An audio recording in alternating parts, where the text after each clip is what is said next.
Good day, and welcome back to another stream of Ancestors, the Humankind Odyssey. And today we will continue with the historical order run. Gonna go back into, very far back into history. About 9,400,000 years ago today. Yesterday we started 10 million years ago. And we're gonna work ourselves closer to the 2 million years ago mark. Meanwhile, trying to survive, expand, evolve, and slowly but surely be more effective, efficient, and deadly, but also adaptive. Gonna get bigger, stronger, better.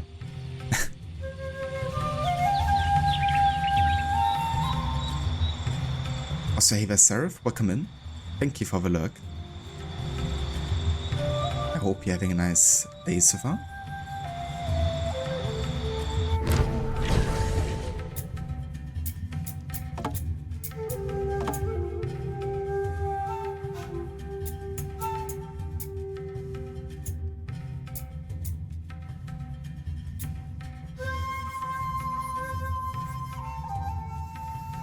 Let's carry on with the Neander crooks, shall we?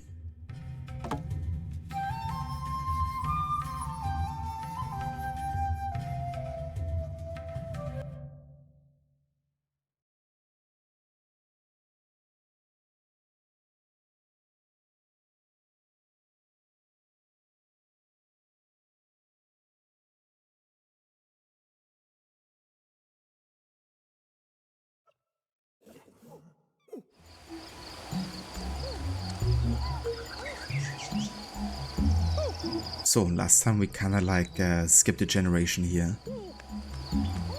And also made an evolutionary leap. Taking care of all the different kind of like feats we discovered. We have advanced 600,000 years ago. And that's what we're gonna continue.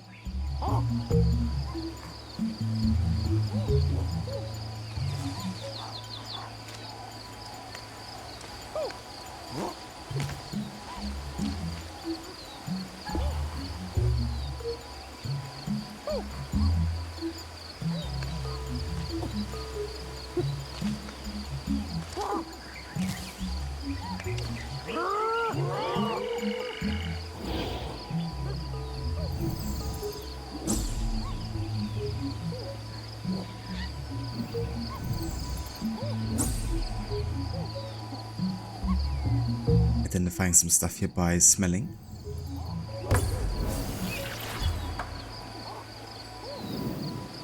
I just love how they made every mundane task kind of like worth doing in some ways.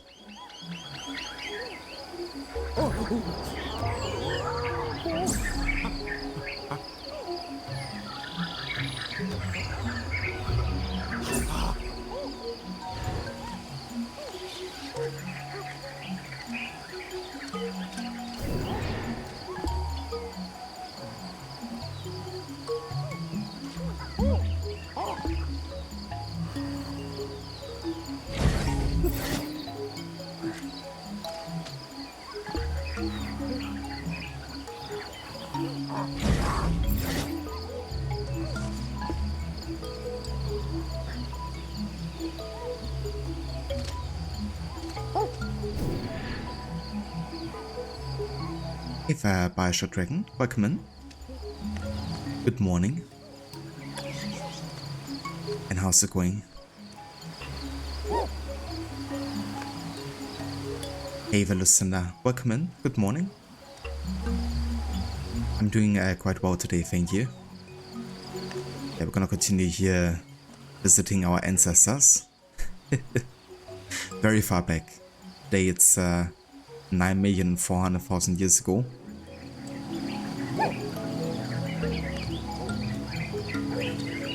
Gonna learn how to walk eventually, how to fight against animals. Get bigger, better, stronger.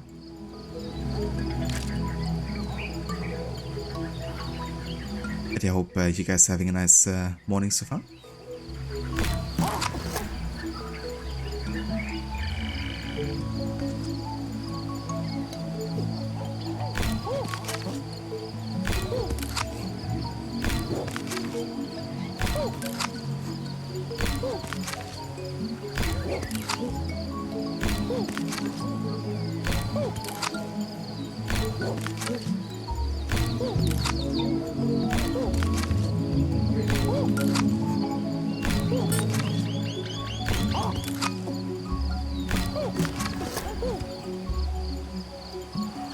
Sharpie stick. Might step with that.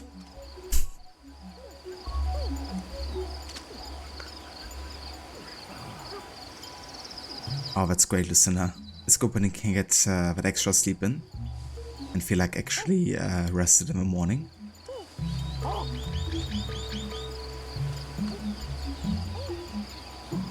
Do you have any plans today to game anything?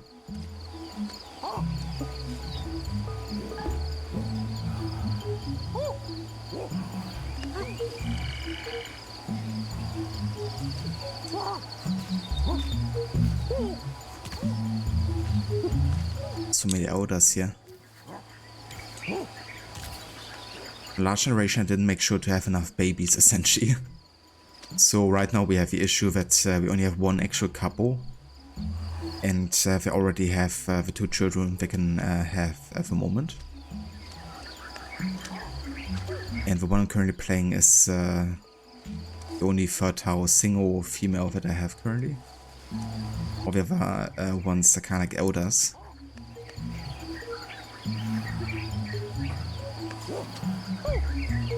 I kind of doubt the elders can actually do anything.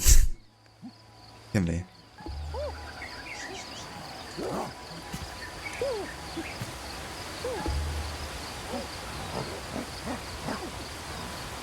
Yeah, I can't groom them because we're not really interested in elders. We're looking for a lasting relationship, I guess. So we will basically have to find an outsider for our clan here. Which means I'm gonna go ahead and go with the other elder female. She already had 2 kids, so she's like more expendable, I guess. I know that sounds harsh, but it's a reality in this kind of like world.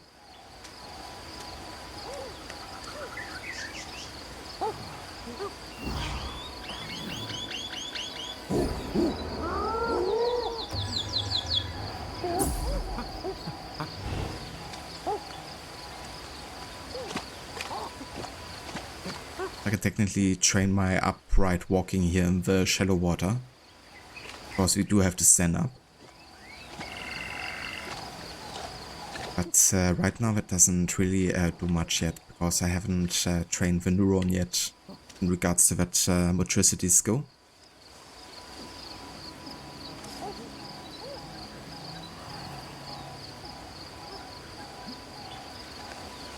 Last couple weeks it seems you've woken up tired and stayed in bed an extra hour plus. Not today though. Got up 10 minutes after the alarm. That's very nice. It's good when you can get that sleep in, especially when you didn't really get that chance too much. I know how that's kind of like.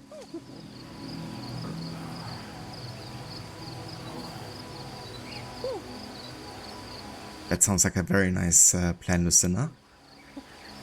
Some Meckes and some beer. Oh yeah. I hope you enjoy. And sorry, I kind of missed your message there, Bioshock. But yeah, I'm glad you're feeling good.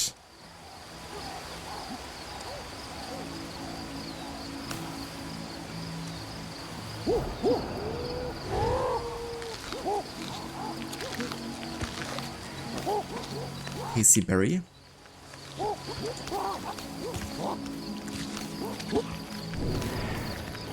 There's kind of like a shimmering stone somewhere.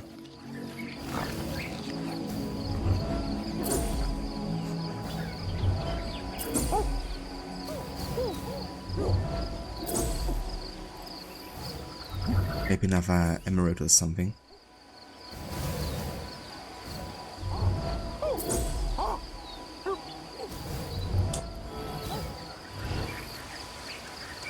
Let's climb up this rock formation.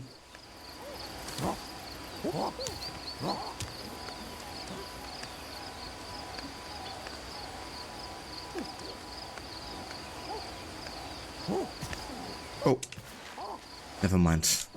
Fell down.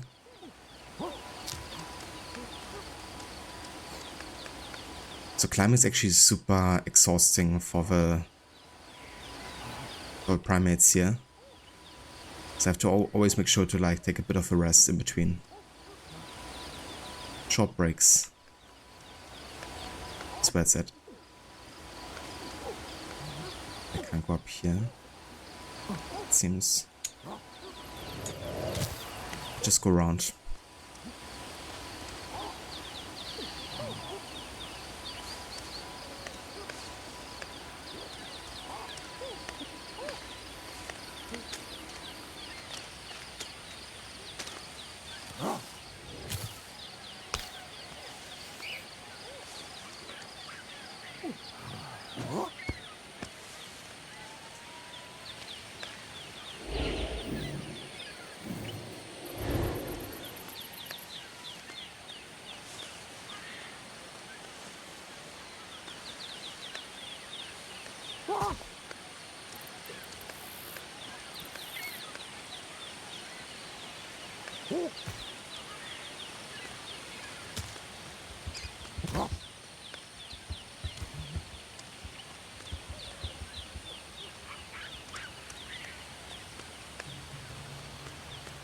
Looks like a viewpoint up there.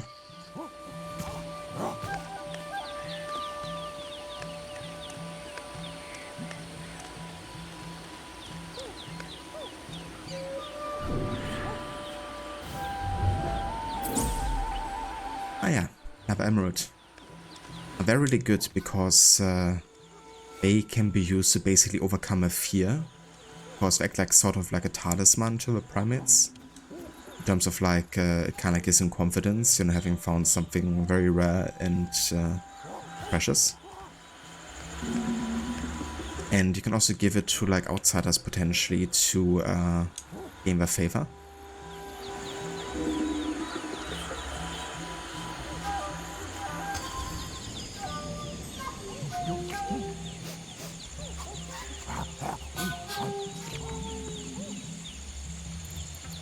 So I'm gonna keep it with me.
I do like how you have like a charge jump by holding A. You definitely leap further than just like a single regular jump.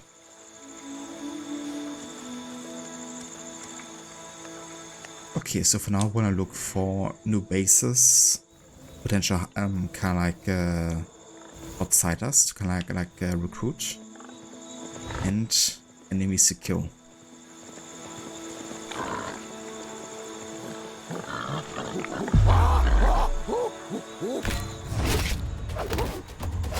Hell yeah. We killed a giant warthog. It's actually the first animal we killed. Before we did fight back, but we couldn't actually kill it yet. Let's go.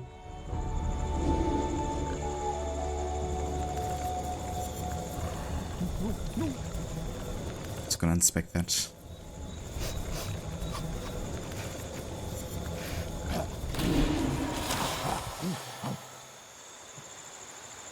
So this also can be used as a gathering spot. I can't actually harvest, like take any meat of this. I can't actually eat it yet. But we will eventually increase our like metabolism and then be able to like eat more stuff. Oh. Jesus.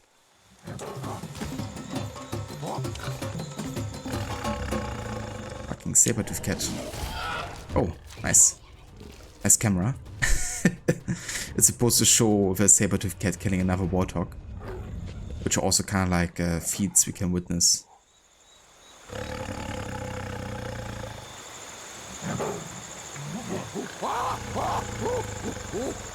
Wait, go away.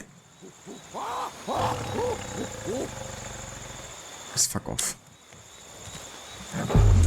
Oh, hey, gotta be kidding me.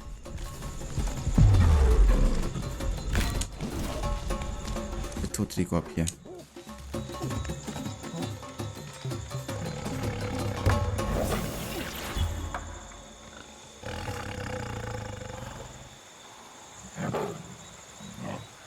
Can't you just kill a warthog? It's like much more nutritious. And much easier because it can't climb.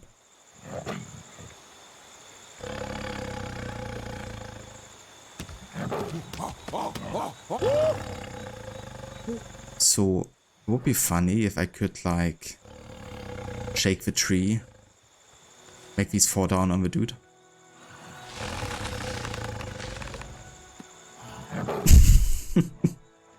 Could have worked, right? I don't think it actually does anything, but it would be funny if it did.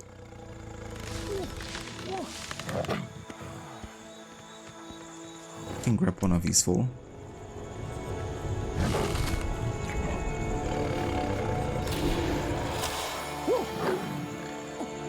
Oh. I mean, throwing these on enemies would be quite severe because they're super tough on the outside.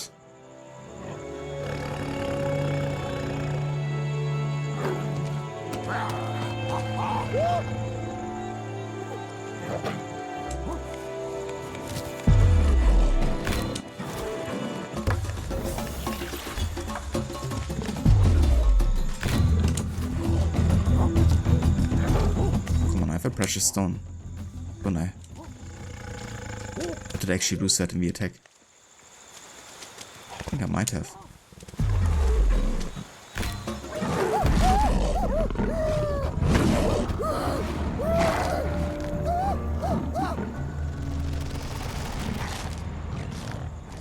Oh shit.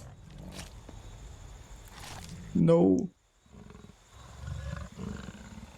It got us.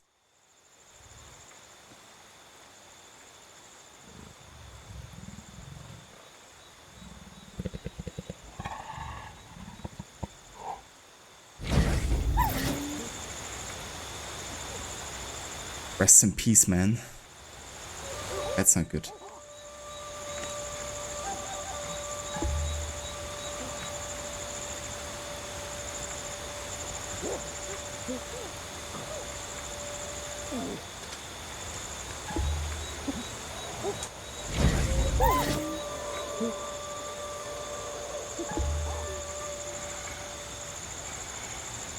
Oh, time to make more kits, I guess.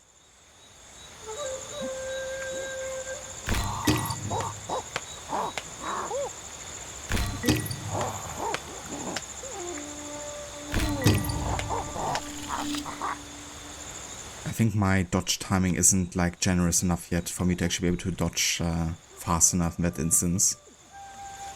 But just too many dodges I tried to provoke there.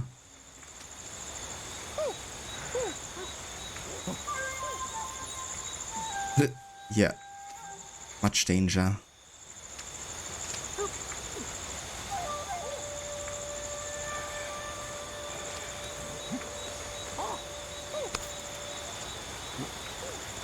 Okay, let's build a sleeping place here.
so happy.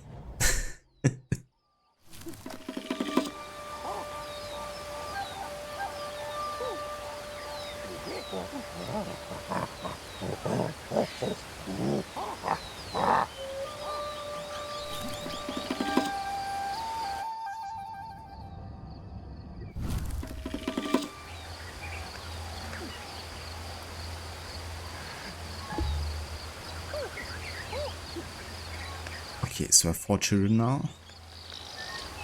Let's definitely start, but we still need more outsiders here. So I'm gonna have to be a bit more careful this time around.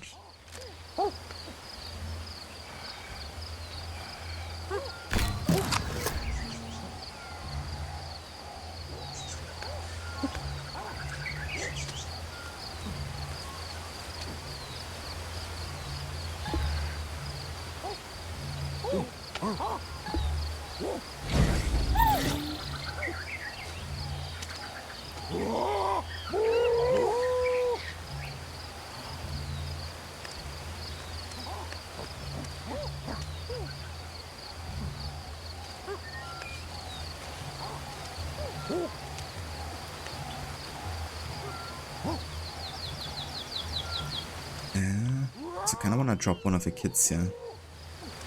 I guess I have to find another sleeping place or just build one.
Okay, I think we might have enough to get 1 or 2 more skills here.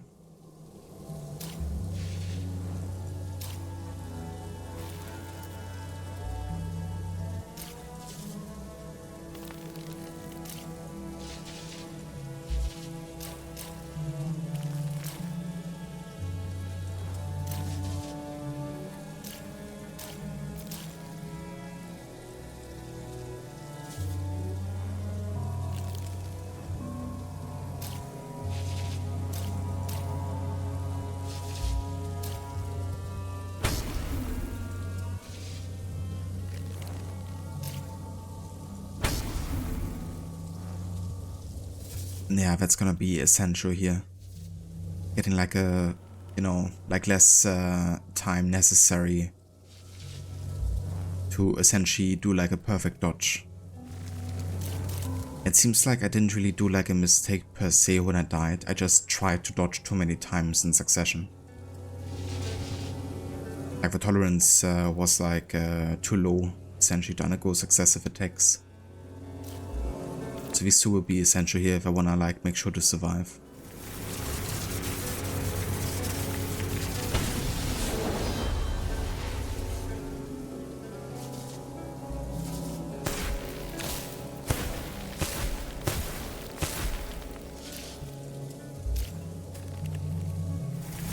Not sure if that's enough.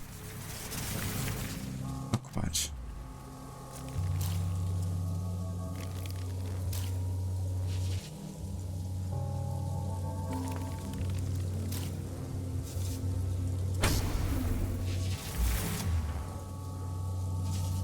I have to wait a bit more.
So I think in general it would be quite smart to kind of like create powers of certain stuff. You know, like make, for example, like a power of like sharp sticks.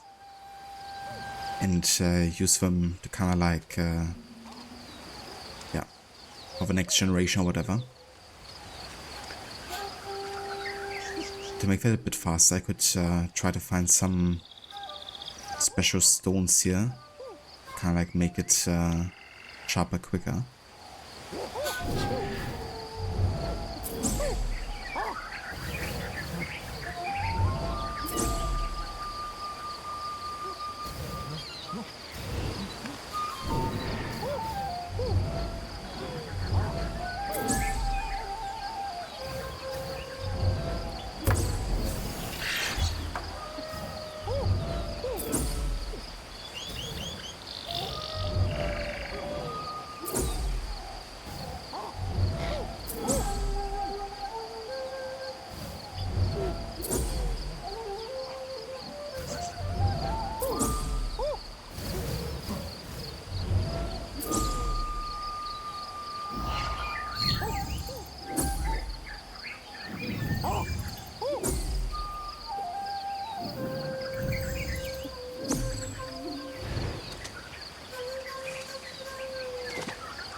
What is this?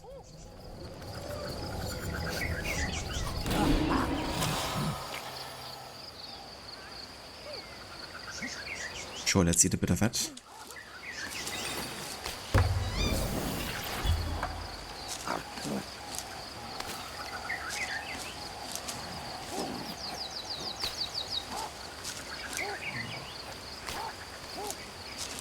It's gonna help against feeling cold during the night, I think, and also against breaking bones.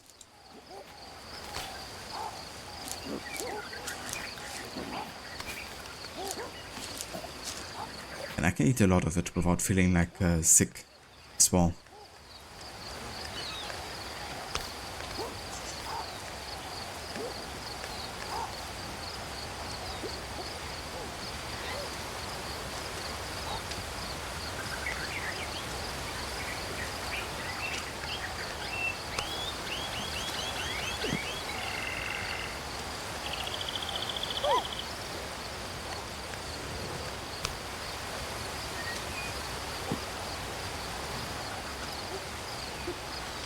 I'm gonna build another sleeping place here.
look at that.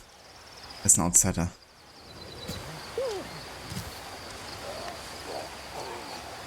Who's feeling kinda like sick, so might give him like something specific nearby. Anything that might help.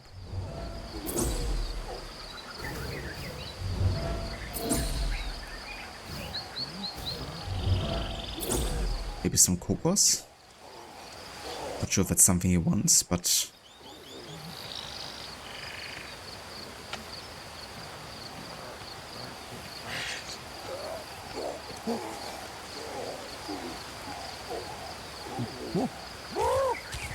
okay, that's all what they want.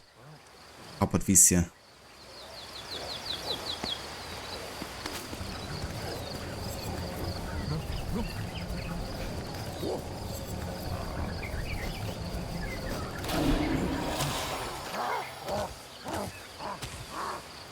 An African droop? Oh shit.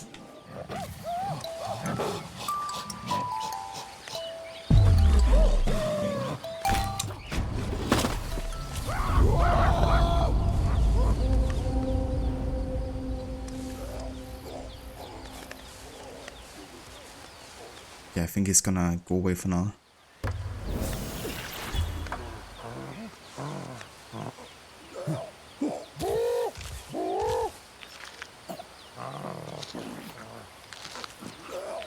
He doesn't want that either.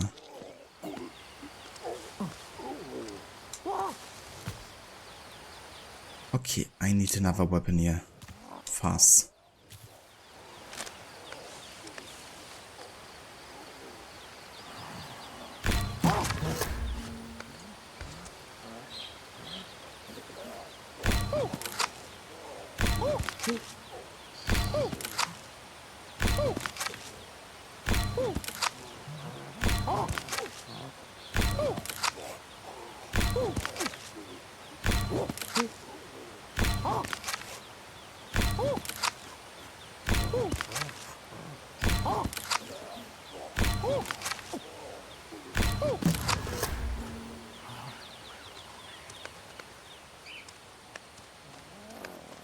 Okay, so I have no idea what he wants.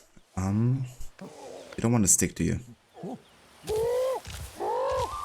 Don't want a rock either, I assume. How about like a whole fruit, because the previous one I kinda like started eating already.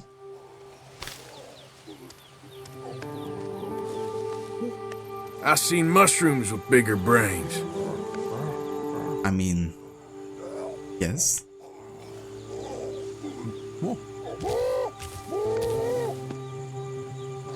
Hey there, Cody. How's it going, dude?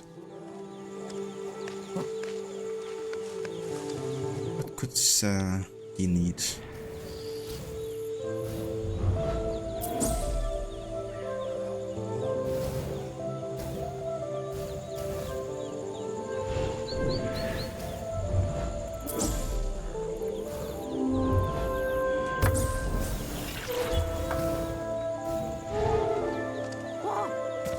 Maybe something to stop the bleeding?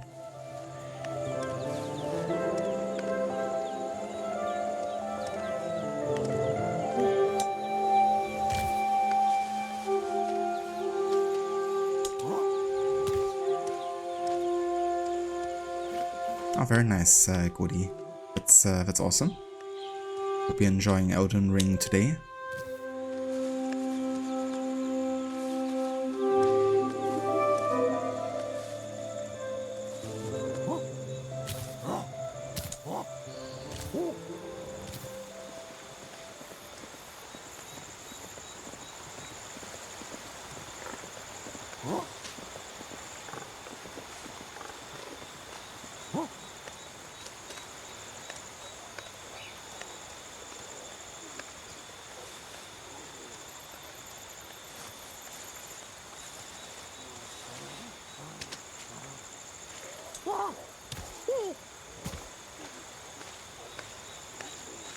You know what? Maybe what I could try is, since we had the cocos here, let's drop the stick real quick. Let's grab 2 of them and open them up.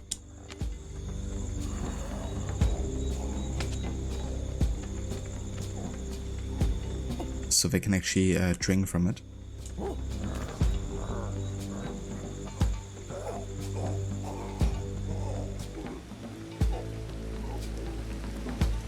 You can't smash them with each other, but maybe with like a rock.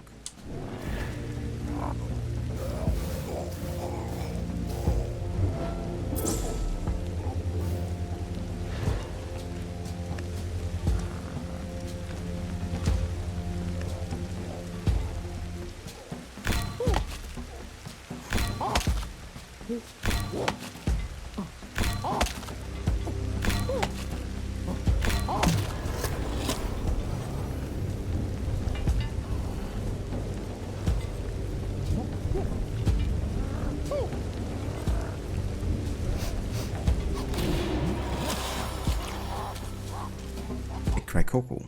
Oh yeah.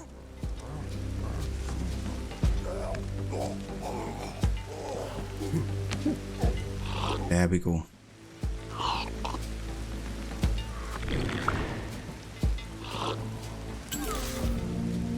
Nice. So actually recruited a new clan member here. An adult male.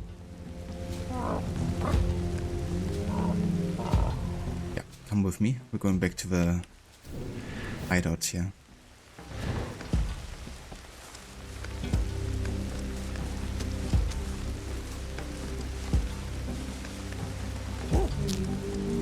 Nice goodie. That's good to hear. And yeah, definitely still enjoying Ancestors. Kinda miss this game, I have to say. It's been 4 to 5 years now since I played it first. But it's a very unique kind of like game, you know. Just like the feeling of like evolving and getting stronger. They really nailed that in this game. And also feels very kind of like motivating, trying to get better.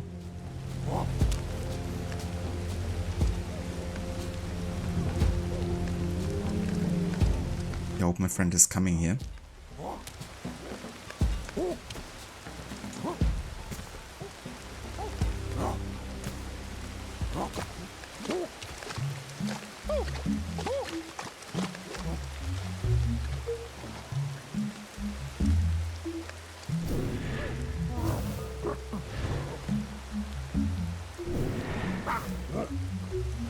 Come over here. I'm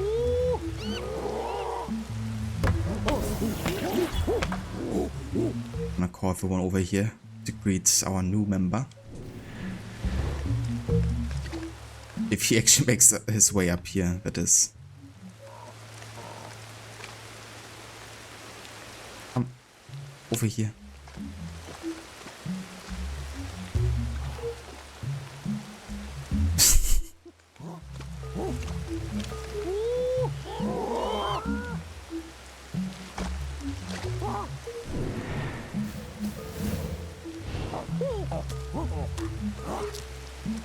Okay.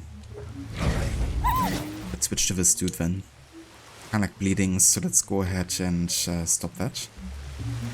Got some herbs here that we can use.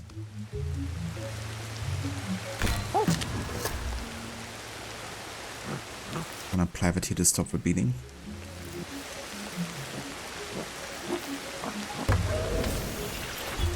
There we go.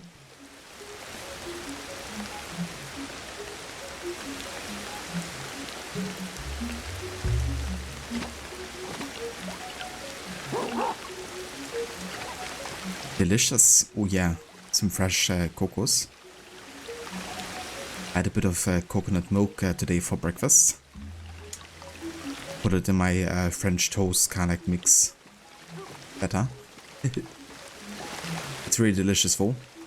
Kind of like half and half with whole milk.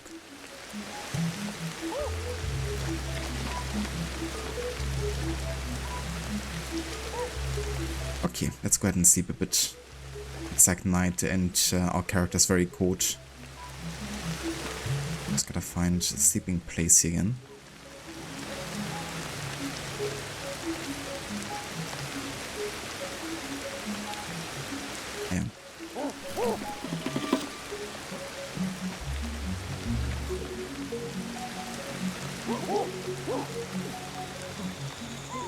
didn't like coconuts personally, but I'm sure the apes do.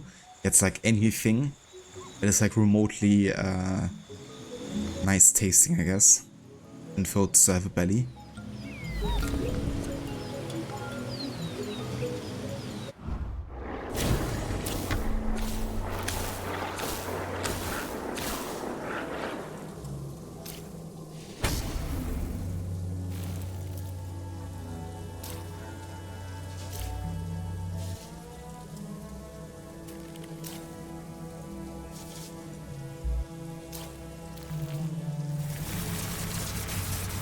Yeah, I want to make sure I'm just be able to survive better here for now.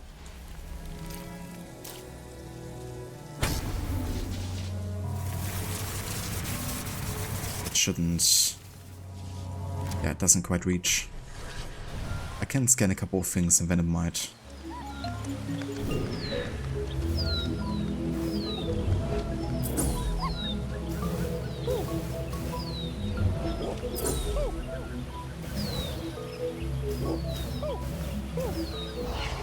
I can also smell a bit.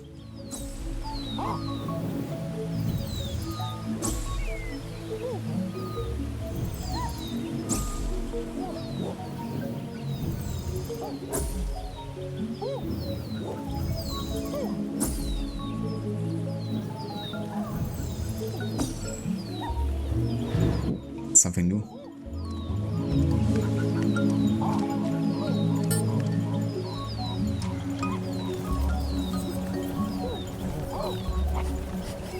What is that?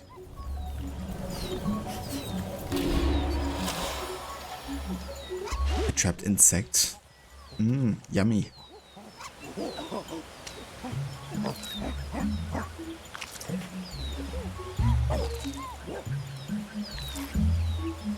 Very nutritious.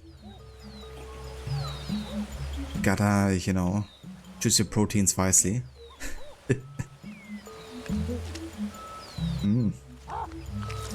Oh yeah, the outer also wants to dig in. Enjoy.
The idea that humans use the evolved brain to create a game to simulate the non-yet evolved ape is funny irony.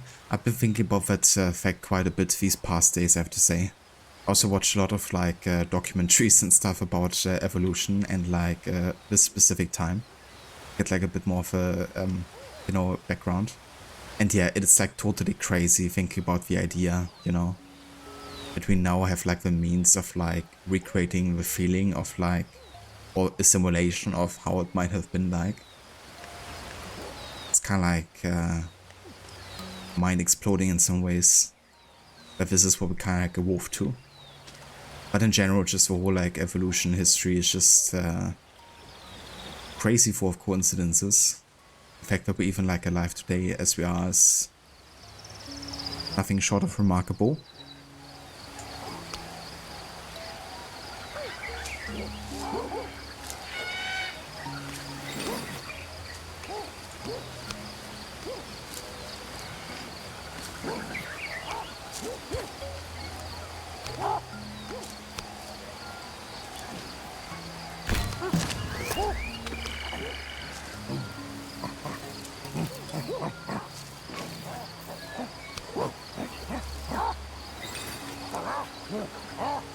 It's really interesting, you know, the whole like applying like herbs and stuff to kind of like open wounds and on your body.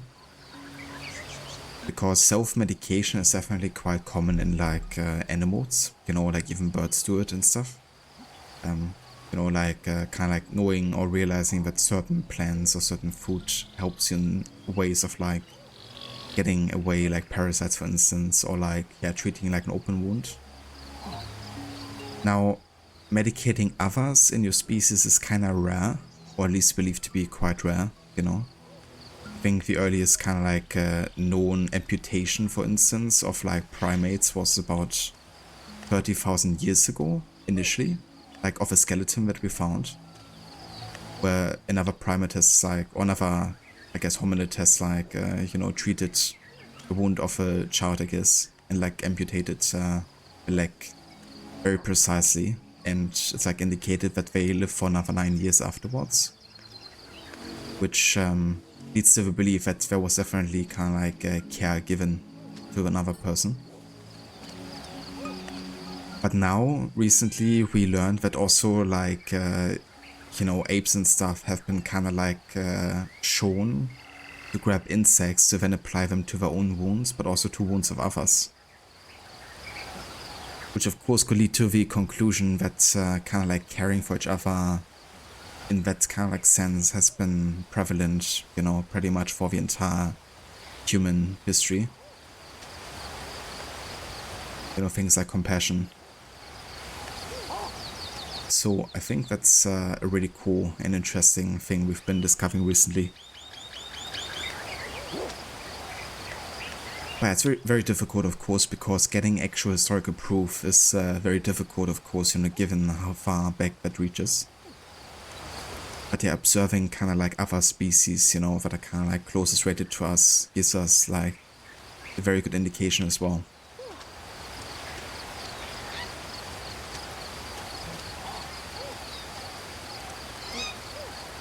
Oh yeah, it's very, very interesting indeed.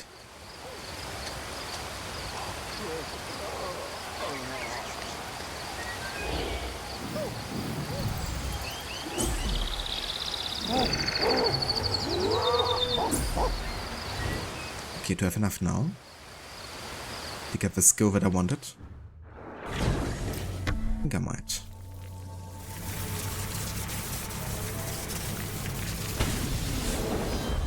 Oh yeah. So now we have a much shorter preparation time needed. We try to do like a counterattack or like a dodge.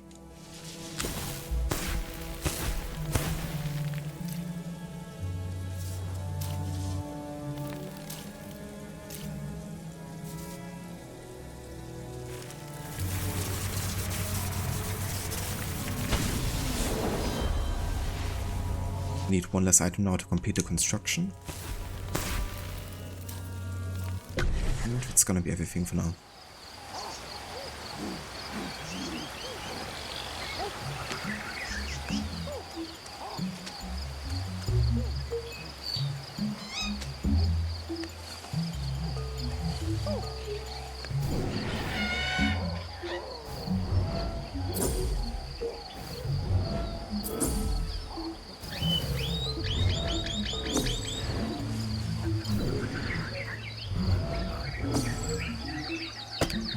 I wanna remember that place there? Of course, it's definitely time to find a new potential settlement location. I could be wrong, but I think if I actually piggyback kids onto me, then it's gonna raise the amount of like neurons I'm gonna get. Could be wrong with that assumption. But I think it increases the amount of like knowledge shared across the parties, I guess.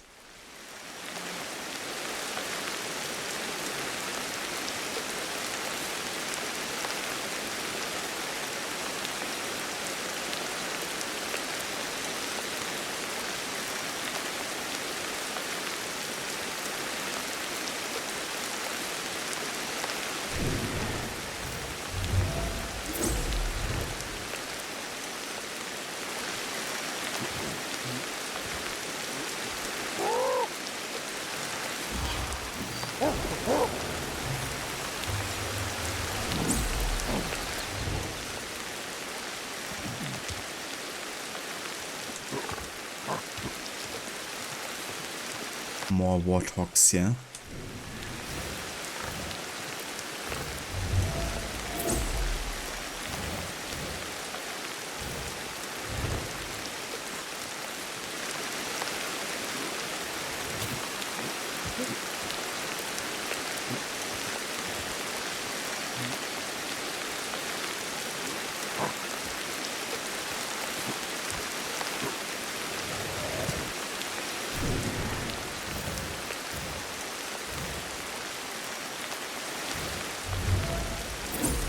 Oh, another hominid.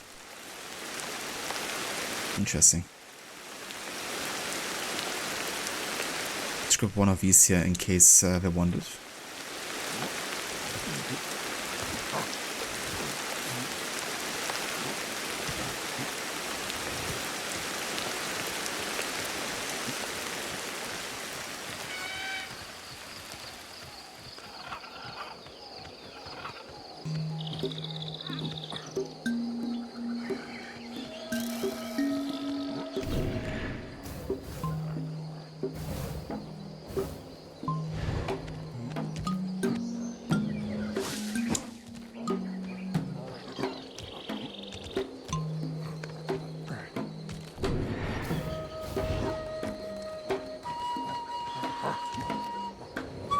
Oh, what the?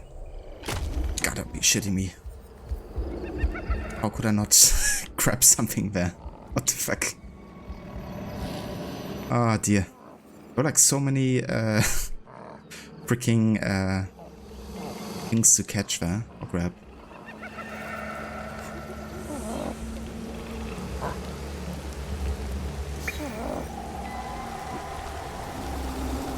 My guy was like, nope.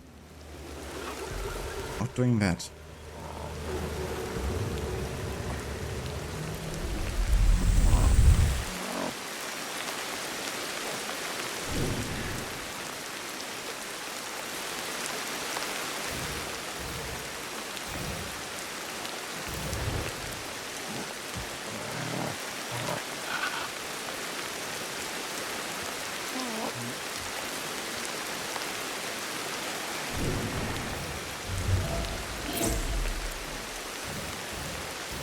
Okay, so where was the dude now?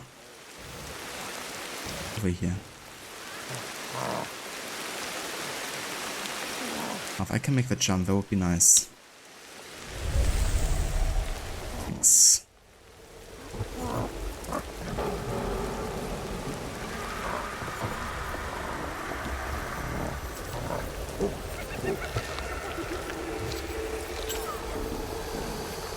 Oh yeah, we did it. Got another friend here, another male. Why so many males for?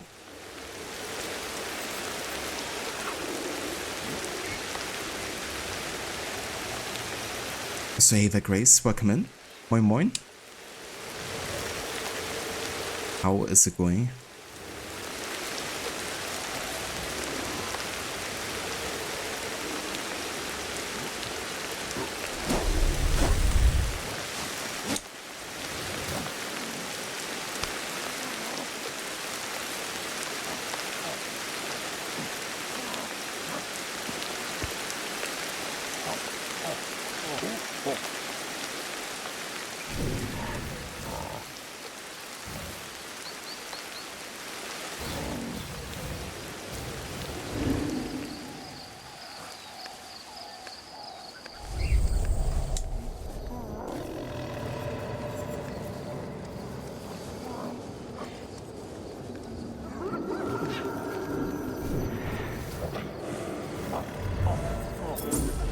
Just like a fear zone, I have to like grab items and identify them to basically make myself more familiar with the area.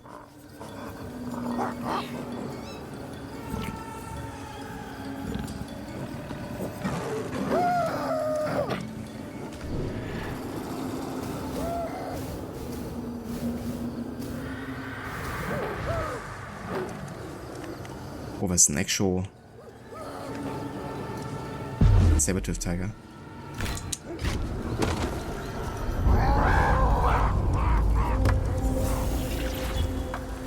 But it was like part of the fear effect here, because also like these noises in addition.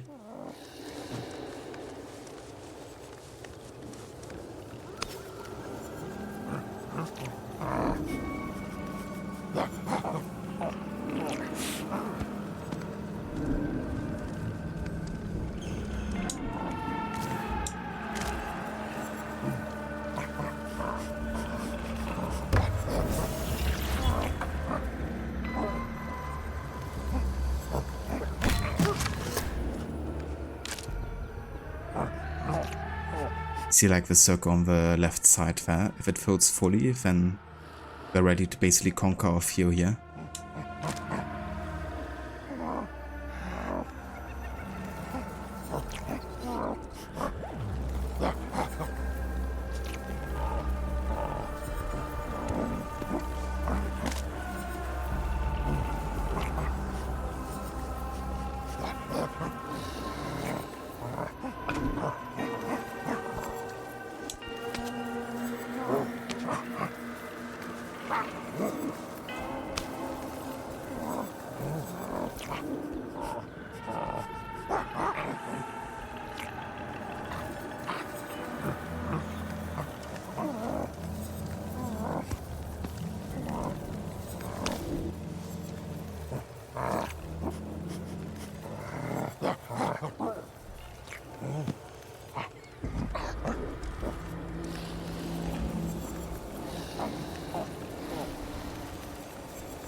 Oh fuck, a snake.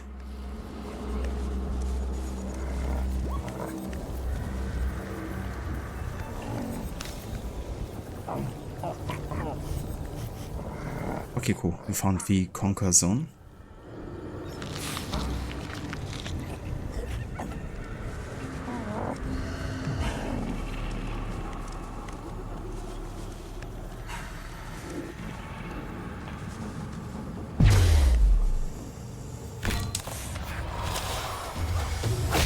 Oh, Eastern Green Mamba. I was about to say, wasn't a very big snake. Gotcha.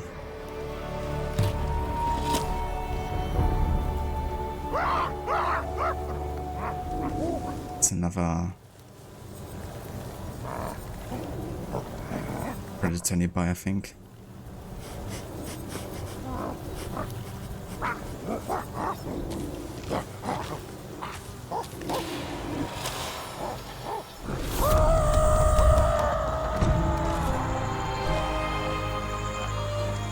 Nice.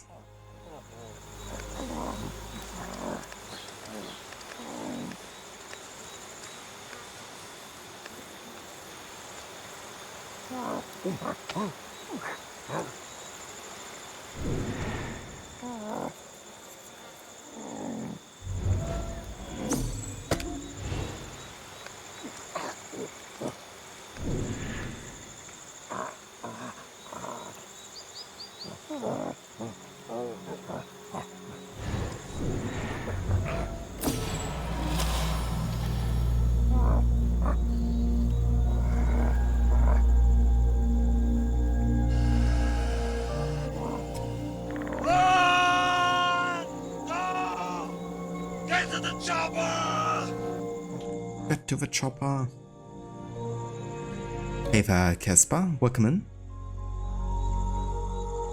Oh yeah, Monkey Island. I love playing it.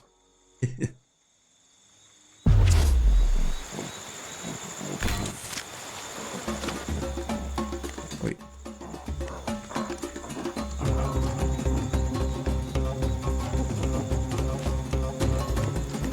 It's my own private domicile, and I will not be harassed.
Okay, I would definitely like to build a sleeping place here, because this is another potential settlement.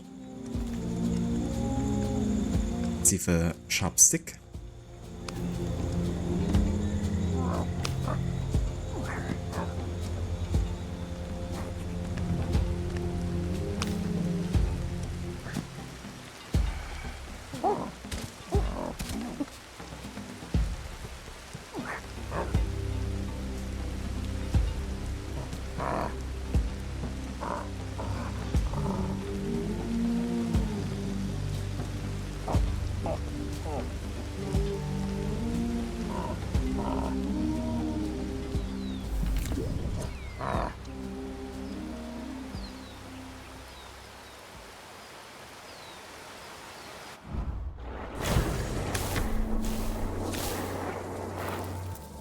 Okay, let's focus a bit more on the senses now, which makes it easier to identify stuff.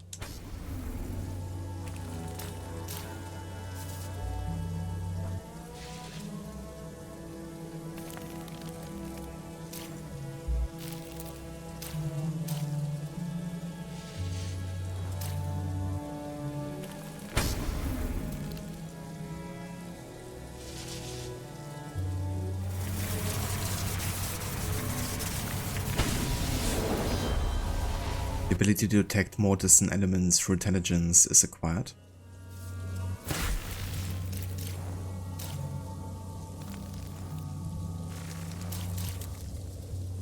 Let's also increase our sound source range.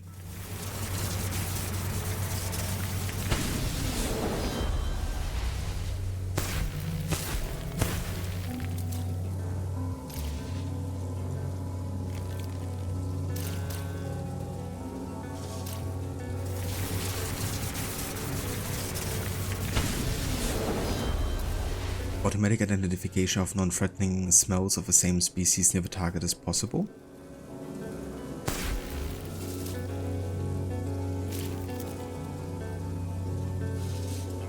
Inspection of the quality of food source will be faster.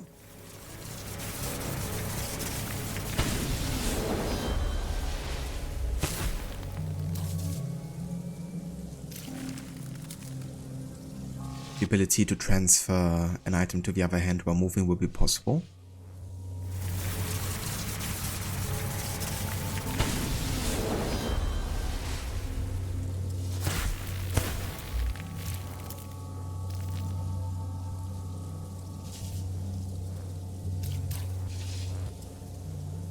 Another expensive redemption, but you won't stray from your goal, you will get that meme into the channel.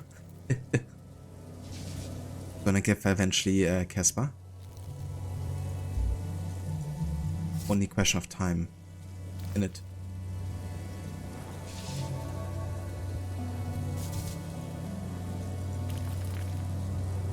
Be right back.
Alright.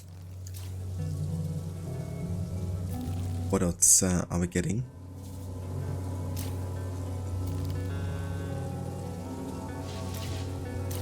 Could go ahead and increase our metabolism. Allow us to like eat more stuff. It will be possible to recover more quickly from a poisoning or an injury.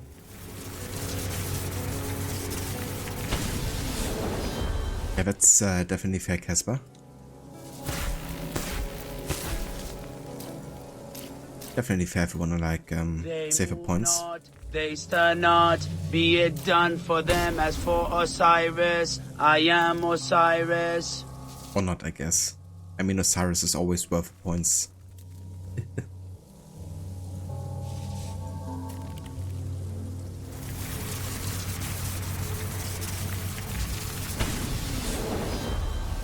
Form recognition. Automatic identification of resources of the same nature close to the target as possible.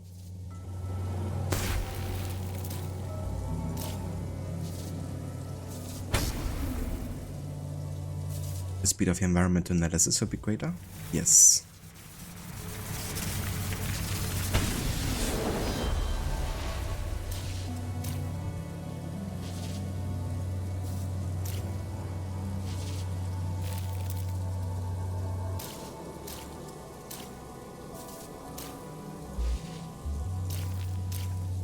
Let's give us handling. It will be possible to drop an item while moving.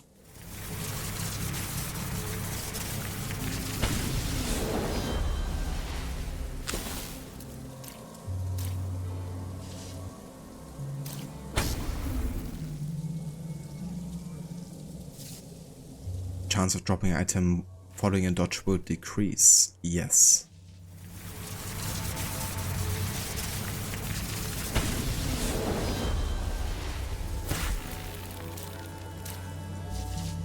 And I think I can't really get much more than that.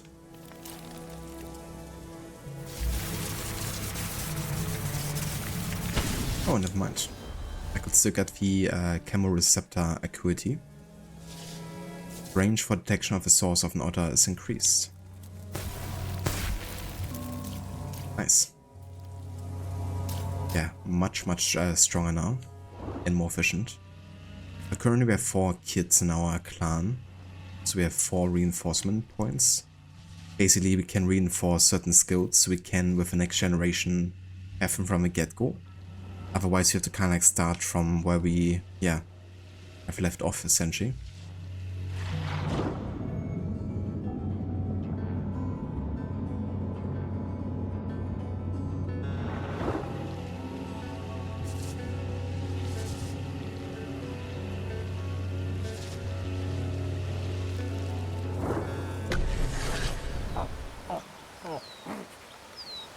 So, I guess we could also settle here and call everyone over.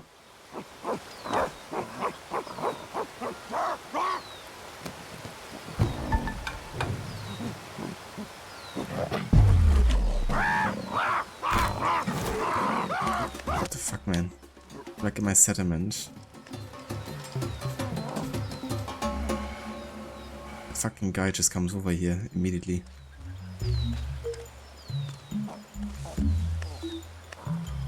Did I leave my chopstick?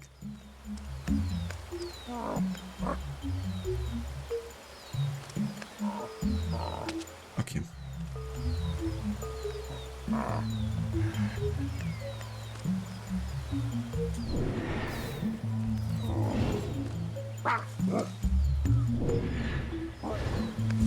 So you are gonna stay here.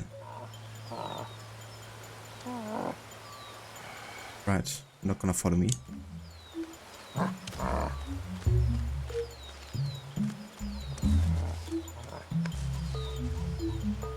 Trials will be also a game under the week. Yeah, we'll probably get back to that either later today or tomorrow.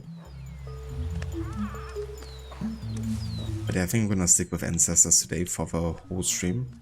Just gonna have to see. But yeah, definitely get back to it tomorrow at the latest. What is this?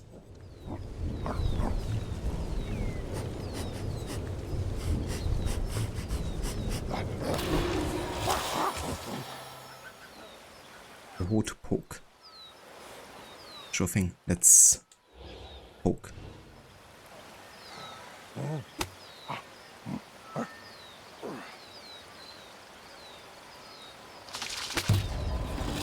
Nice.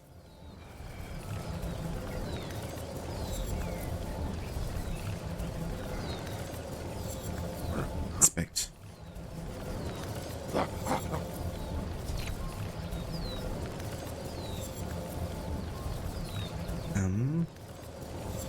So like water this right like this.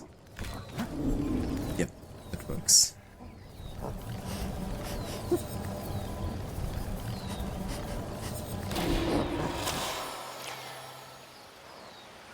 Giant African snail.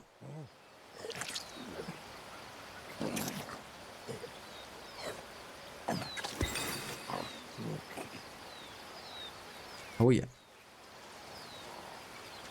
Can I poke some more? No.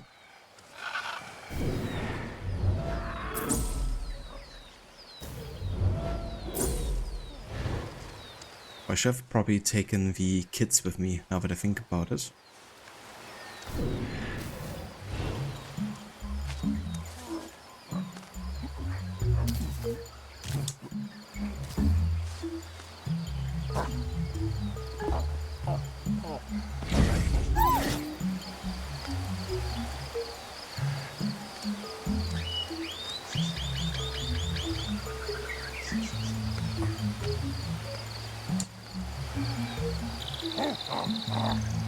Okay, I'm really not doing good here with the bleeding.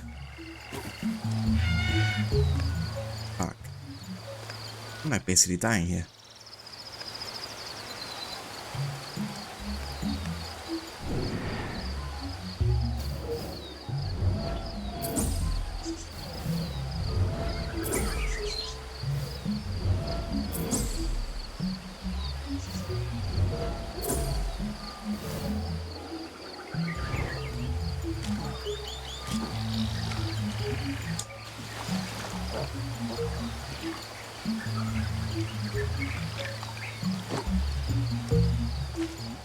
Need something to stop the bleeding here.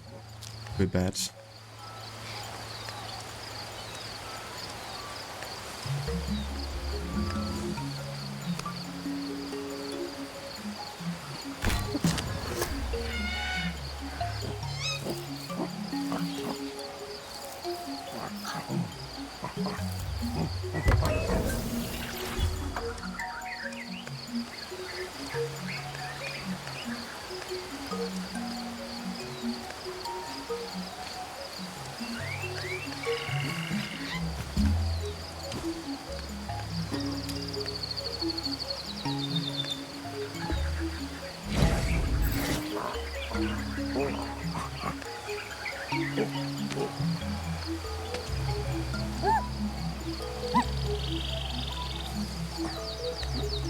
Alrighty, let's head out to the next location here.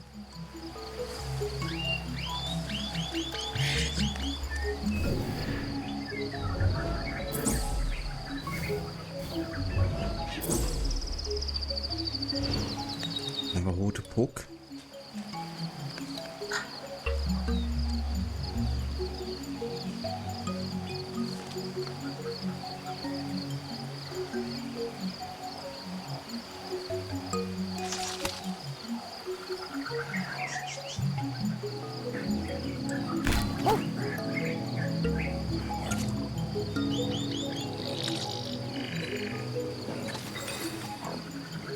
Only 9.5 million years to progress. Just a bit. It's definitely funny how fast we're gonna progressing for the first couple of years, I guess. And this game of course takes it to an extreme, but also the game afterwards gonna cover quite a large time too.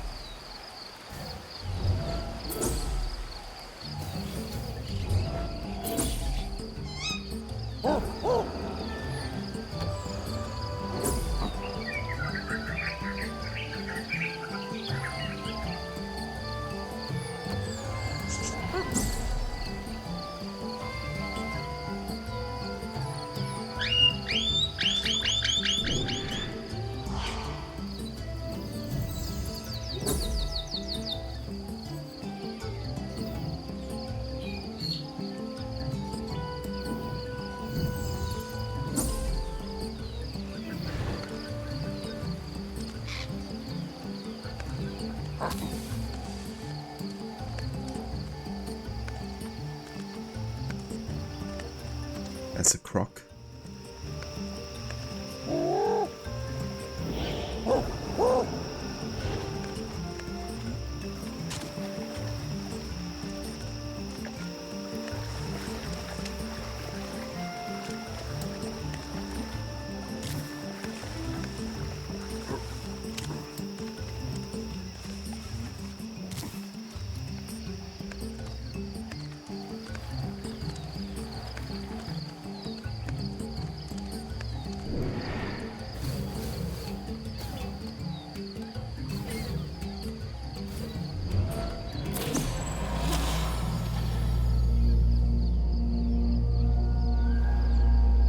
A little swamp.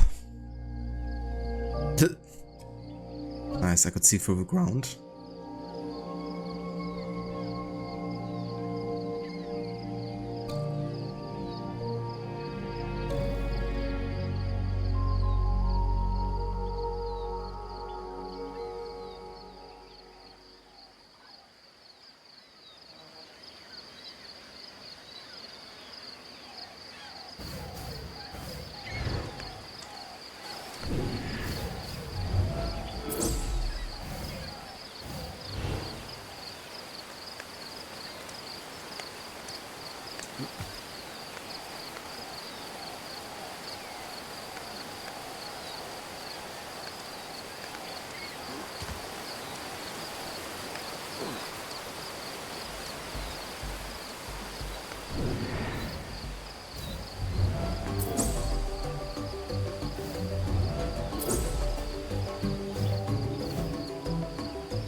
Hello there. I hope you don't mind waiting a bit longer there. Wasn't there supposed to be a location here? Around this place?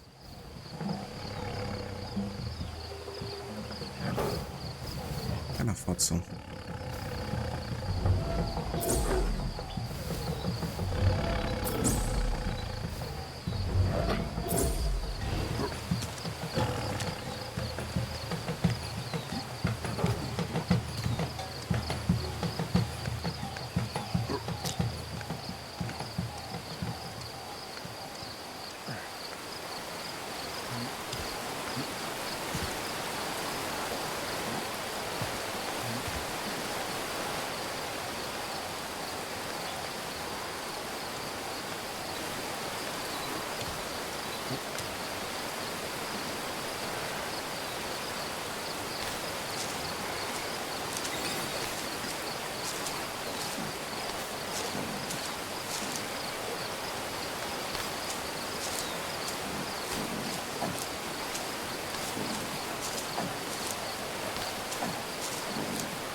Okay, there's a pretty large snake over here. At this point I might be able to kill a Wu.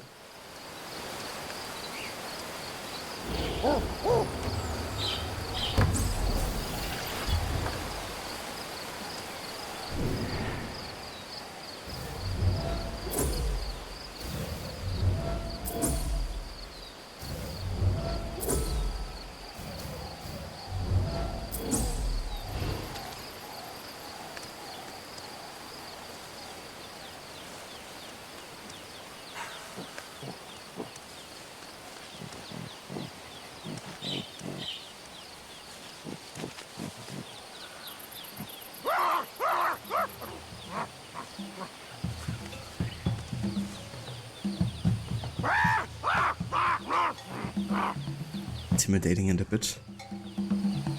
I can actually grab one of the eggs. Nice.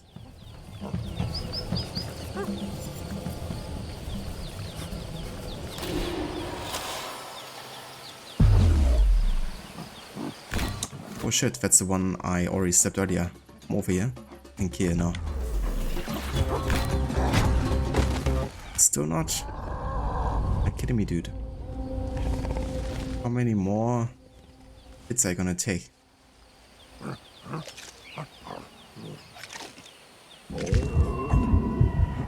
Oh shit, I can't stomach these yet.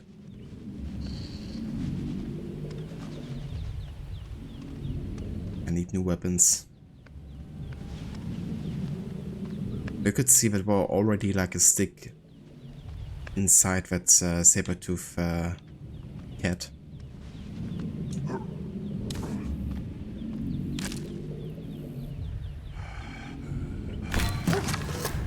Okay, so we have food poisoning here. We need some water. I mean, we should be fine, but water would be nice for sure.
What's that? Some special mushrooms. Gotta get more food poisoning, ain't it? The African blue roundhead fungus. Maybe I should eat real quick until my previous food poisoning is over before I get the next one. Doing some weekly chores, some weekly quests, listener.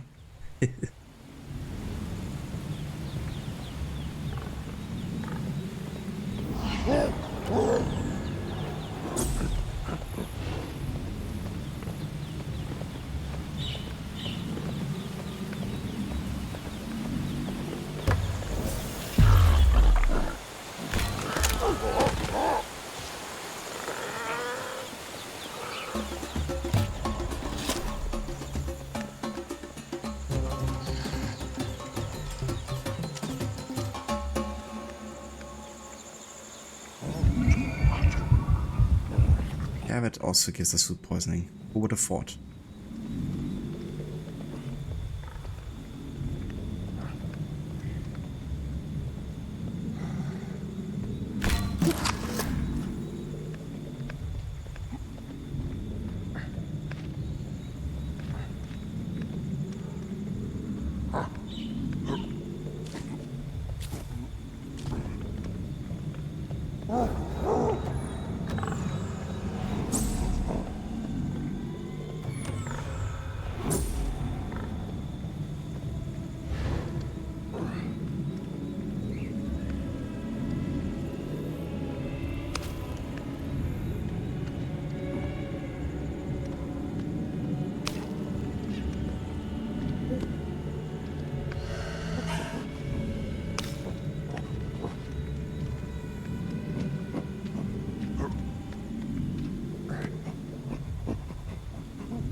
Okay, let's lie down here and sleep for a bit.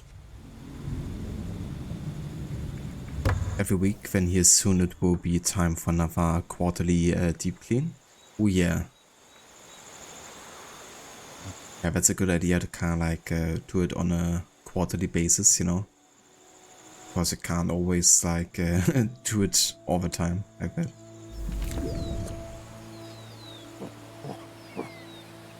At least I couldn't.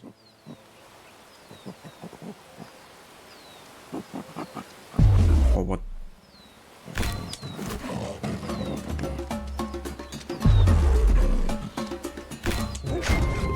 Can he actually die now? What the fuck, dude? So many freaking sticks.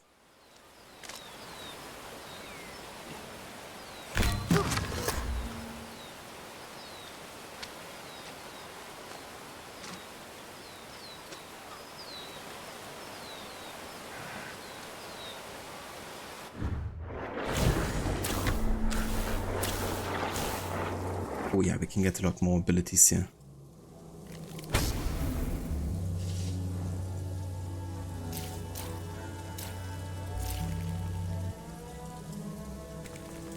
Oh, we could eat some mushrooms. Yeah.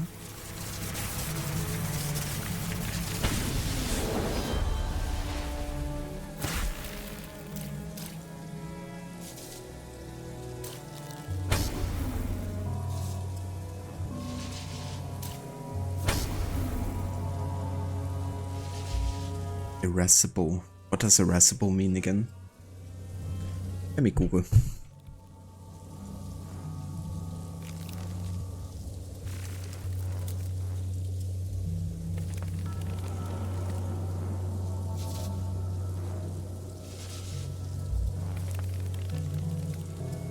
So like furious or violent tempered?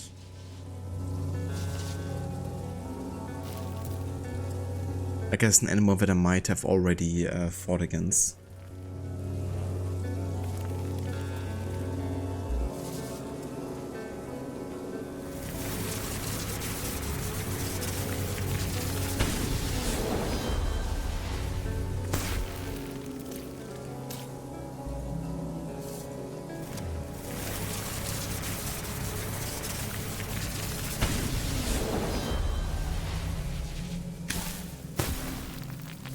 If you try to keep it with the amount of cat hair in the house, you would literally have to clean every day. Fuck that. Yeah, understandable. Definitely understandable. It's kind of crazy, like our dog is a short-haired dog and she has like not that much hair either. And like very short one. But, you know, still like the hair's just everywhere, you know. Like super quickly. I can only imagine if you have like a fur friend that has like more than that.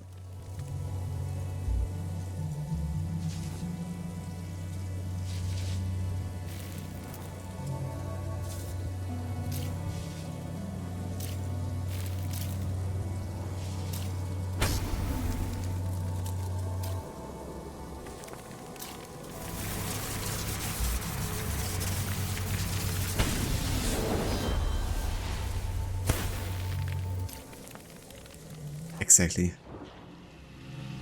Never not modding. I think I should soon do like generation leap here so we can reinforce some abilities. In fact, I might actually do that now. Like choose to settle here and then do it.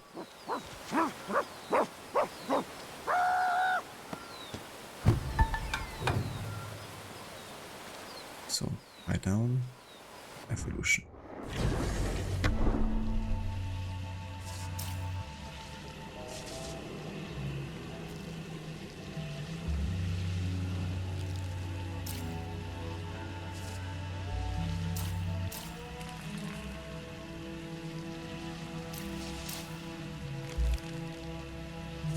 I do like the form recognition because it makes recognizing a bit faster, and we don't have to do quite as many of them. So I'd like to reinforce that.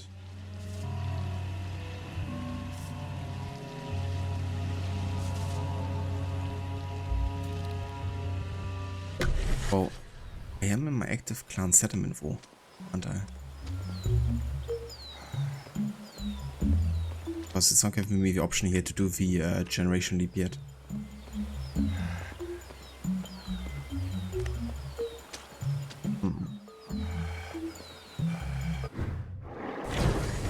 I wonder.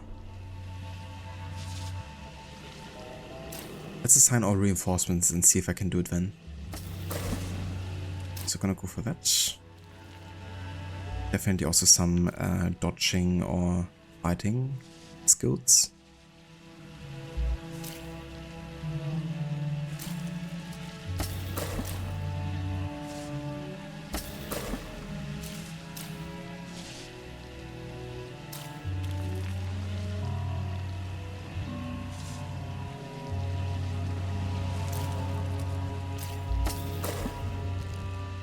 Oh yeah, now we can do it.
So where are my other mates?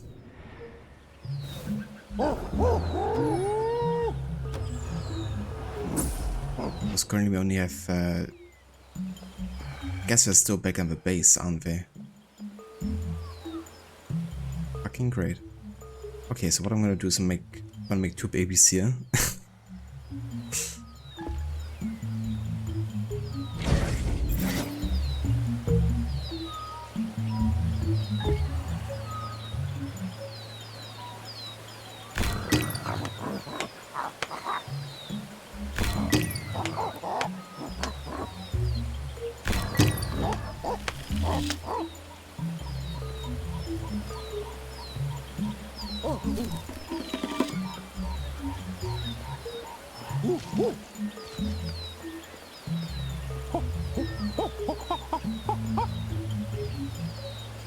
I didn't actually expect the kids to grow up that fast.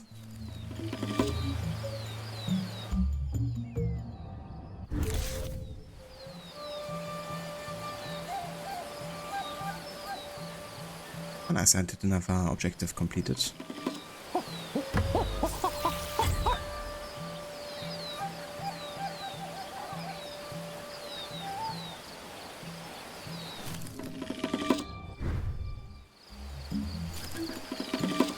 Alright.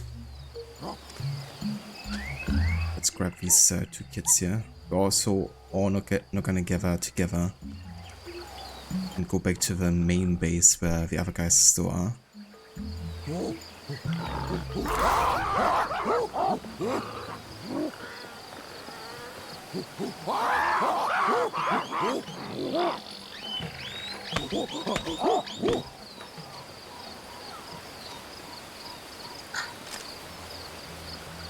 Because together we are stronger. Also gonna be very nice and make you guys some sticks. Some sharp ones.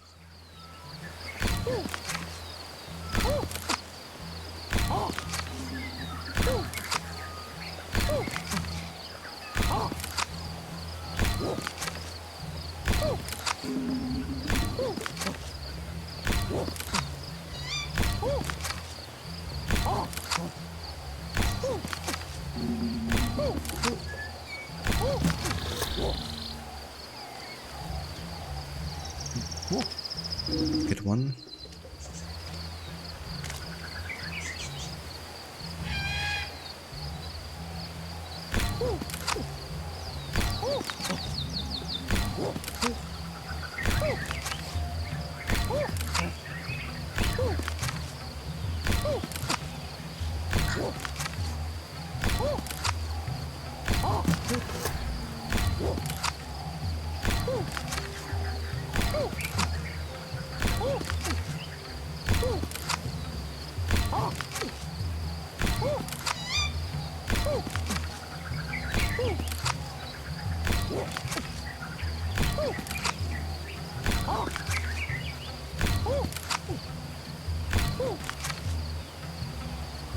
Gotta take a rest every now and then.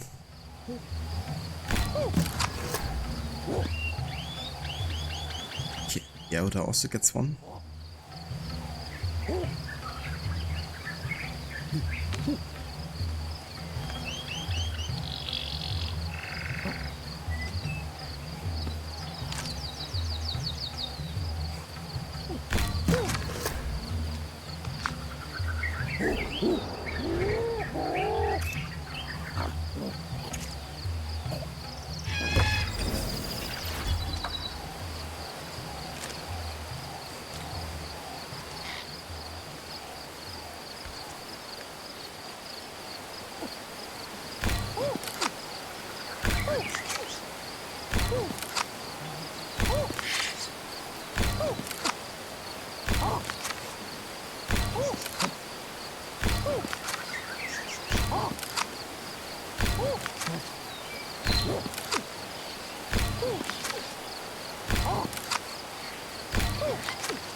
Alright, so everyone has a stick now.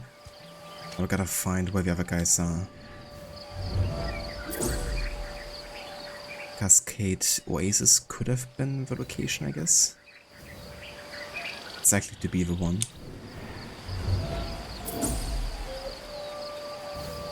Pretty sure we had another clan member at one of these locations here. Little Swamp or this one. Alright, everyone come with me.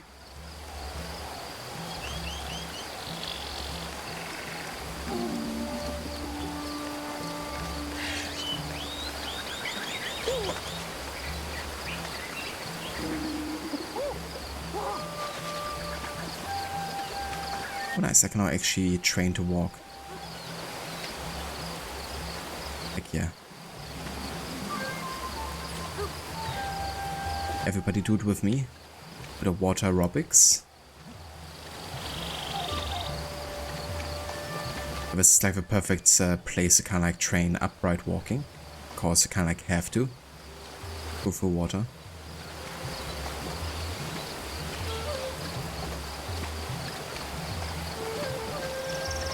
It's also quite draining, so gotta take breaks in between.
That's so funny, like having 3 guys with sticks and you just can intimidate anyone.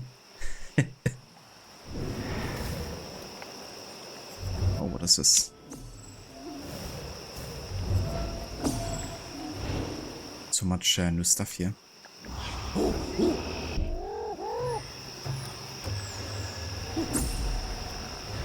There's also a croc here. Maybe I can intimidate this one. I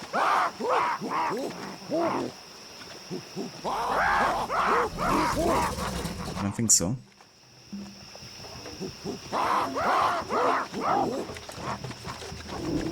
I bet Croc is not having it.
Heck yeah. What the fuck is happening?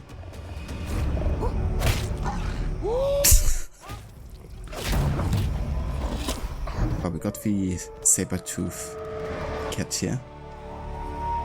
Nice. A white Macarodus.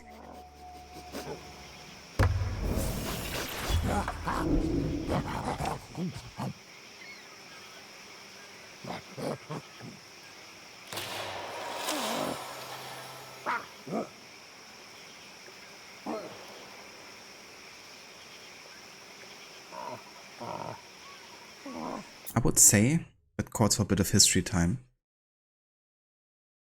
Or at least animal history time.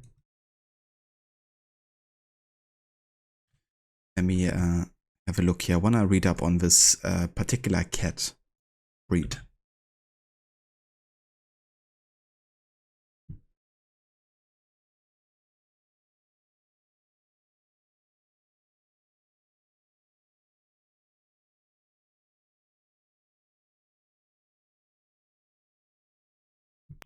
A brief history of time.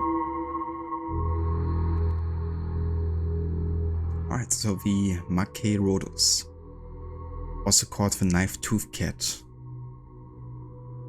is a genus of large macaque rodent or saber-toothed cat that lived in Africa, Eurasia and North America during the late Miocene. It is the animal from which the subfamily Macaeodontinae gets its name and has since become a wastebasket taxon over the years, as many genera of saber-toothed cat have been and are still occasionally lumped into it.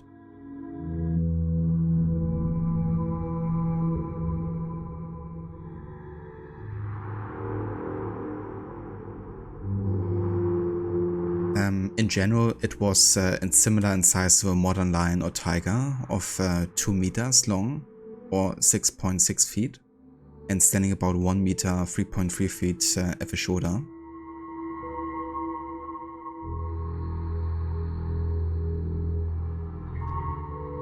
The largest known species of the genus, weighing around 405 kilograms. Jesus.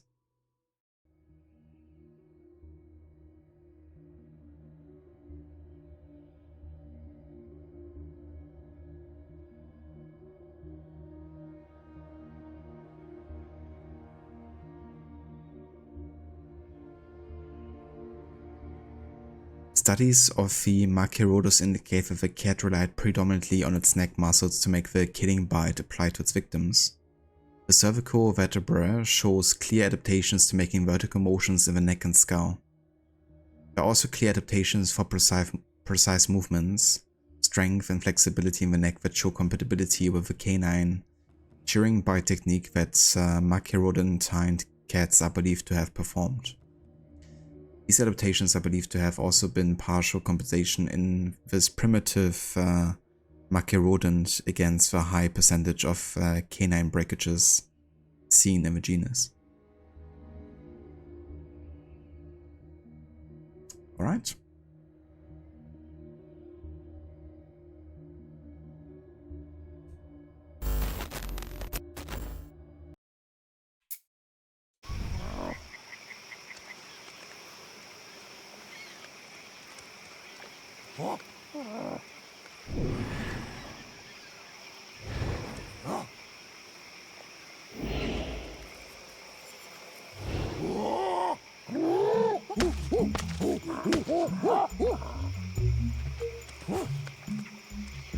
This suit has been attacked apparently.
Okay, let's stop the bleeding here, because I don't want my otter to die just yet.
sleep for a bit. So this isn't quite where the other clan members are.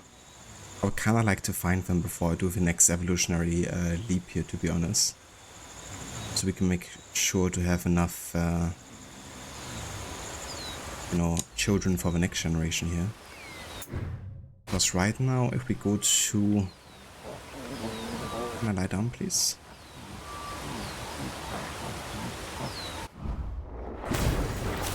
Go to evolution.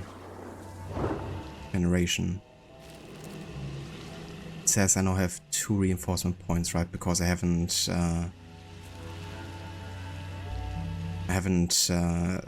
yeah, with this particular generation, made more kids. Now I'm gonna spend all my neuronal energy here on more skills again. To relearn the stuff we have learned in the previous generation, but haven't reinforced yet.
That's gonna be everything here for now.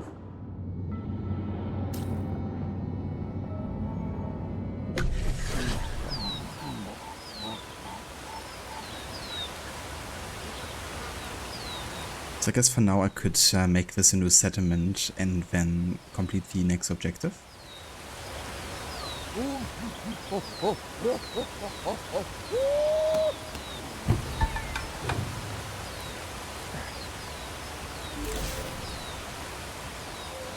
Identify the jungle's father tree.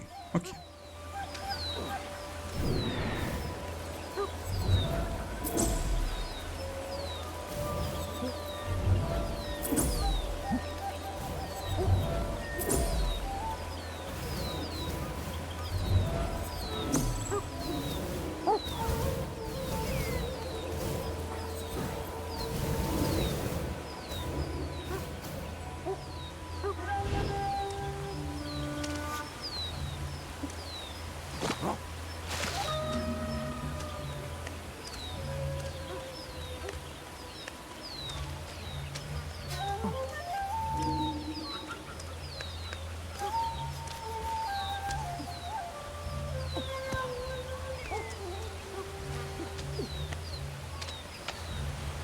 Okay, so I want these guys to follow me again.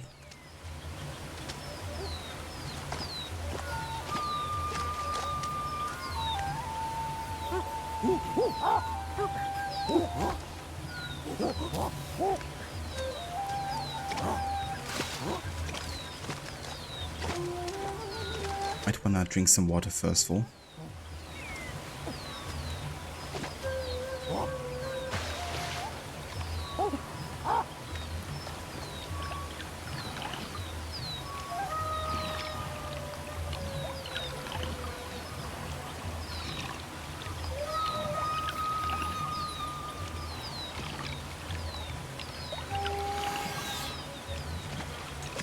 Also grab a bite to eat.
I have a Cascade Oasis. I think that's the location we're looking for.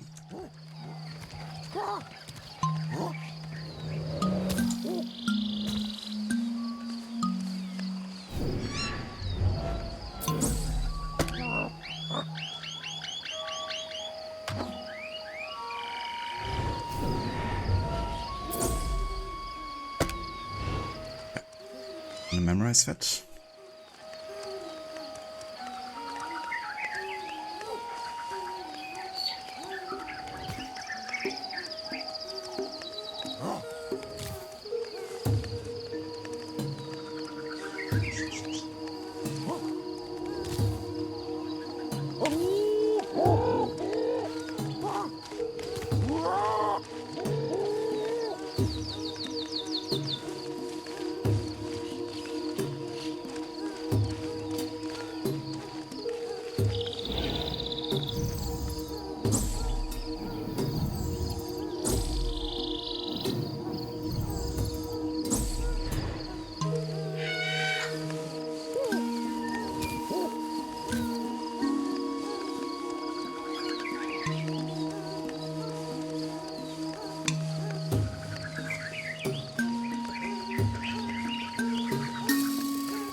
So what I don't understand is why is nobody here anymore?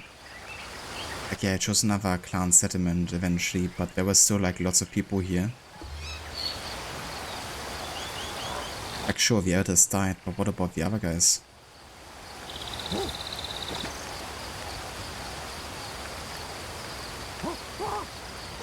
Next time I'm just gonna make sure to get my clan together before I set it to a new place, I guess.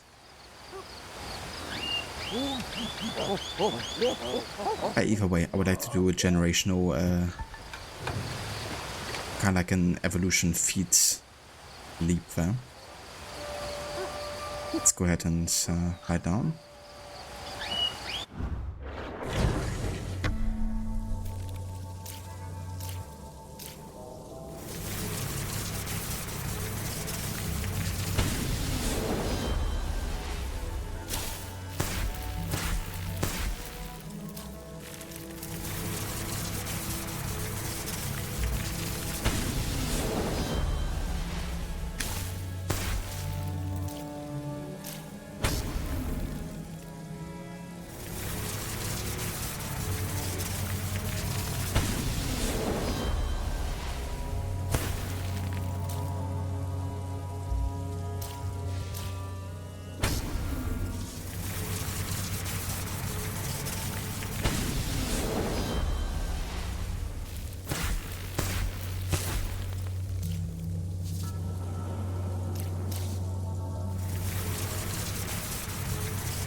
Time to evolve.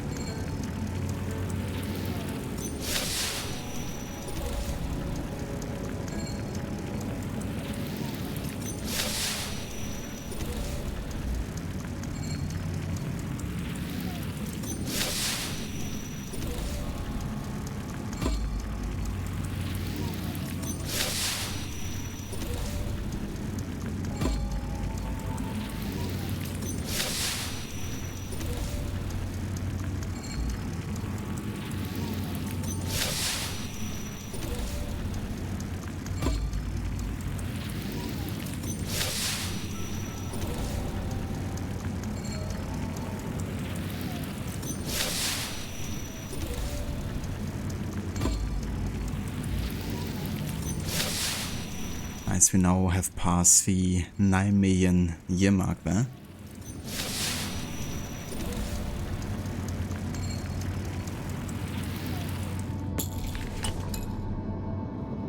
There we go.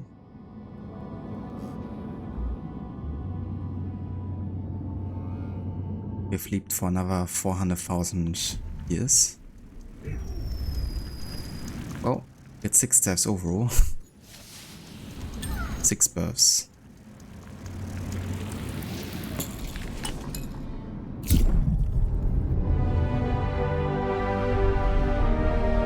Ooh, look at this. Through the passage of time, you have progressed to become what is now known as the Sahelanthropus chardensis, also called the Tumai.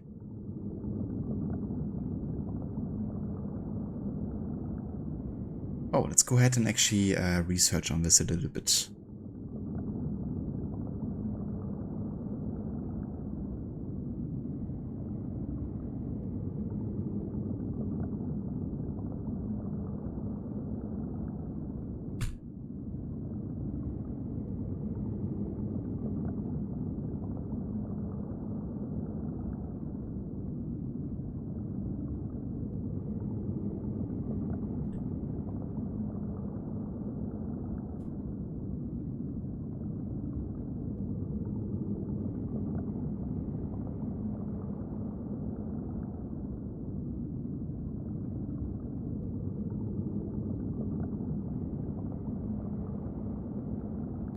A brief history of time. All right. Sahelanthropus chardensis. Sahelanthropus chadensis. Okay. So they lived in West Central Africa sometime between 7 and 6 million years ago.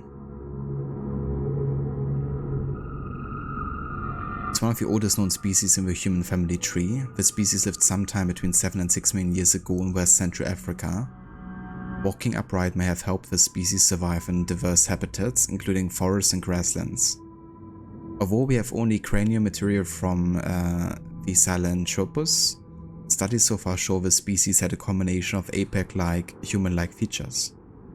Ape-like features included a small brain, even slightly smaller than in chimpanzees, sloping face, very prominent brow ridges, and elongated skull.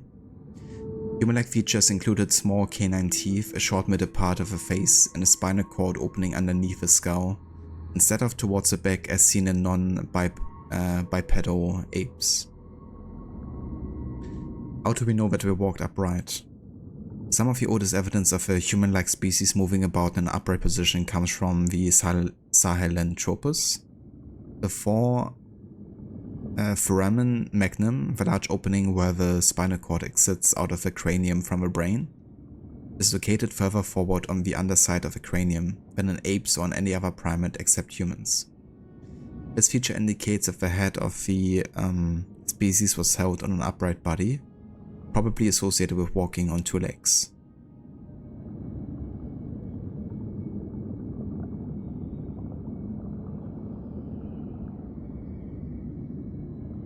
Cool.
So I think I fucked up a little bit by leaving my clan behind in one of the settlements, because it seems like all of them died while I was away for some reason,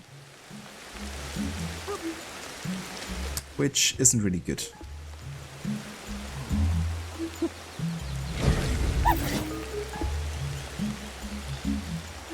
But I at least have 2 kids here, but we definitely need some outsiders to come in here.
Alright, but yeah, now that we have reached the next evolutionary stage, I guess you could say, This is gonna be where we'll take a short break of about 15 minutes or so.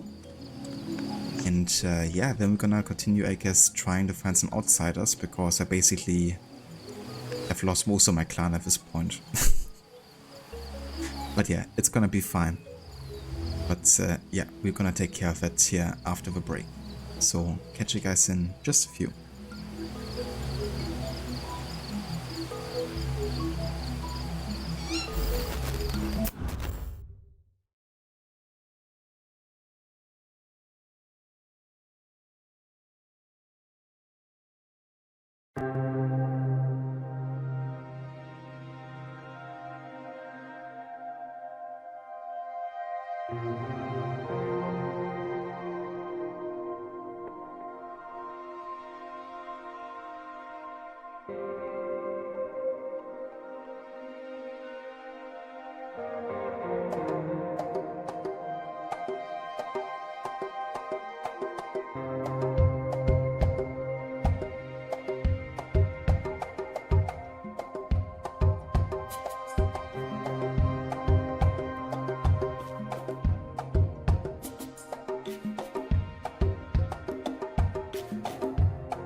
Alright,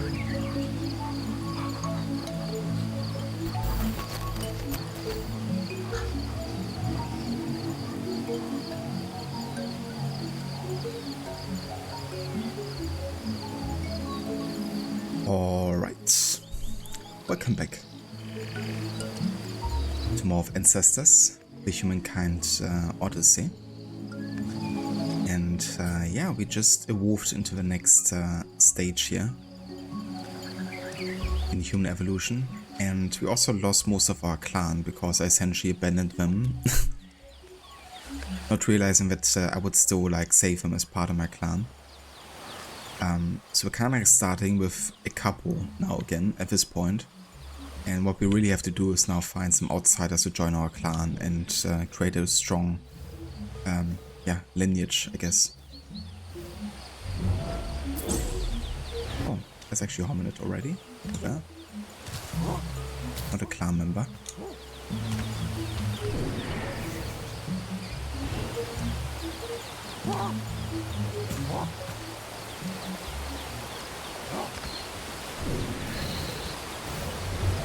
Also gonna discover this area here. Because whenever you're doing the evolutionary leaps, you basically spawn at a new location. It could be one you already have been to, but in this case we haven't yet. The Under the Cliff Oasis.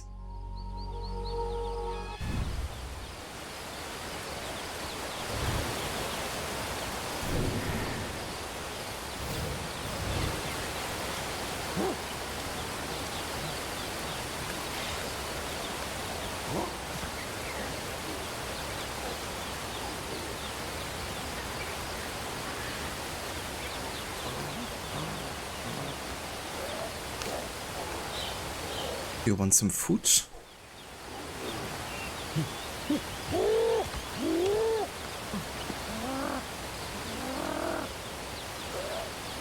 I think he might be... I don't know what he wants.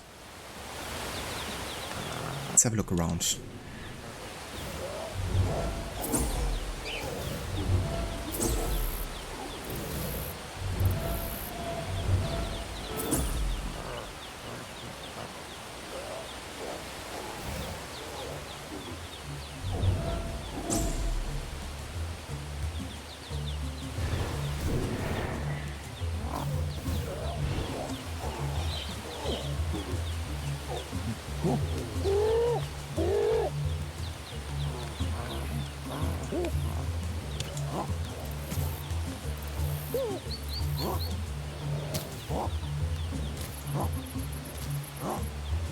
Okay, let's see if he needs something against bleeding.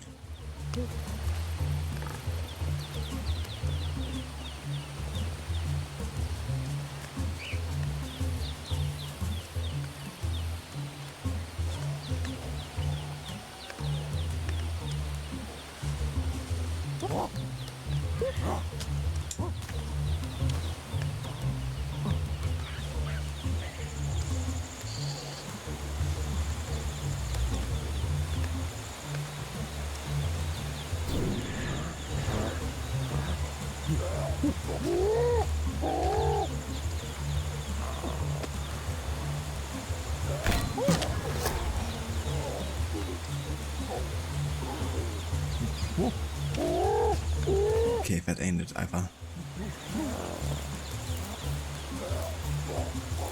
But it seems like he's like puking or something, so definitely has to be food related. Just have to find something else for him to eat.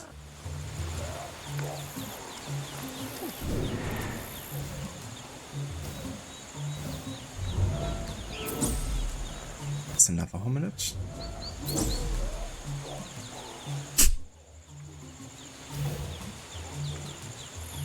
Welcome back, Casper.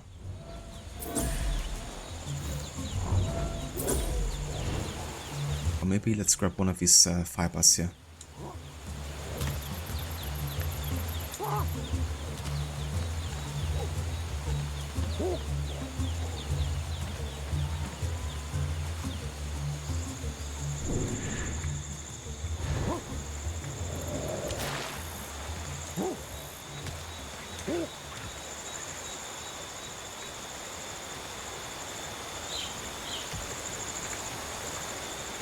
Okay.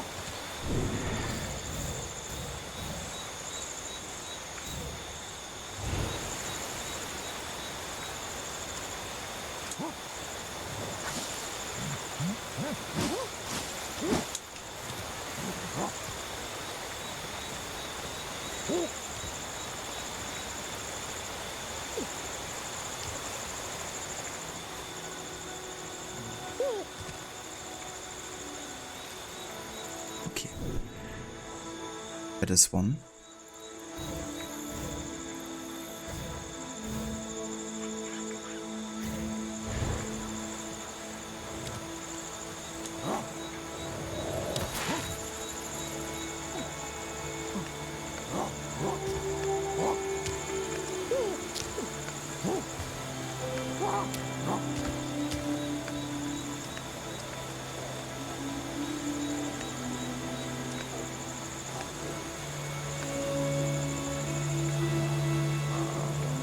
Any water parks around this place?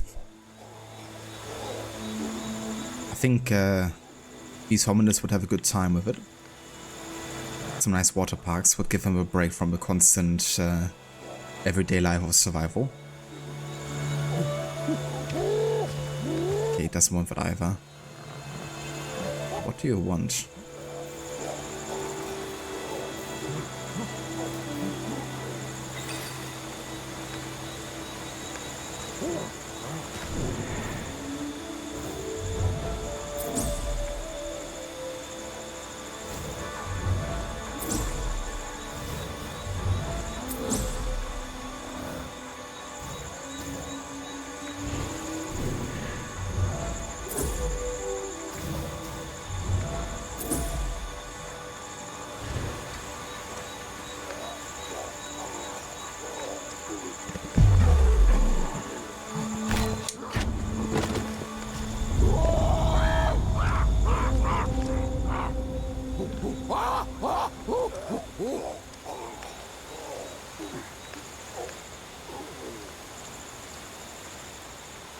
Who are you?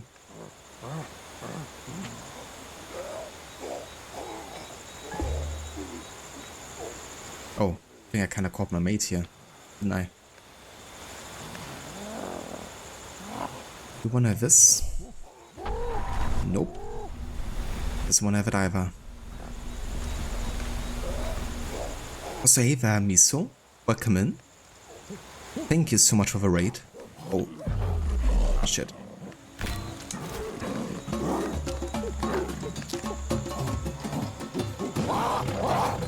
Fuck, yeah. It's not good.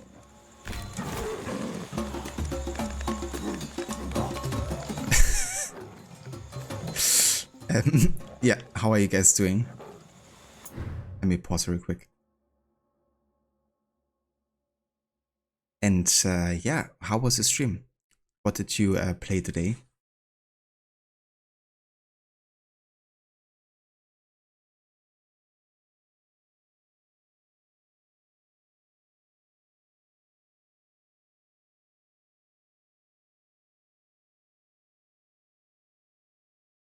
Some AC Valhalla? Nice. How is that game going for you?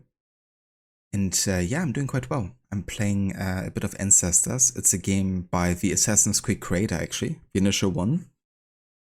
Patrice Désilets. He was a creative director on AC1, 2, and Brotherhood.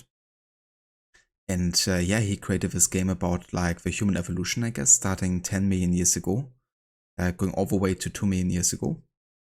And yeah, I'm doing like a bit of a history order type of run with like different games. And I picked up some of my favorite historical games and some of the ones I haven't played yet, and brought them in like a historical order. And yeah, we're playing them in kind of like that way, back to back.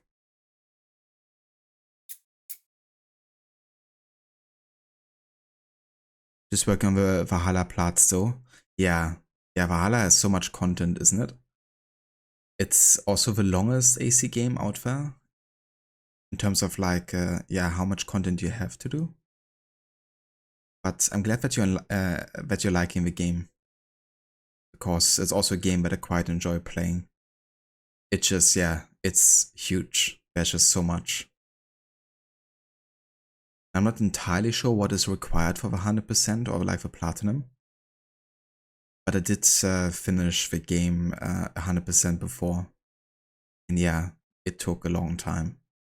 Well over 200 hours, I think it was at the end.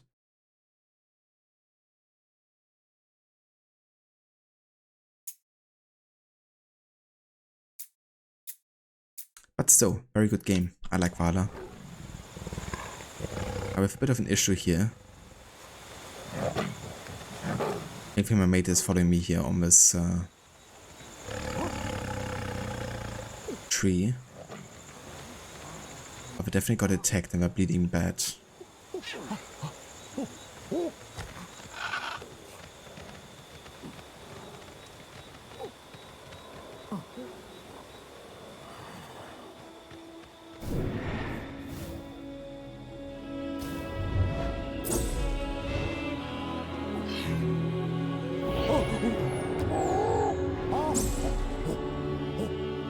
Did the saber-tooth cat leave? I think it did.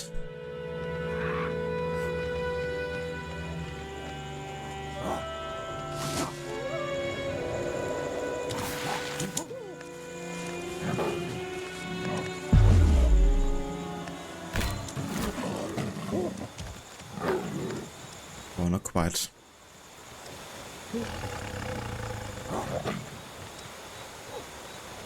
I'm gonna go back to the base real quick because I have to take care of these wounds.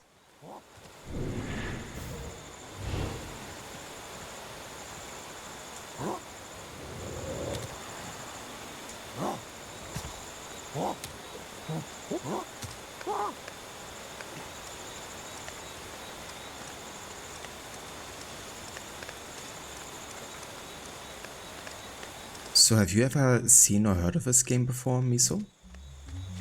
Ancestors?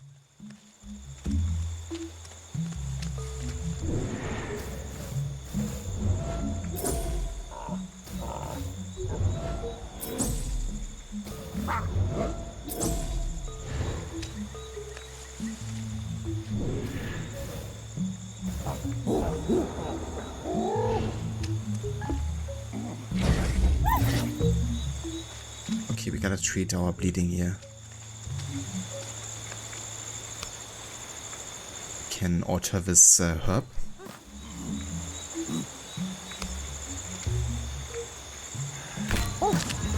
Then apply to our body, which will stop the bleeding.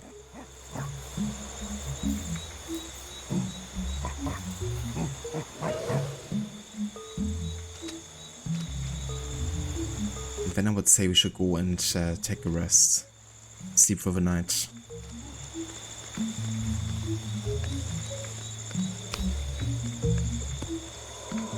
Just gonna build a sleeping place real quick.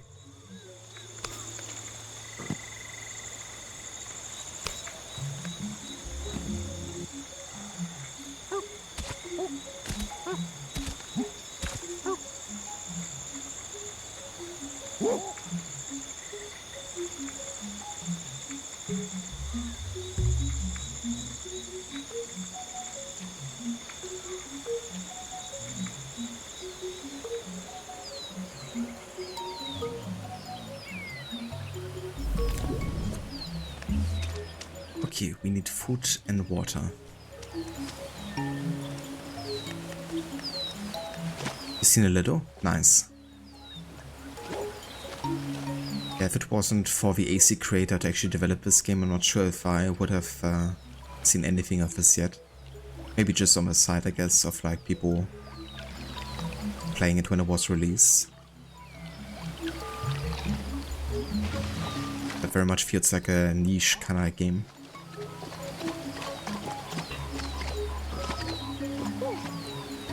It's another good kind of like walking upright training spot.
Okay, time to make some more weapons.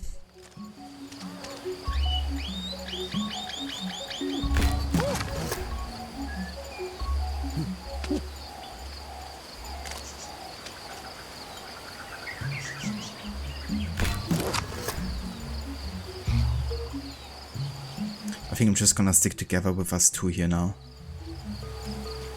Might lead to them being attacked, but two are definitely more handleable than a bunch of like 5 or more.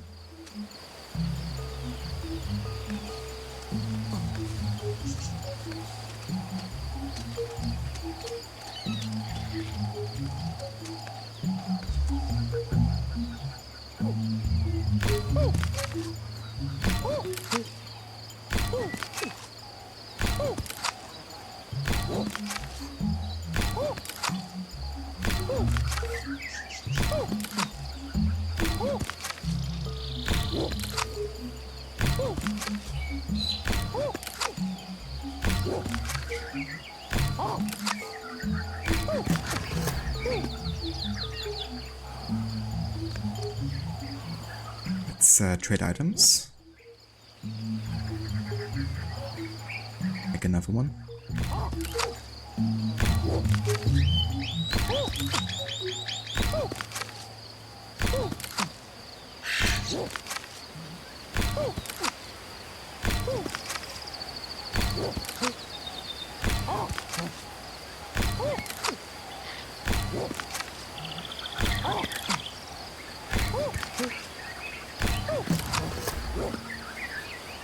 There we go.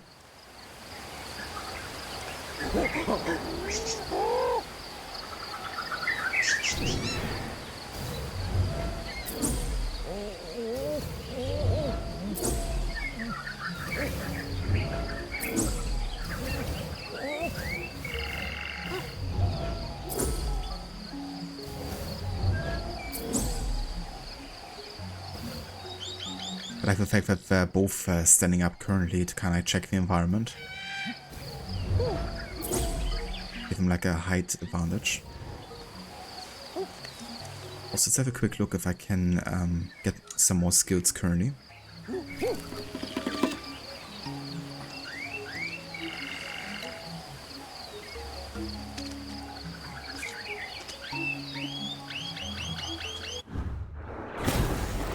Oh yeah, quite a bit. Lots of neuronal energy here.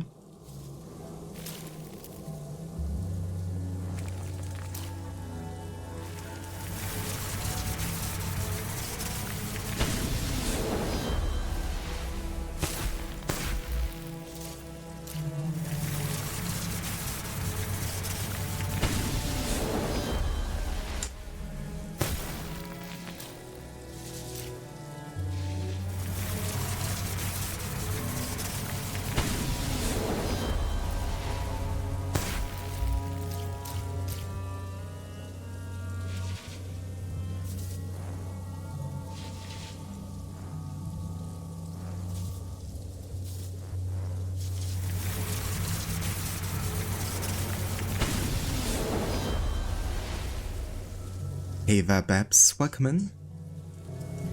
How is it going?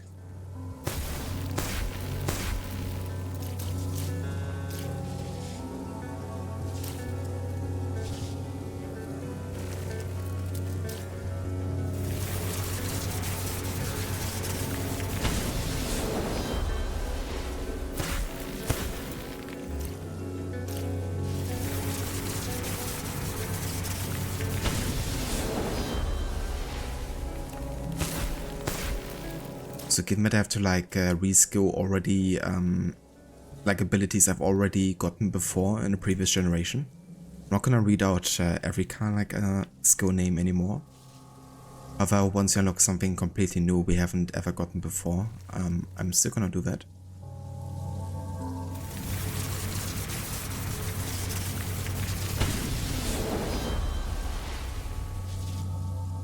That's good to hear, Babs. And yeah, I'm doing quite well. Enjoying some time with our ancestors here. We advanced already 1 million years, so making some decent progress. Working on the ability to walk upright soon.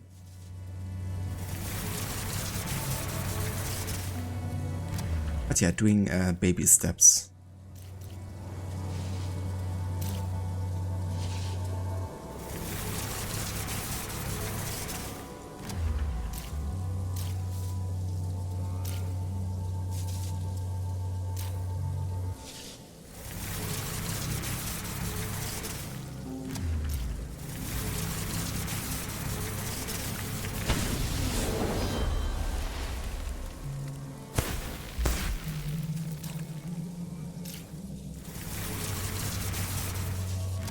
Okay, that's everything we can get currently here.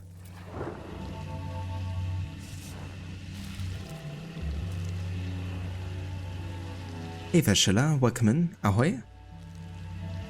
How's the evolution process going? It's going pretty good. Well, it's been like a mixed batch, I guess. Overall doing good progress for sure. We evolved now all the way to 9,085,000 years ago. But yeah, I kinda accidentally abandoned my tribe earlier. So when I was actually doing a generational leap, I didn't think they would all die, but apparently they did because I wasn't there to protect them. So now we're starting with 1 couple and 2 babies again, or at least currently in this generation. So we have to work quite hard on getting some outsiders to strengthen our lineage. But yeah, apart from that, it's going pretty good, for sure. I have to say, I really enjoy replaying this because it's just a very unique game, you know? Granted, I don't really play many survival games, but to me it feels very unique.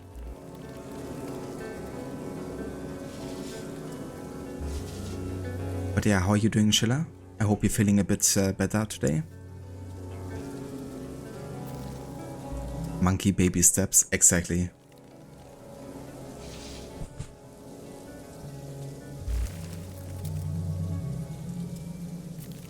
I was just about to check the score, like on the current game for football, but then I realized upon searching that today isn't a game at 3 o'clock.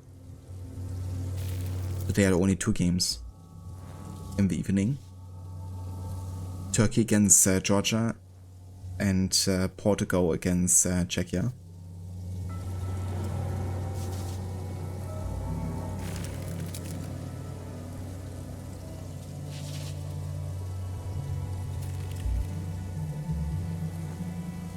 I gotcha, Shilla.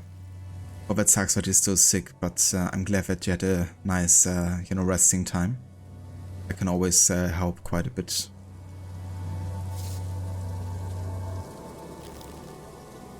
Hopefully soon you're gonna feel back to 100%.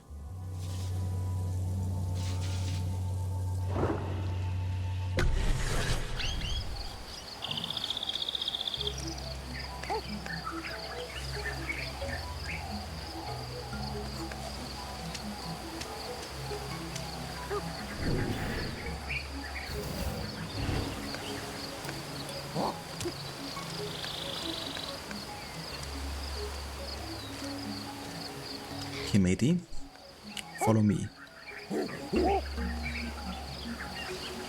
is time to hunt and to expand. And to get some new fuck buddies. Because that's the ways of our ancestors.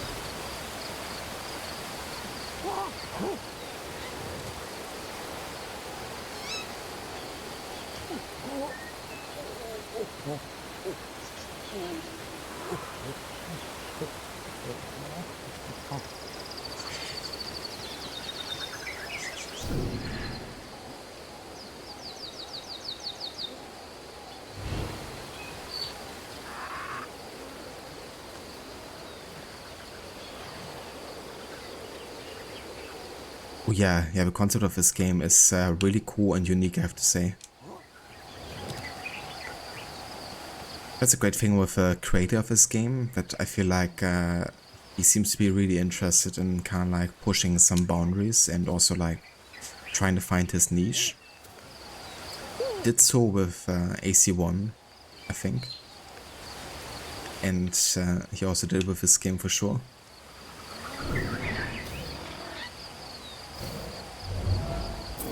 Yeah, Dominant is still there. It still needs our help. And I still have no idea what they actually need. Was anything we tried to give him? Didn't take. Also, did I just say to get some new fuck buddies? I sure did. You heard me right.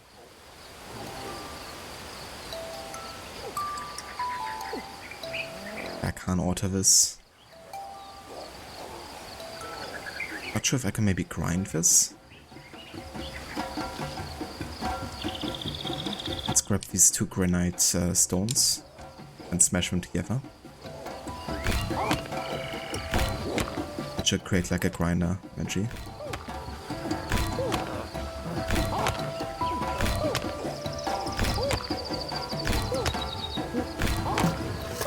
There we go.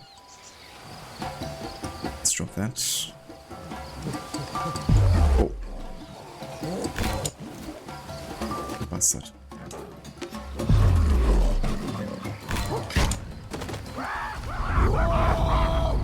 Get out of here, bitch. Also, give me your spear. You don't need it anymore. But yeah, I think that saber-tooth tiger is gone for now. So, it's the grinder, I think, is it? Can't really see.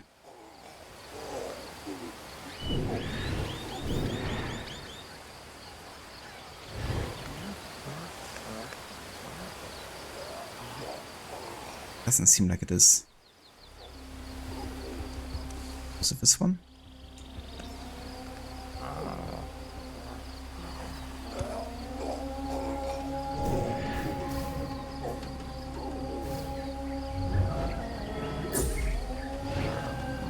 I love these saber-tooth cats always ruining it.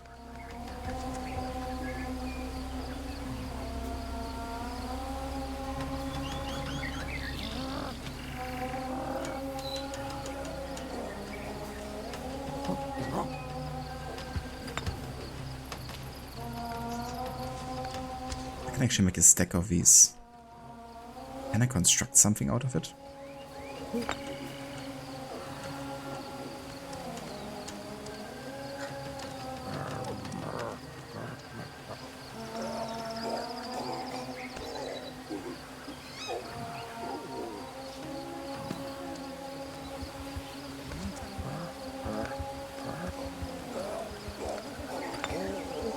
I don't think so. Okay, let's just make another grinder then. Until a saber-tooth cat comes over our way yet again. Primates got a mate. That is true. It's in the name, isn't it? Primal style.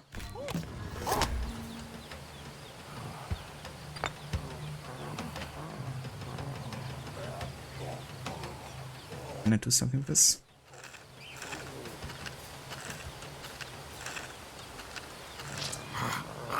Yeah, I don't think so. We gotta find something for him. We brought him something to stop bleeding. We brought him these kind of like berries. What else can we bring? That's like a liftable rock. Let's see what's underneath it.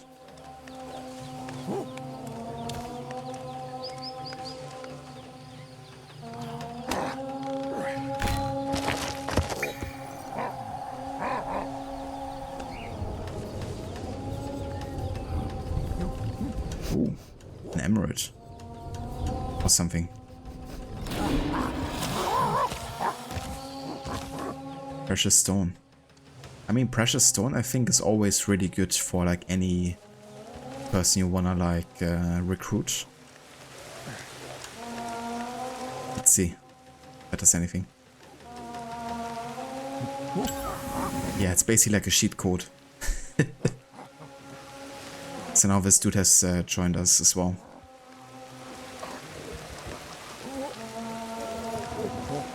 Let's go back to the base real quick and make him feel at home.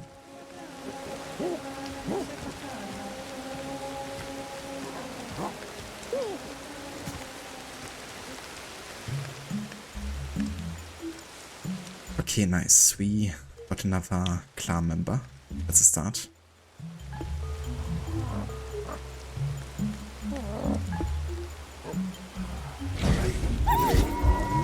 Very little health. Oh shit. Also poisoned? What the fuck? Okay.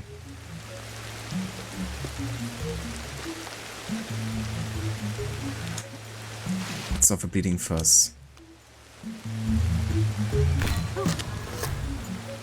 It's kind of funny, it didn't take my herbs to stop the bleeding earlier because he definitely suffered from it. Then we have like food poisoning, I think, so we gotta drink lots of water to dilute it, I guess, in a way.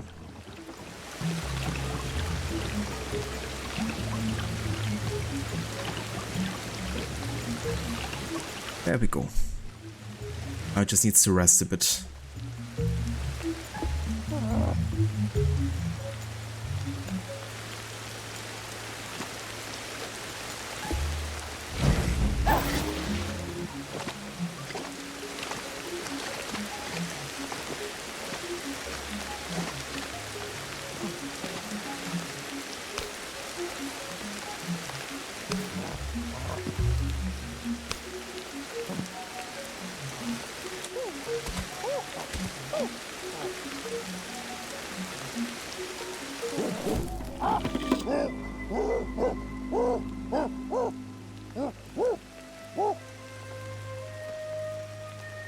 Oh.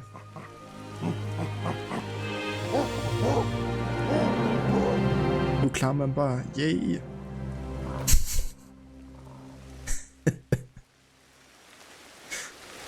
That's funny, we even have animations for that. So happy. Okay, let's slide on here and check the evolution here.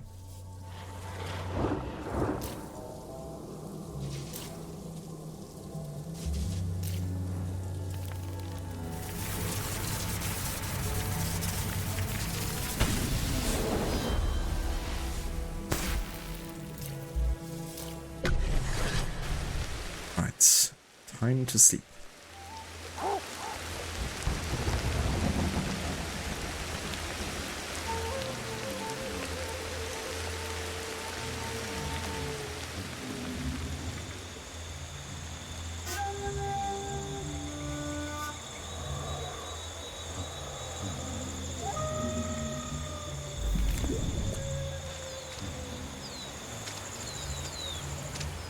We gotta find some food here. Yes, that's our other dude. He's still quite weak, I would assume. Yeah, holy shit, his life expectancy is so low. But hey, as long as we get him to make some babies first, then we are good. Then he can die soon, I guess. But I definitely want to keep the precious stone here for another hominid want to recruit. I'm gonna give it to this guy here.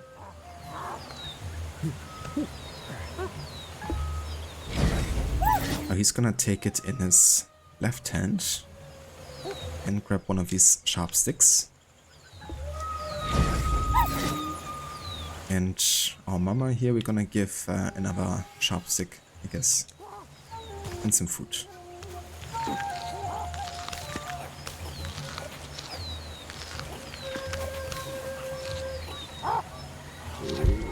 Oh shit, that was too much. Gotta drink some water.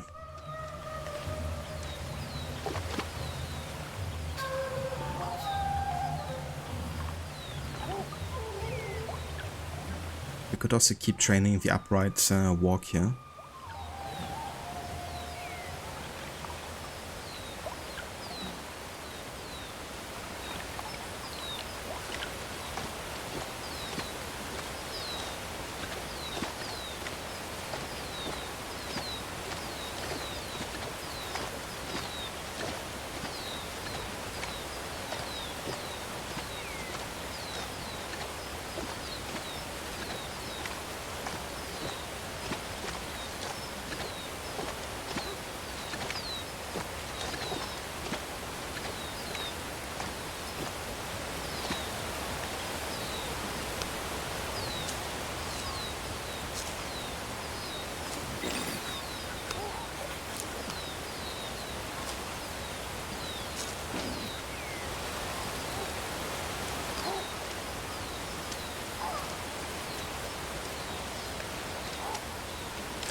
I forgot to take my friend with me. Whoops. Let's go back real quick.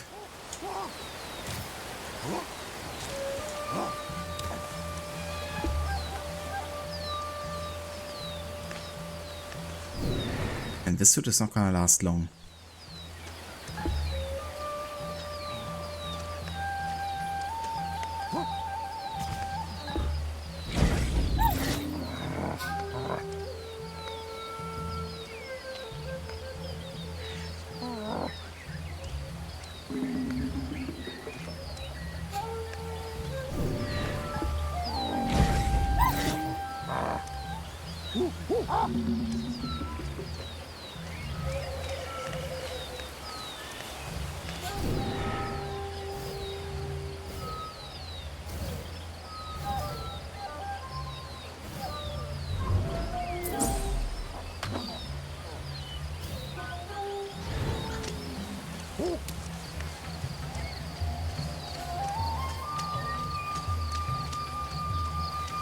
Okay, so I want to make sure we actually memorize our current home base here.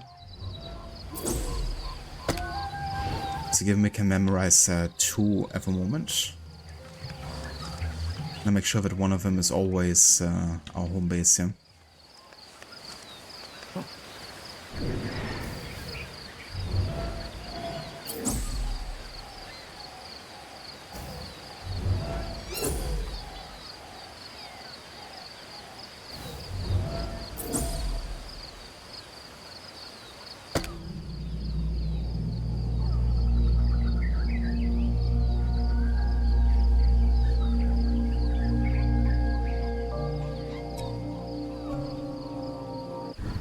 So why could I discover this again?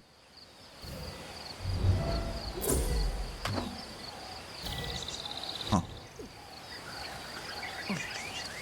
Never mind.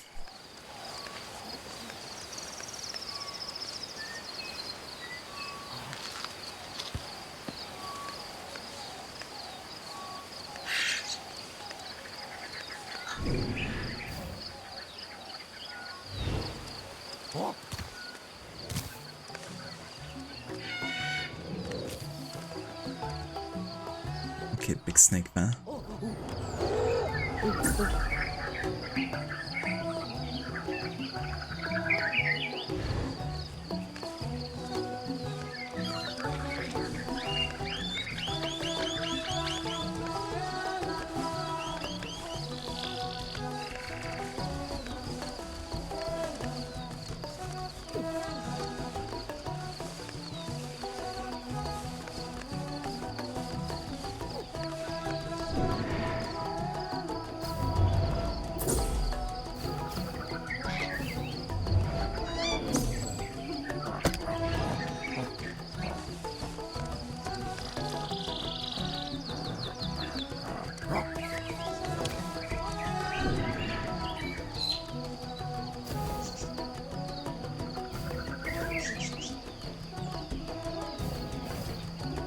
Oh, wir sind aber auch nicht.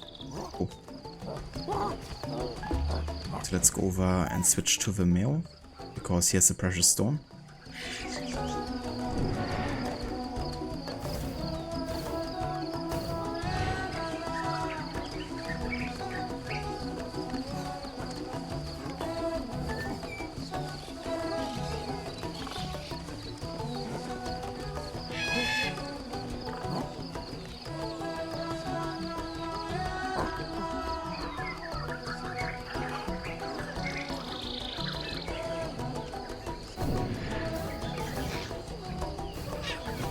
Oh, it's actually two.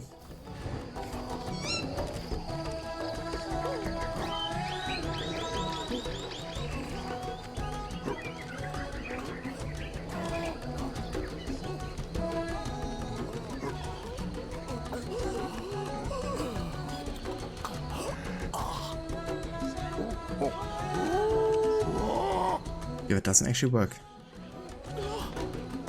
Doesn't want the precious stone.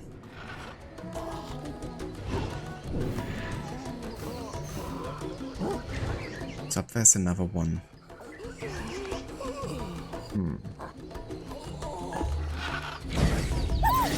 Maybe there's some fruits up here that I could try to get to. That branch. Some cup of fiber. Maybe that.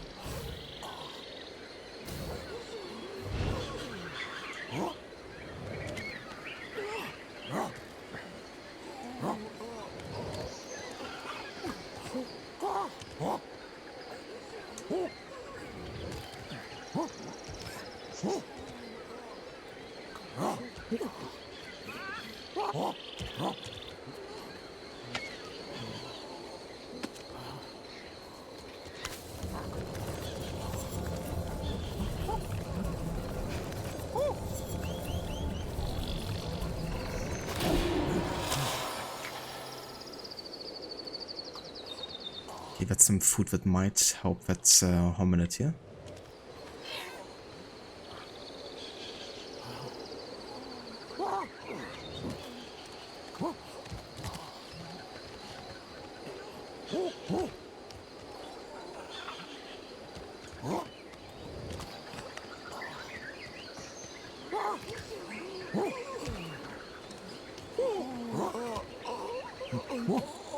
There we go.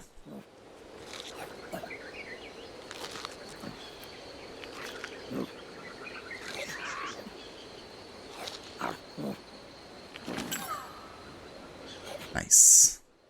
First the outsider. Very cool. And we have another hominid over there. That I should get to.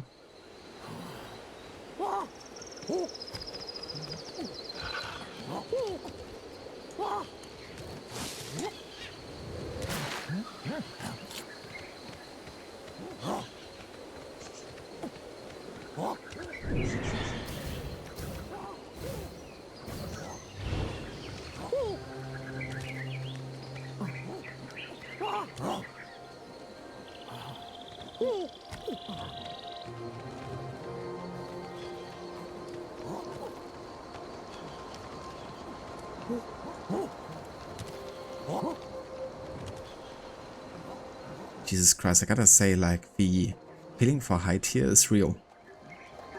Like, yeah, you might not always die, but gonna have some severe broken bones. And then, like, predators waiting for you down there. Just saw, like, a saber-toothed cat walking past, and also there's a snake down there. But definitely gotta be somewhat precise here, landing on the trees.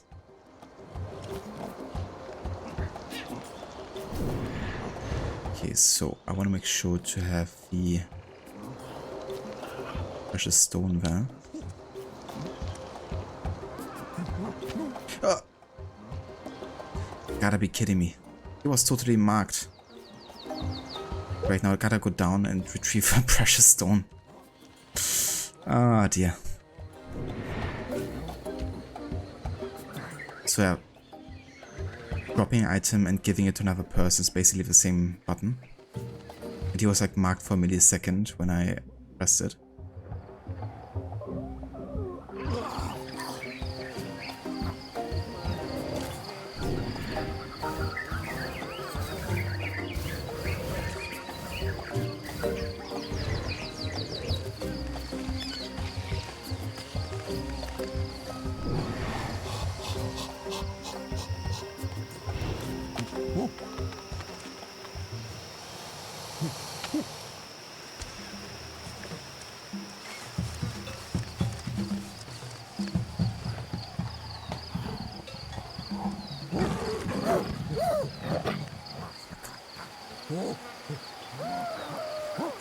Oh, he fucking came.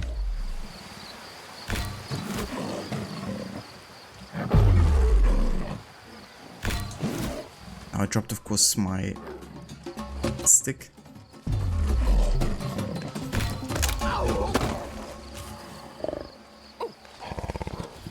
Gosh, just because I had to drop my freaking precious metal.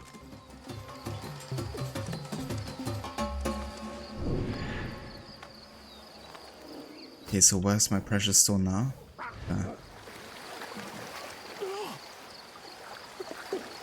Oh, there's a crocodile.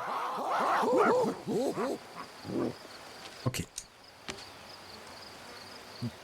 Take that. Take this. Let's go back up.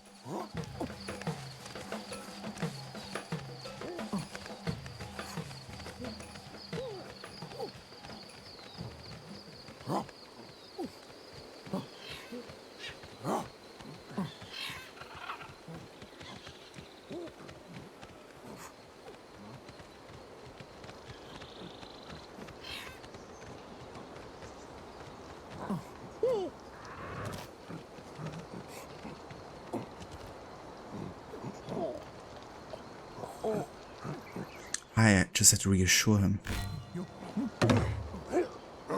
It's also like a time-based thing.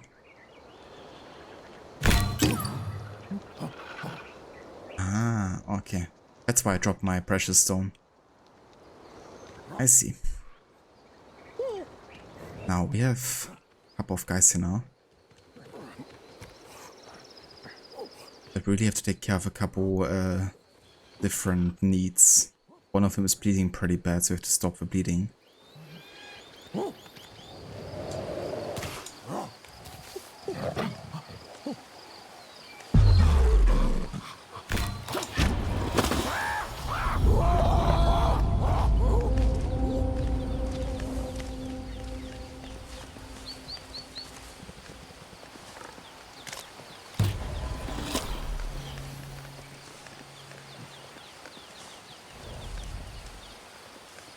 Actually, two of them are bleeding pretty bad. I just go back to the home base here. Of course, we have a means to do it there.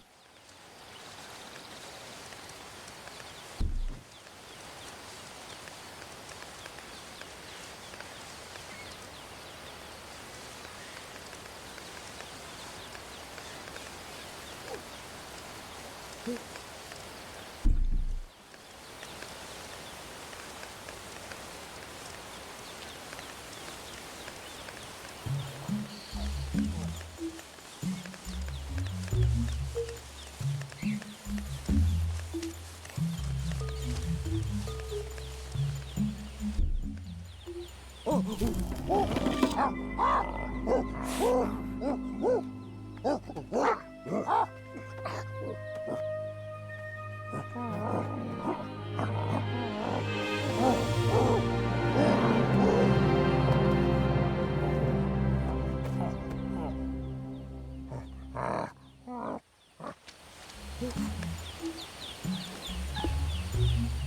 let's take care of the guys who are bleeding here.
Okay, I think we're gonna make for another pair here.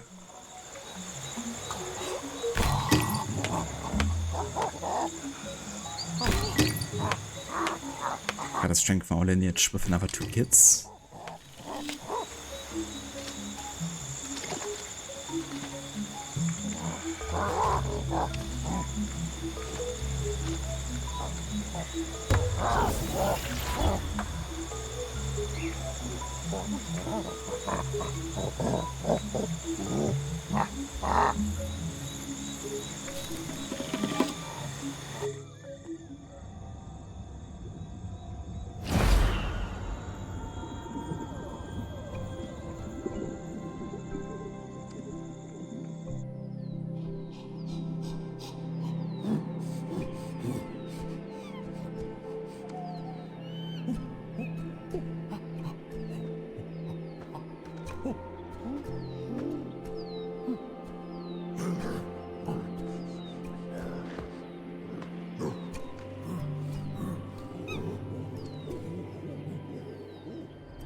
Alright, time for round number 2.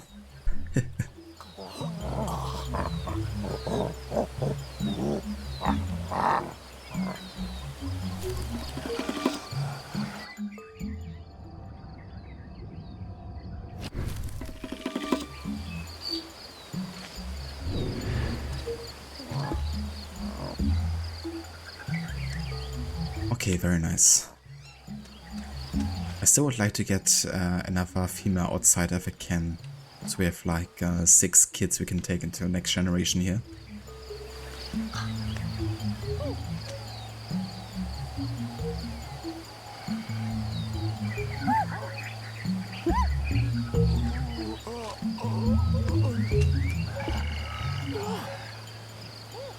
You fine? Seems like he is.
Should we still have the precious stone here somewhere?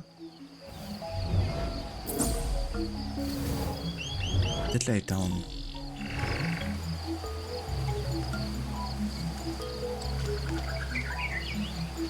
Ah, this one is having it, right.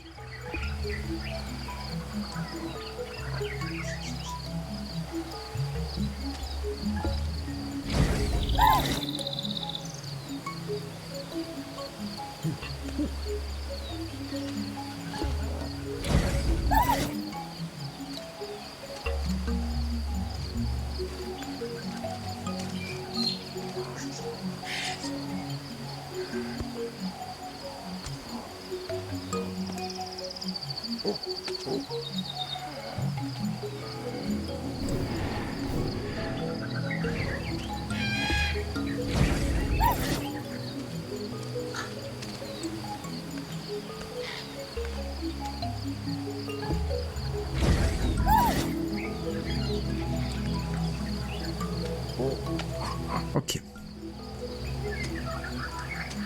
Let's head out again.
This fucking saber-toothed tiger, I swear.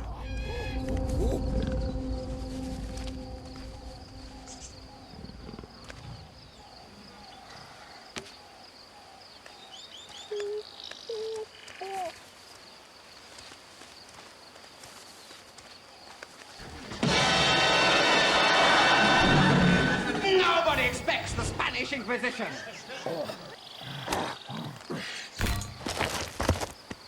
Nobody? Hey, where's Stanley? Welcome in. A kitten. Yeah, not a very friendly kitten. It's been like ambushing me for ages now.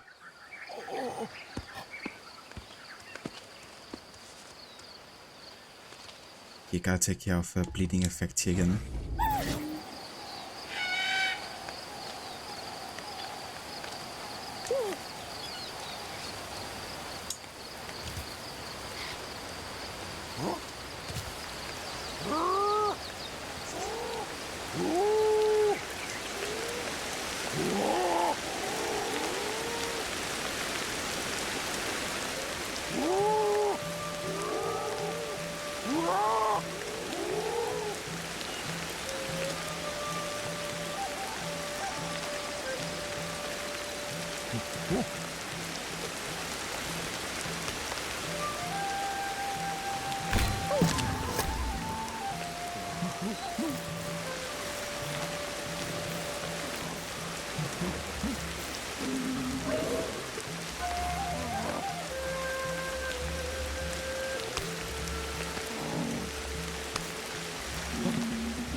Okay, I think I'm just gonna head out by myself for now. It's just a bit easier to take care of one person right now. Just gotta make sure we have an actual sharp stick here.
Good training spot here for upright walking.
Knock, knock.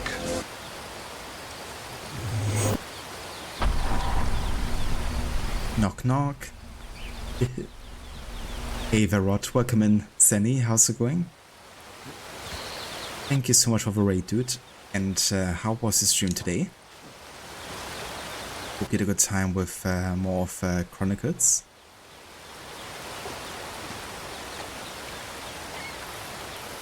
Hey Vashilla, welcome back, dude. The Legion has arrived. Welcome back, Babs. Hope you guys enjoyed some AC Chronicles. How far did we get today?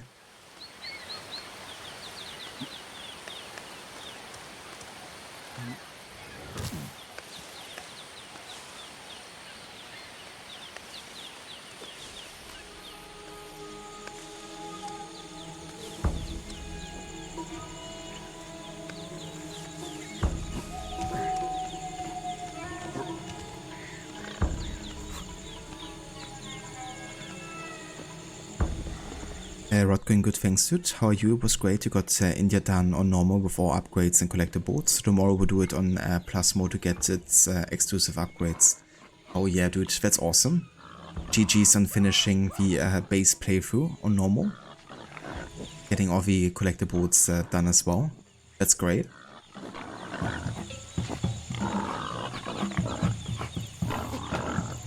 Okay, these warthogs really don't like me. Hold up. I go to higher ground here, otherwise I go into a state of panic.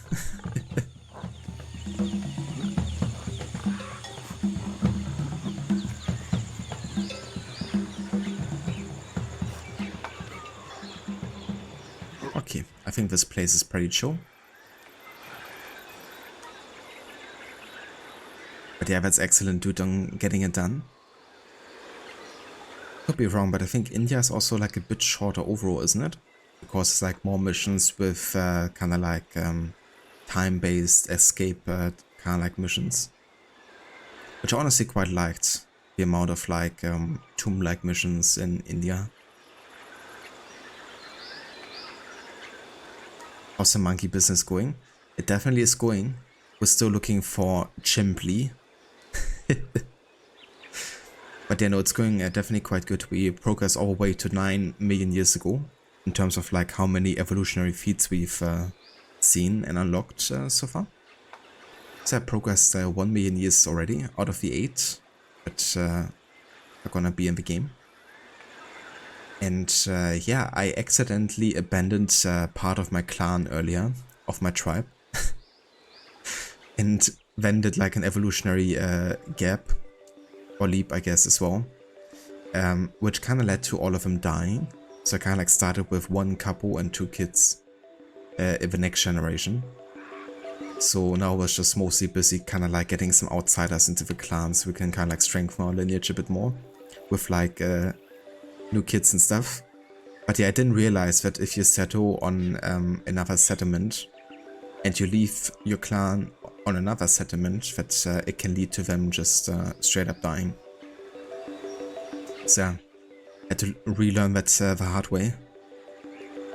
But it's going good for sure. We have like 5 different adults. We have 4 kids. So we're definitely thriving again. We also killed our first warthog. And we also killed a saber-toothed cat as well. Also killed one of the green mamba snakes. But yeah, we still can't eat any meat though. Our metabolism isn't good enough yet.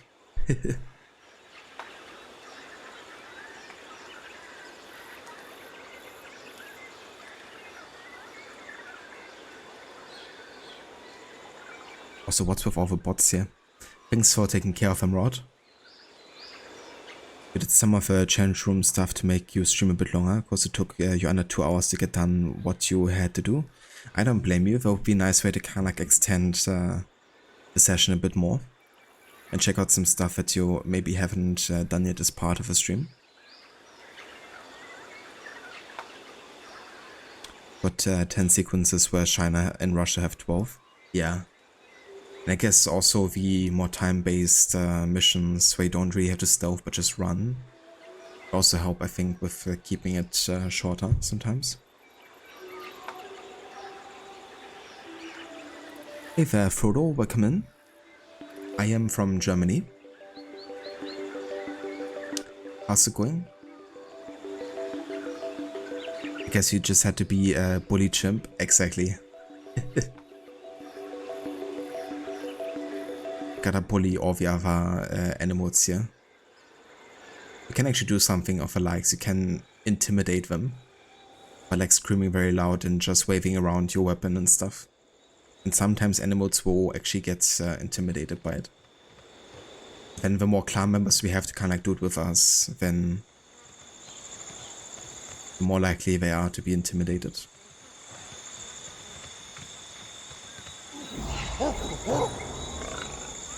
Okay, there's still warthogs over here. They've been waiting for me the entire time, haven't they?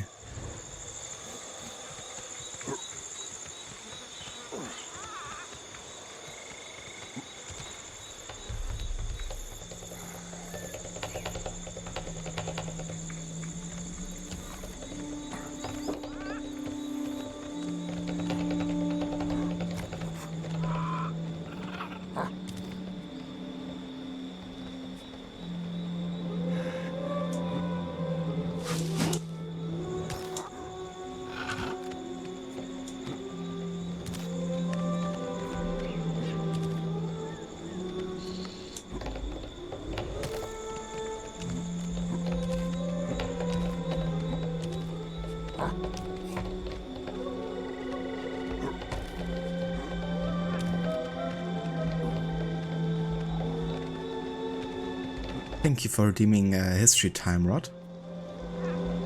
Something related to a predatory animal. Sounds good. What I'm actually going to do is I'm going to have a look at the animals in this game. And I'm going to choose one of the predators and then read up on those. Because I already read up on the saber-tooth cat earlier, so I would like to choose another one. Let me have a look.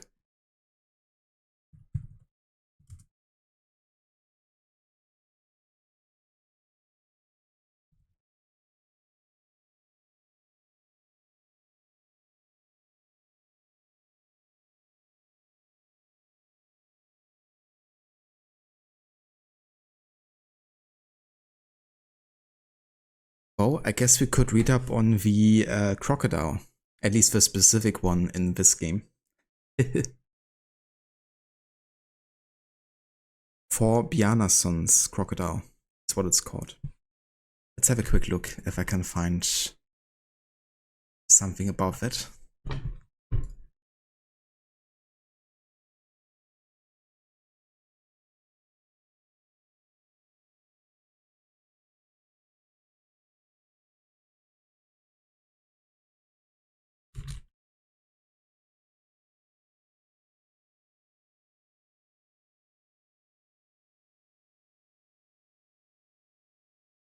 A brief history of time.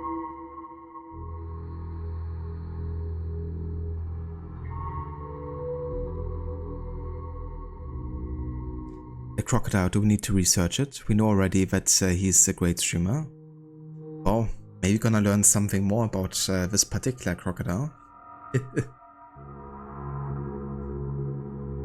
There's still many unknown things.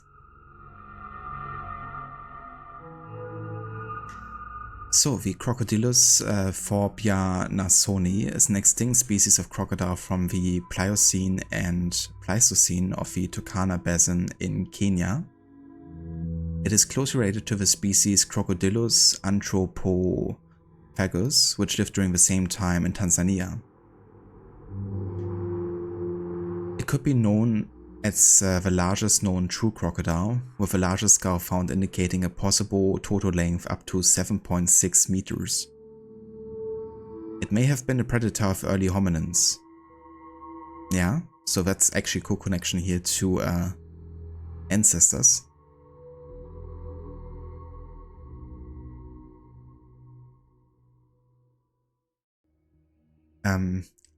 It has a distinguished form other crocodiles by its broad snout. Its small raised rims on the prefrontal bones in front of the eyes, a feature also seen in some Nile crocodile individuals.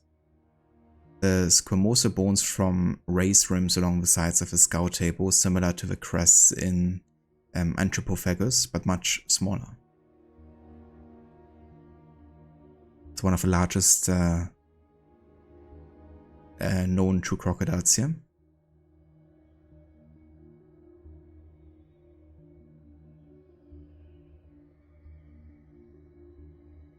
This is quite interesting here.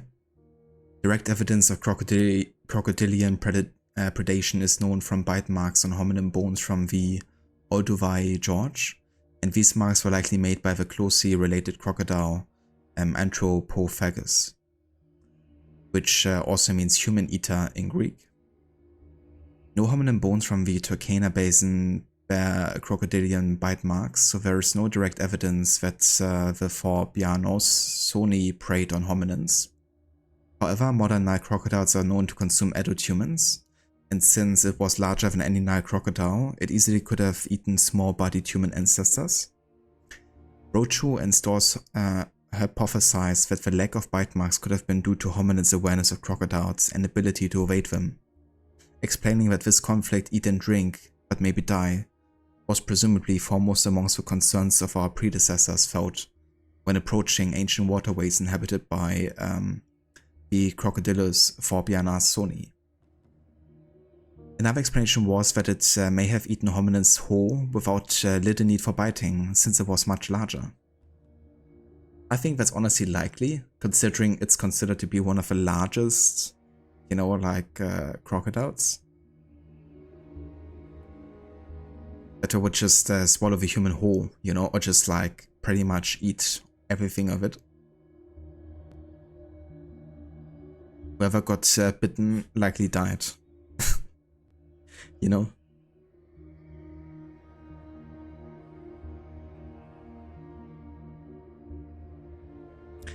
Human eater, very apt, definitely.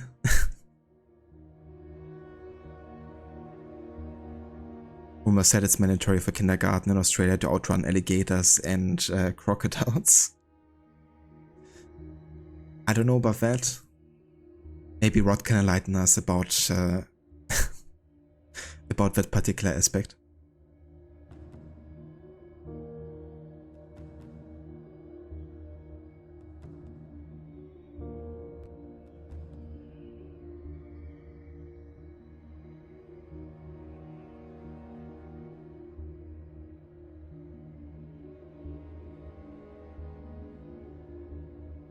It's a live restoration of this particular crocodile here.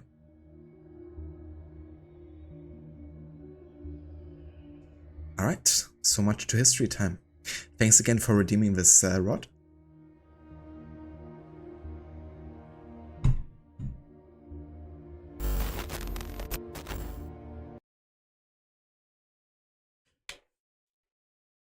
Oh, whoops. My controller disconnected.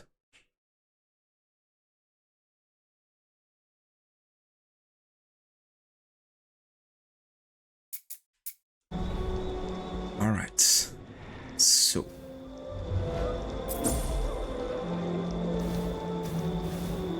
I want to go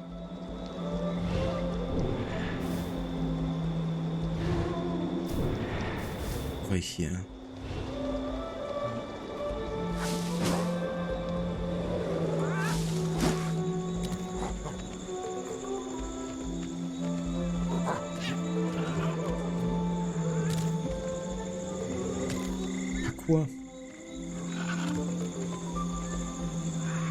Of course, there's directly a snake down here.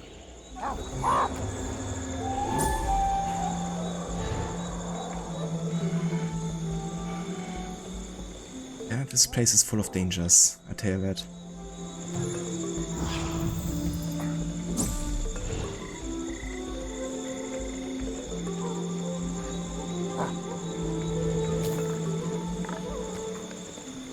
That's like immediately a warthog. Come on, don't you wanna run into the snake there? Just kill each other.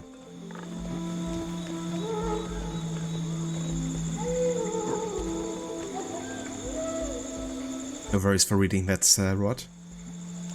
It's a really nice opportunity for me to like have like more reasons to research and like learn more. It's always thankful when somebody redeems that.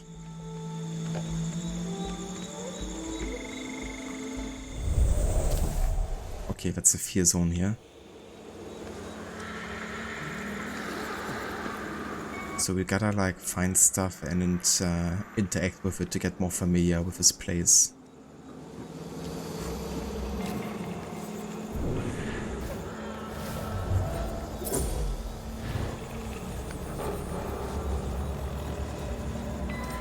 The more we get familiar, the more we can conquer our fear here.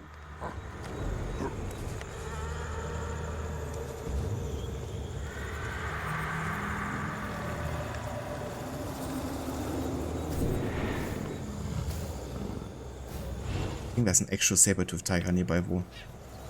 Yeah. Oh, we kill him already. There we go. Kill the golden Makarodus.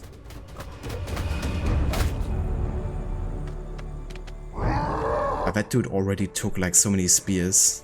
I think I already inserted like 3 or 4 spears into this dude before I finally died.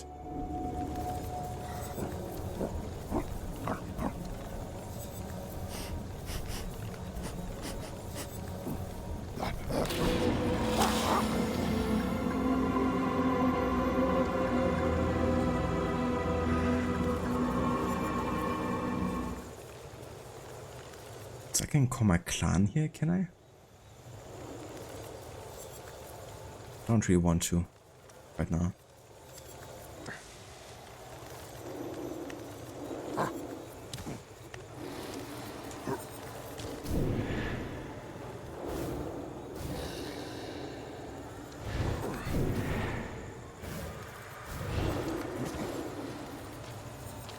I like the way they've done this visuals and sounds for the fear.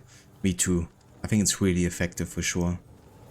What's also interesting is kind of like blinding you to a degree, you know, because there's also these kind of like growling and roaring sounds. And sometimes it's like very difficult to distinguish between that and actual predators attacking you. Like in this case, I kind of could distinguish it because earlier today it happened to me that I thought it was part of the sound effects, but it turned out it was an actual predator. So gotta be doubly aware of everything.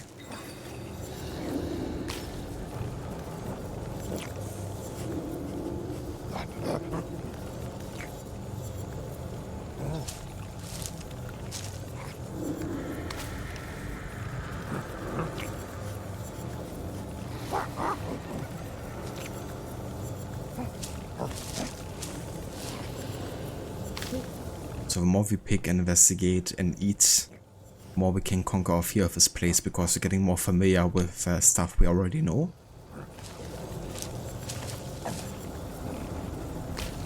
Almost there.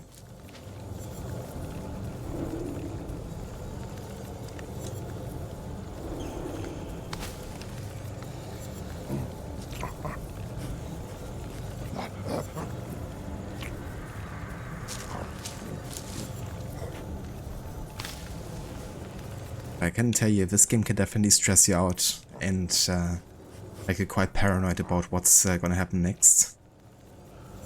I would say it's definitely having some like horror elements in a way, you know, of like trying to survive. Okay, so now we can conquer a few here.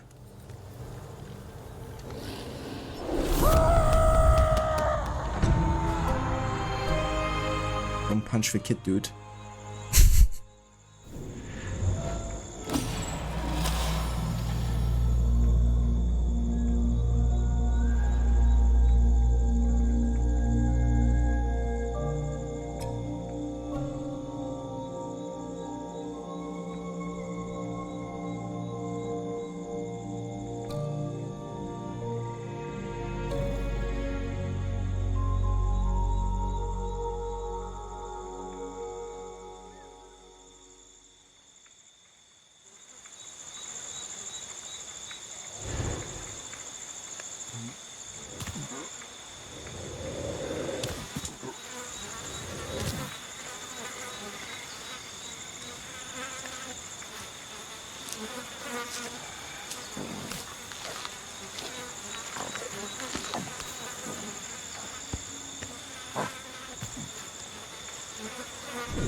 So basically right on top of the settlement here, or potential settlement.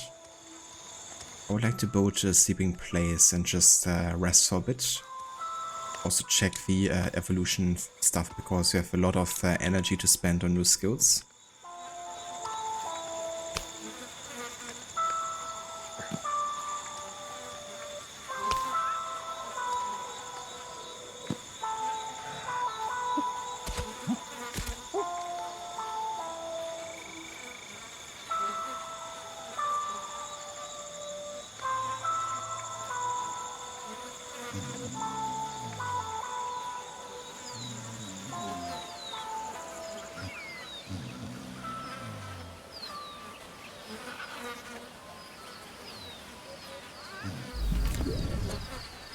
Okay, I need water. But first, let's get some skills. A lot of these skills already got in the previous generation, so I'm not gonna read out every skill. But all the new ones we're still gonna be checking out more in detail. But yeah, let's increase the flee response.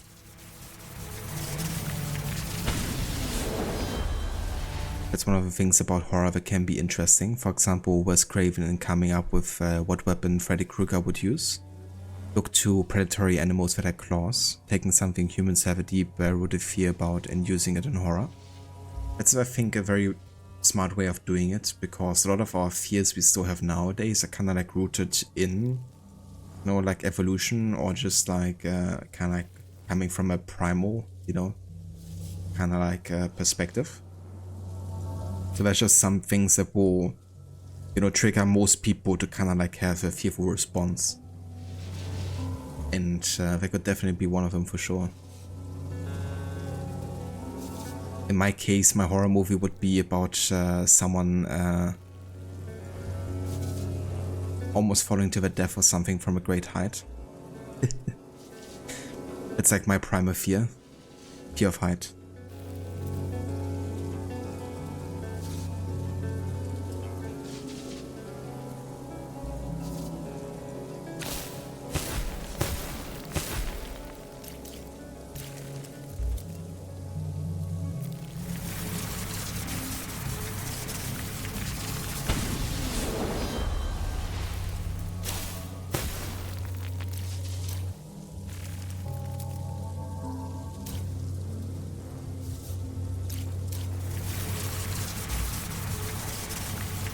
Gonna basically strengthen my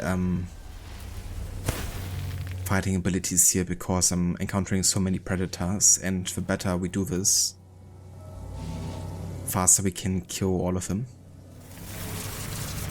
Which in turn is gonna save us time with like getting to make like more sticks and stuff. I don't wanna neglect my other stuff here too, like metabolism and just like senses and stuff.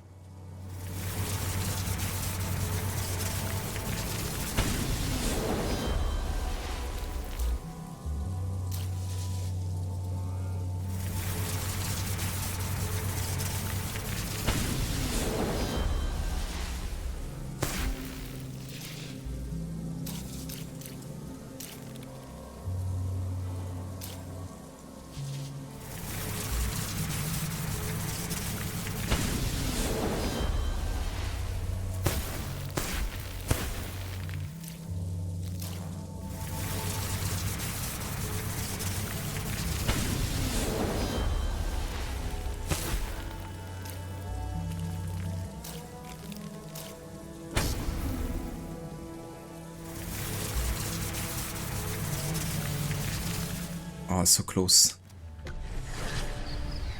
Oh, we can get enough here really fast.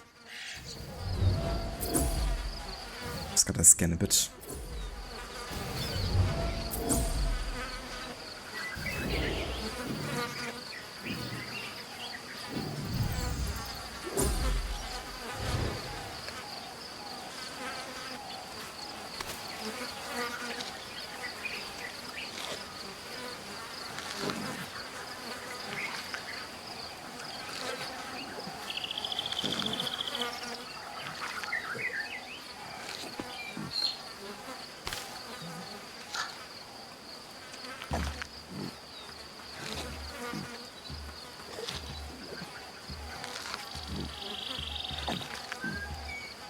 Delicious.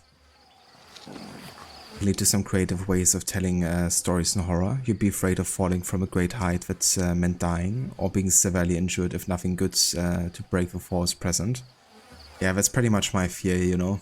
Like, whenever there's a great height in Wolf that could be potentially lethal, then I'm like definitely different than like a 3-meter height, you know, where I'm like, okay, I can like roll or I can like fall into water or whatever. Not afraid of heights like that, but even when there's like, you know, kind of like something to support yourself, you know, if you have like remotely any freedom of movement of like potentially getting to fall over, then I'm like out of there. I think it's also a bit of a trust issue maybe, you know, because of course it's like a bit irrational, but I don't trust random people not to push me over or something. In a scenario like that, at least. So that's just like something I'm like, I don't know, I guess a bit paranoid about. It's like, I don't trust you guys in this scenario. Maybe one of my ancestors got pushed to their death, you know.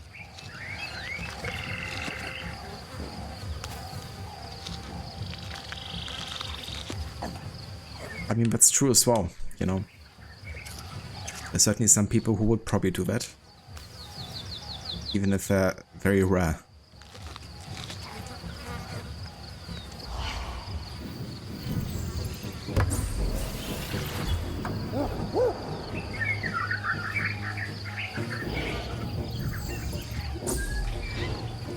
Okay, maybe that's enough now.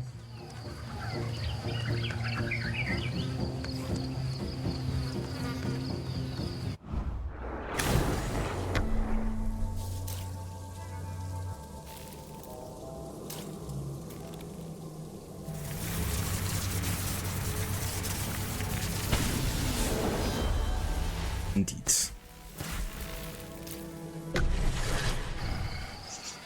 Alright, cool. I still need water, I think.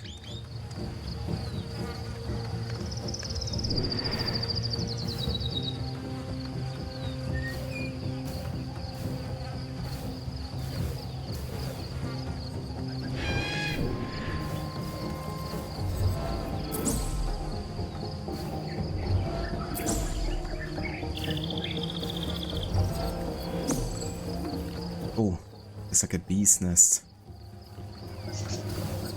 Maybe I can do something with like a stick, like drop it down. It could definitely attack me though.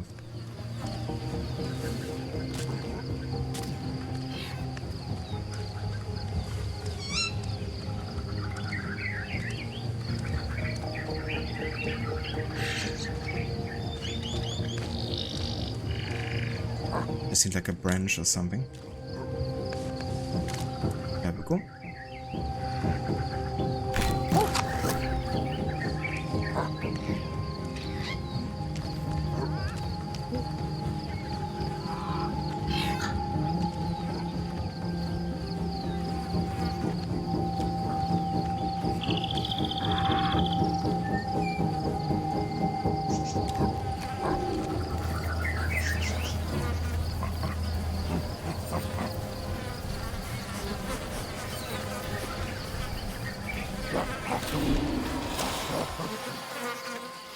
New gathering spot.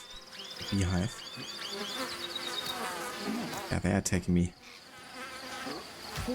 Just... Oh, we inspected it. That's good enough for now.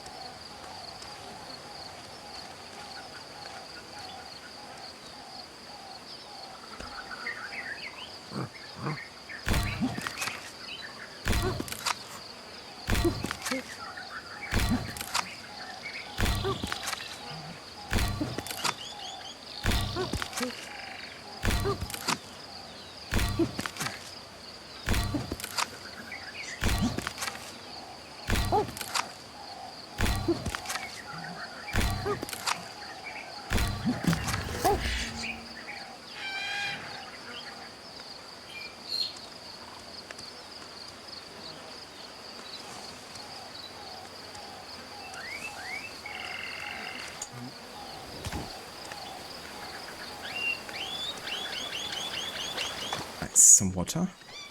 Definitely need some.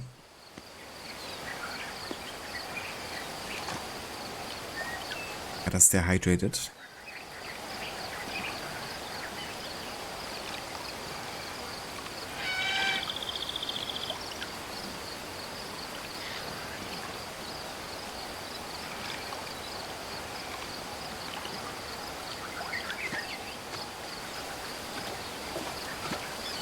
And there's also a great walking training ground here, I guess you could say. It's not quite shallow or deep enough, I guess, to do it like consistently, but definitely can do quite a bit of it. Citizen. Ava Aura, welcome in. Booga Booga. Booga Booga. Booga. Booga.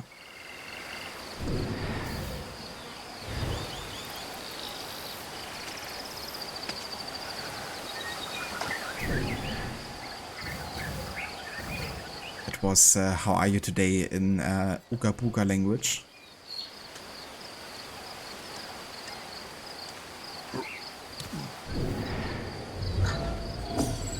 What is this?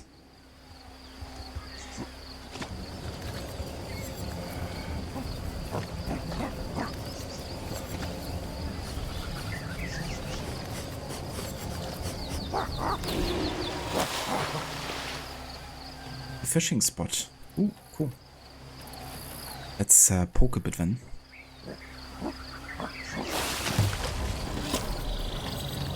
Nice.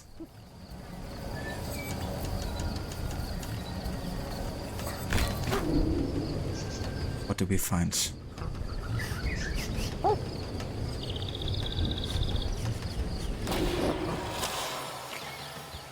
Some crayfish. That's how it started. So everyone who likes crayfish can be happy that this person actually endured some food poisoning.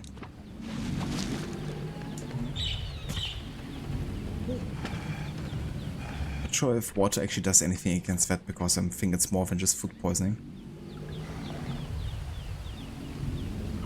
Actually, it's fine. Water does help.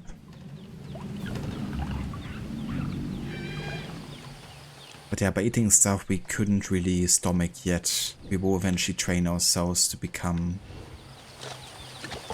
you know, able of like stomaching it eventually. Technically you gotta cook the shellfish. Oh yeah, we're not getting quite to this part yet in this game. We're not gonna explore fire. But there's supposedly a sequel in the works of this game, and that one is gonna focus on post 2 million years ago. And probably gonna focus on fire and stuff there, I would assume. But yeah, I think I'm gonna go and head back to my home base, back to my mates.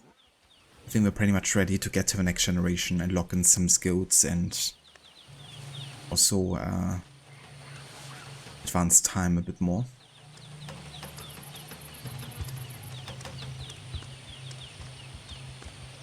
Here's the tomb of Osiris, motionless, motionless like Osiris, motionless his limbs like Osiris.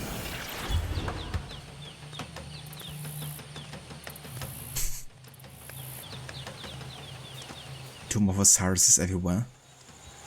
Technically we are in Africa though, so it can't be too far away.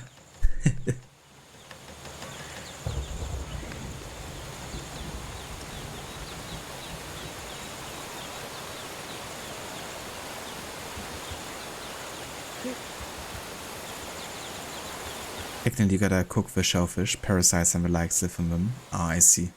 I've never actually made crayfish myself.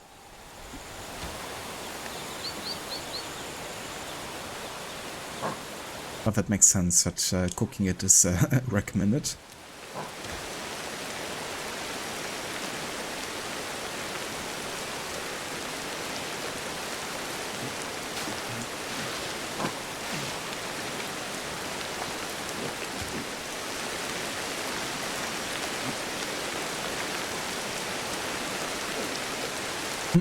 There are no worms with you. You are not repugnant. Oh shit, another fear zone.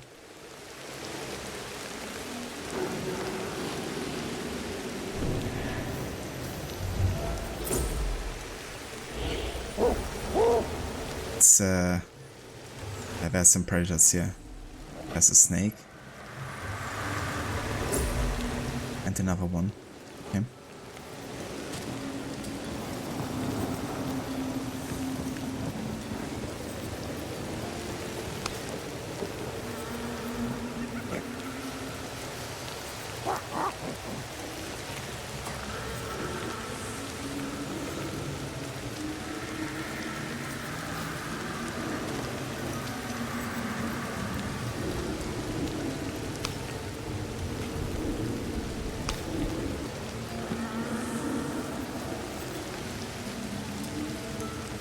Okay, time to conquer off here.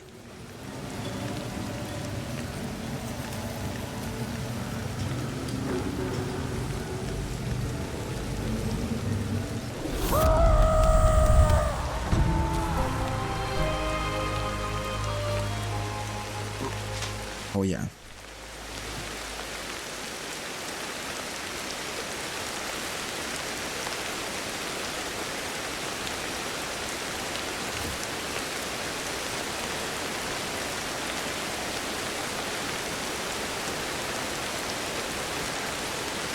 You know, like shellfish, but the family used to catch crawdads, crayfish on summer camping trips. Ah, cool. Wasn't there also a mission in Red Dead 2 Rod where you went out with Pearson to catch crayfish or something? And like the swamps or something? Oh shit. I'm drifting. Okay.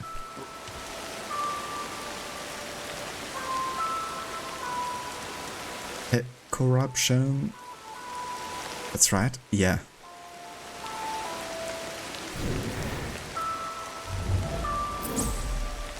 Was a pretty cool mission, I thought. I do like Pierce in general quite a bit.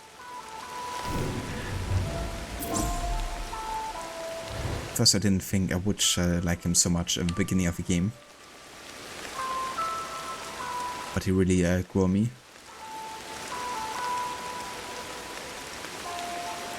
It's available in chapter 4.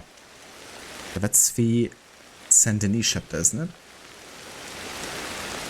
Was it? Not sure. But yeah, I can't wait to actually play Red Dead 2 again. It's gonna be a bit painful to wait that long until I actually reach that point. But at the same time, it's such a massive game. So I think I just have to be patient enough, and then I'm just gonna enjoy it all the more once I get to it again.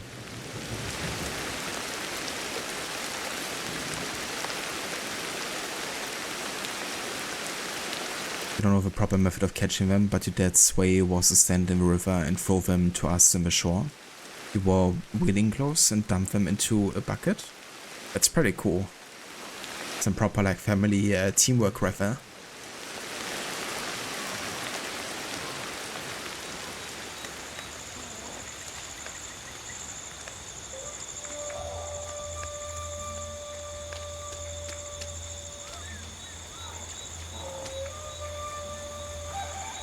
Some of the insults Arthur can throw them. Yeah. Arthur insults are just next level.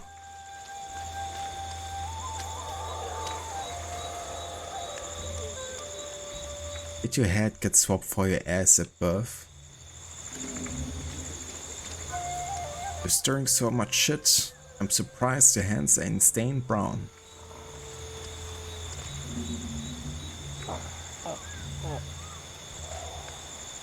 You have a command to describe your historical auto run? Not yet, I don't. I kinda explained it a little bit on Discord, but yeah, I should definitely create like a command. Maybe like giving like a bit more essential information for those who don't know.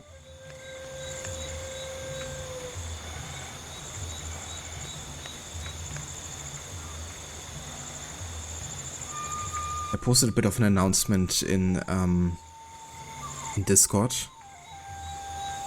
Just curious what's on the list. I gotcha. I can share the Google document, which is the current updated selection.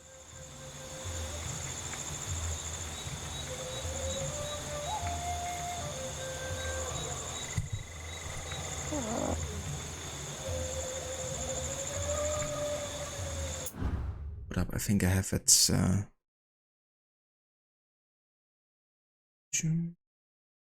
So one in Discord isn't quite as updated, I think, as the one on Google. Though I think it's very similar.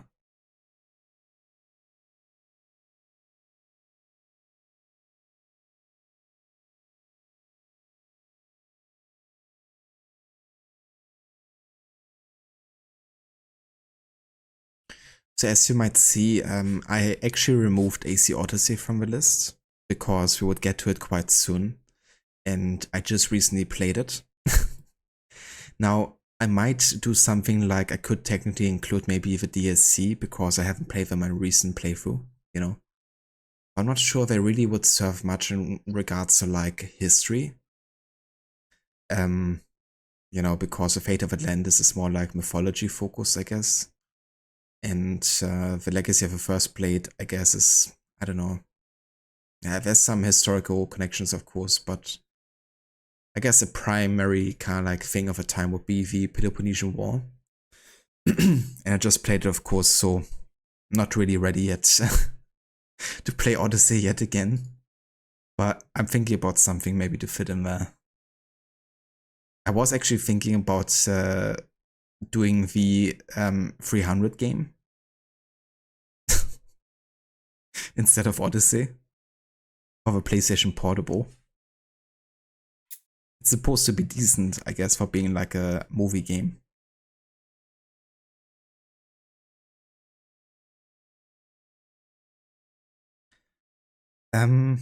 Yeah, I wouldn't really say that I'm either necessarily Aura, but I'm definitely interested in history for sure. I mean, yeah, I guess if counting going through hundreds of games to sort through the ones that are historically interesting to me, and then making a list of it, if that's considered to be history nerd, then I'm definitely a history nerd. But yeah, I wouldn't really say that I'm like a history expert by any means, you know.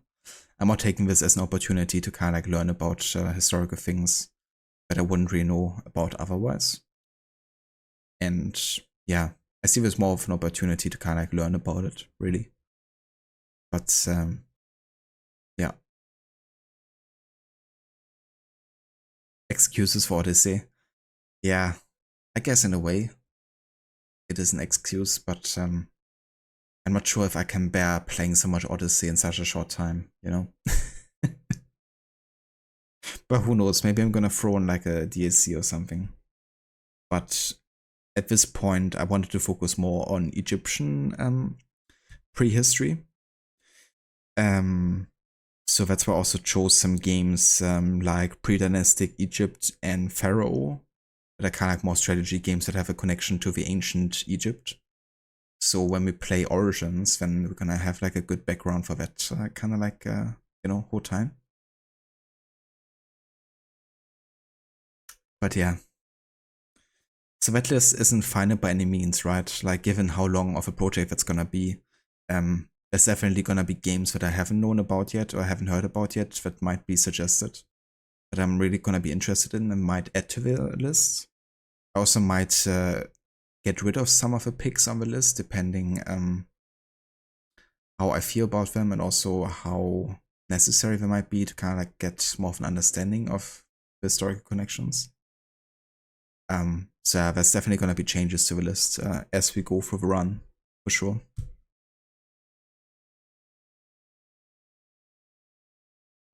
Malaka. Speedrun it on New Game Plus. Yeah, I mean, New Game Plus I could consider. But yeah, in a way, I don't know.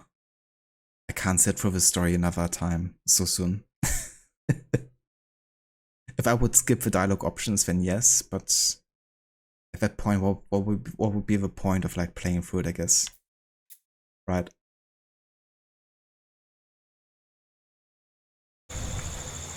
So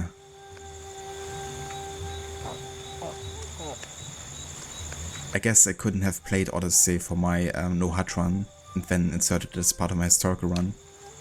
But I didn't get the idea of doing this historical run until after I finished Odyssey, or at least doing it now, finally.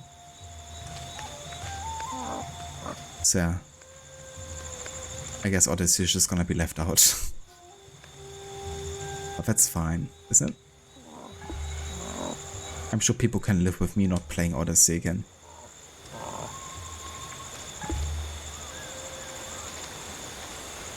But yeah, I think I am ready to do the next evolutionary leap and then skip a generation.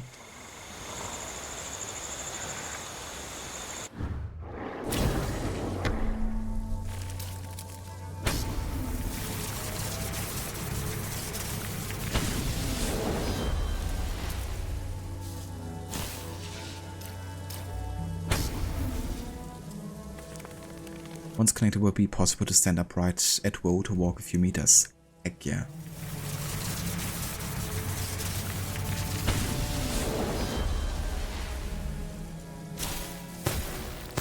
Awesome.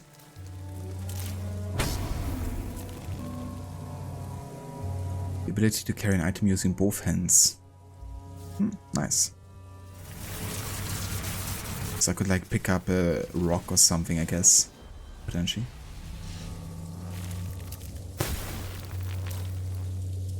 Cool.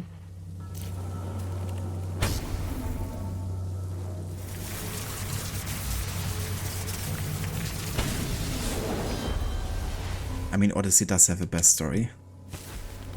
Which is why I can't play it so much, you know, because I don't want something so good to get old.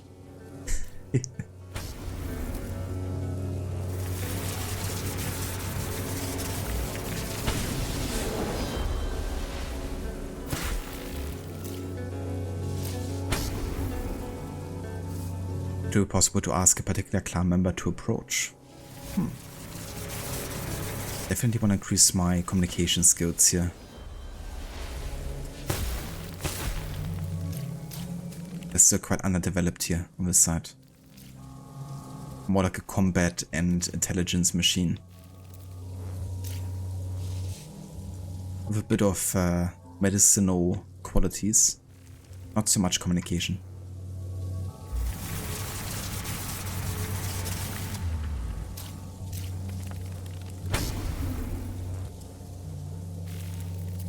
Oh, nice group defense. Now this is gonna be great.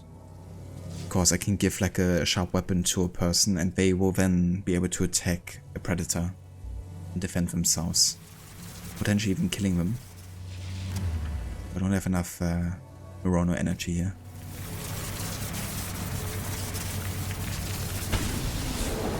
Next time.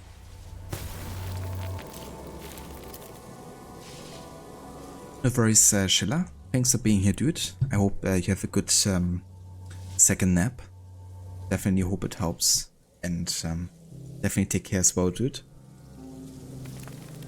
Oh, cheers, Rod. Thank you for giving me a shout out there. So yeah, for anybody who hasn't checked out Schiller yet, he's currently playing through Assassin's Creed 4 Black Flag. He's playing through the series of Assassin's Creed at the moment. And he also does runs of various kind of challenges, if it's 100% or if it's something like a no desync challenge, no upgrades, platinum runs and all that fun stuff. So yeah, if you are interested, then definitely check out his channel.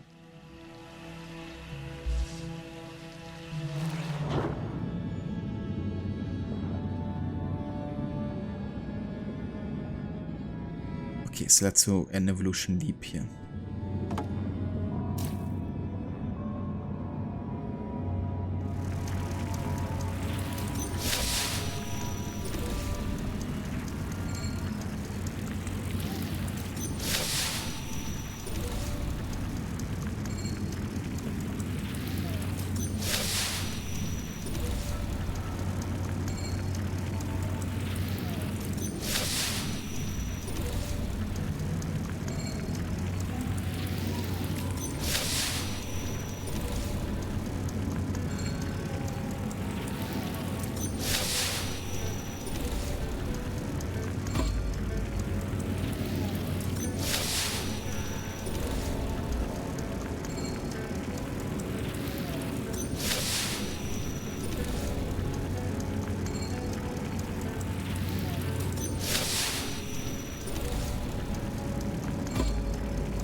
Didn't actually think we did so many feats since the last time we did this.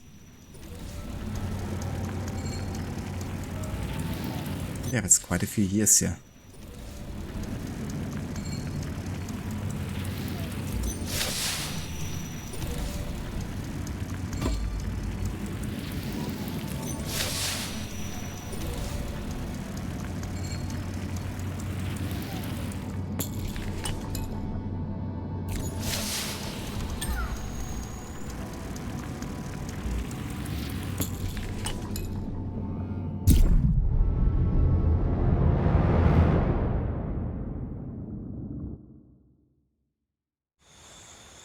The sound always scares me a bit because it sounds like a desync type of sound, you know?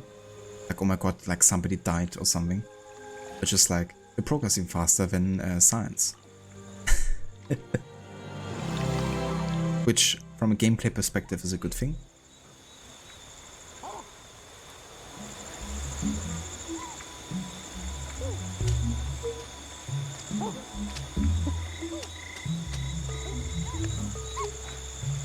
Right, we're at a new place here. Ah, we're back at the hidden water oasis. I see.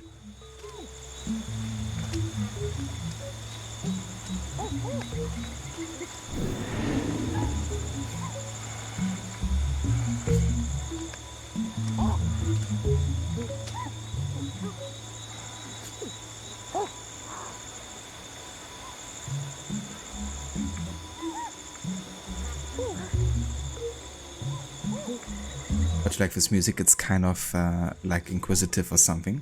That's a good way to put it. You know, being like, it's kind of like the theme for the clan settlement. But I think inquisitive is a good way to describe it because it's very much about, I guess, you know, together learning about what we can do as a clan. At the same time, it's kind of like playful and peaceful as well, I think. That does fit really well, I think, into clan settlement here.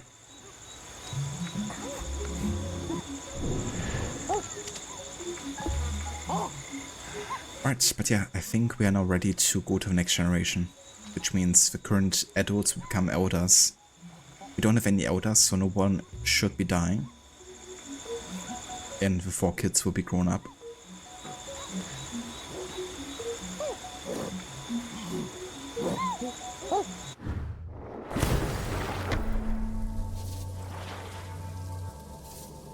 Oh, what? I totally forgot that all of these will be reset upon generational leaps. Whoops.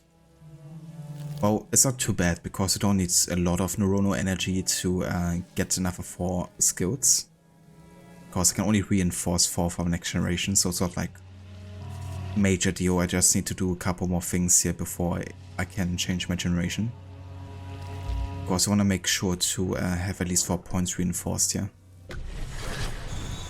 I can't do it quite yet then. I have to do a few more things. Let's piggyback the kids because that will give me more energy, I think.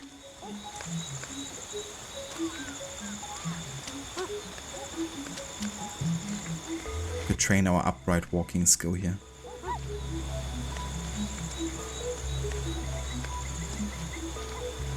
We don't need to walk anyway, communication is the most important part. Exactly.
It's actually for the gossip help form society in other language evolution.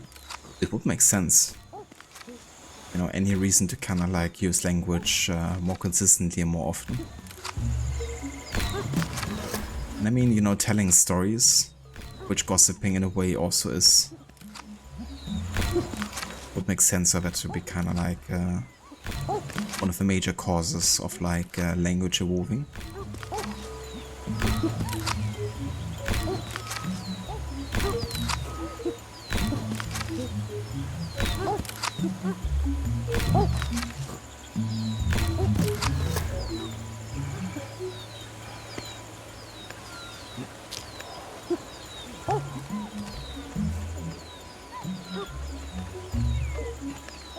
Should be another precious stone up here.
Oh, shit. It's fine.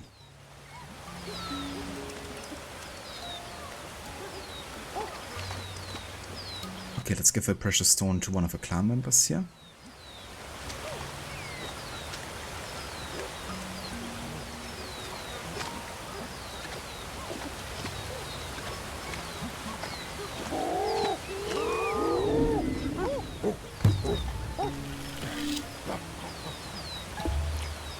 Oh, we just accidentally formed a couple.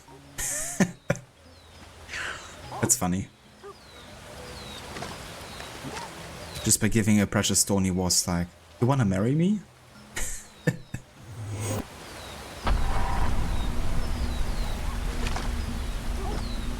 Can you trade to Redder for exclusive goods? You can't, but you can apparently ask someone to marry you, pretty much.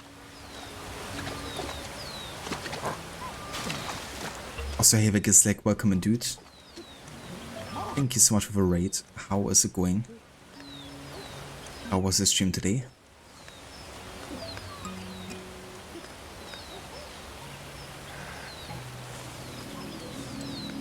Made it to Monkey Game, indeed.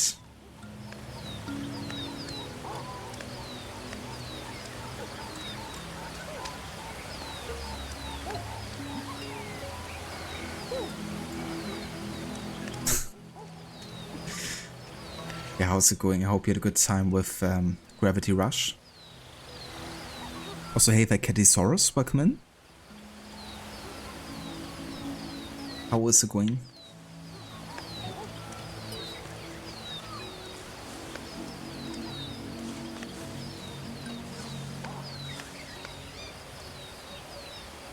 What's underneath this? Some more mushrooms.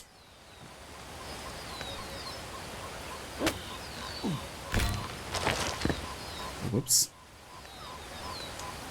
No, I wrecked my stick. Not cool, game. Not cool. I need a sharp stick.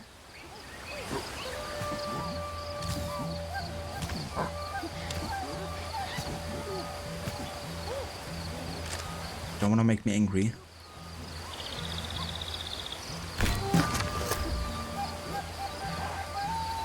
A lot of stealth missions, to be honest. Is that a good or a bad thing with that game?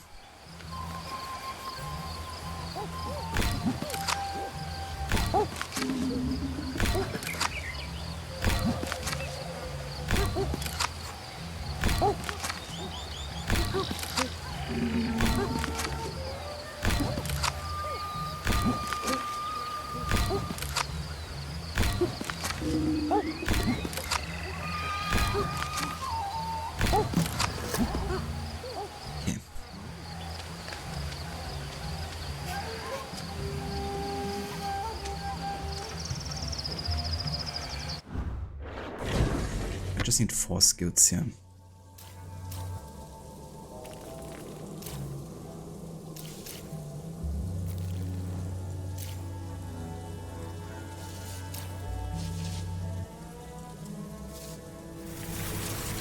Let's get better senses.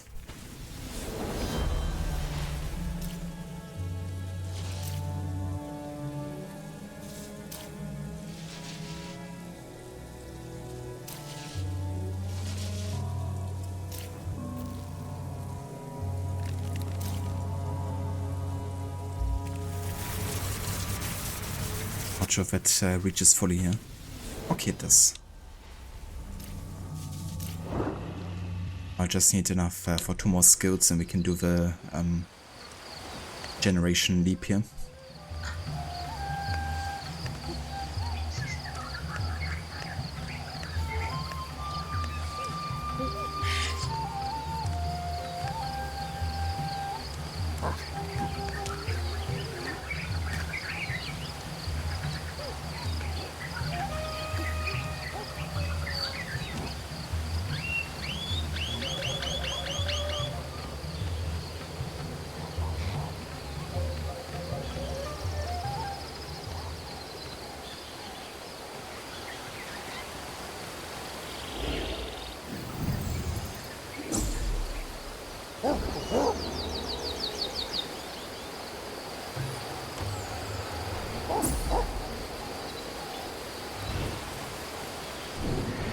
Oh, a minute.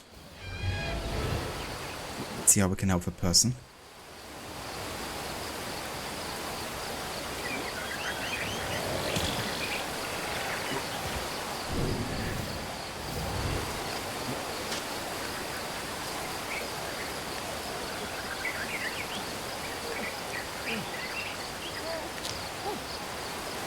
Hello there.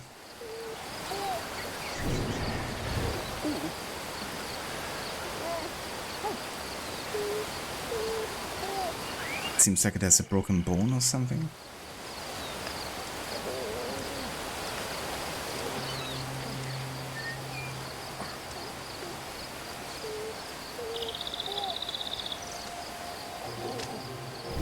So I gotta find something to help with that.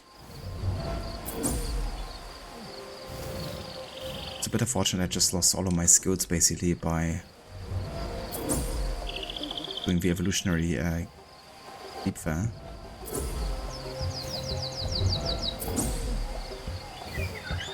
That's how it is sometimes.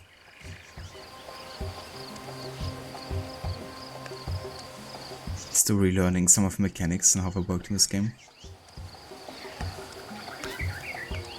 So I doubt he wants to take the berries here, but we're just gonna offer that.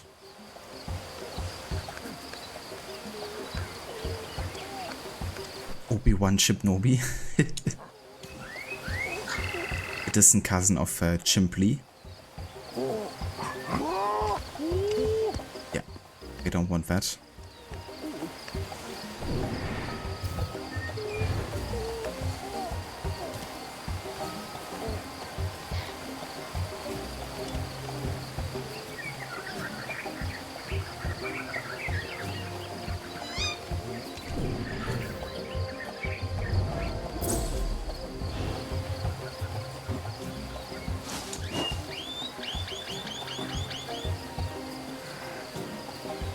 Okay, maybe this is gonna help.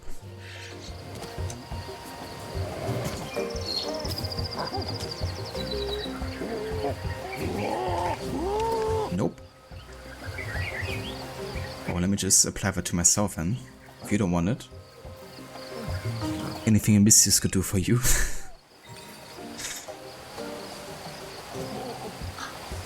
I mean, this game is full of fetch quests, so that's quite apt.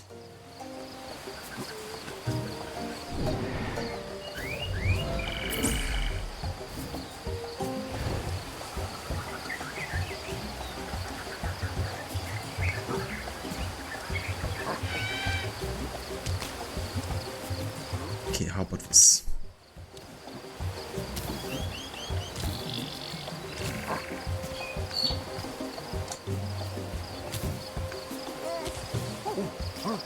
There we go. Find an injured outsider to have a new clan member. Yes. She's a fertile female as well, so we can actually give ourselves 6 kids of this generation. That's good timing indeed.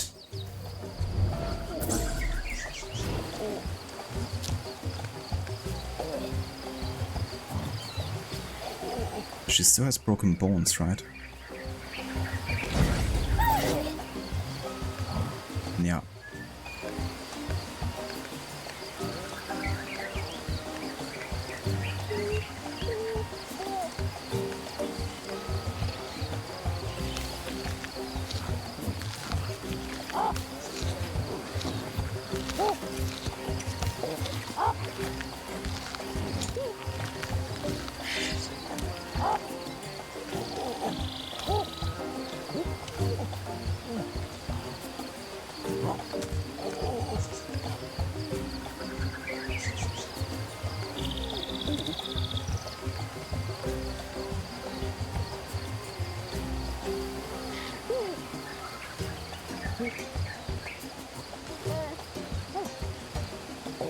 Gotta take a rest every now and then.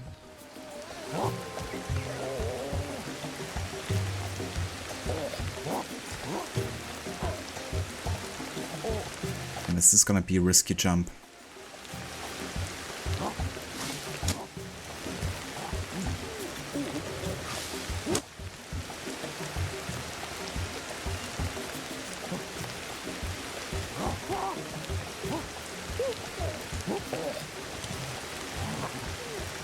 Okay, that works.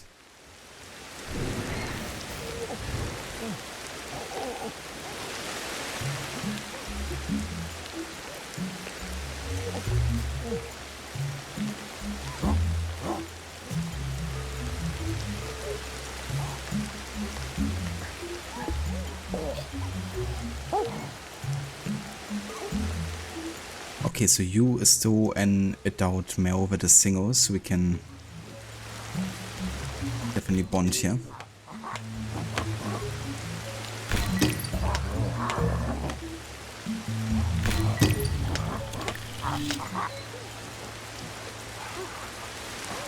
It's kind of funny, you know, because this game, even though you do very mundane stuff, you know, like all the time, like making yourself some sharp sticks and just surviving and just, you know, all that kind of like everyday life stuff here.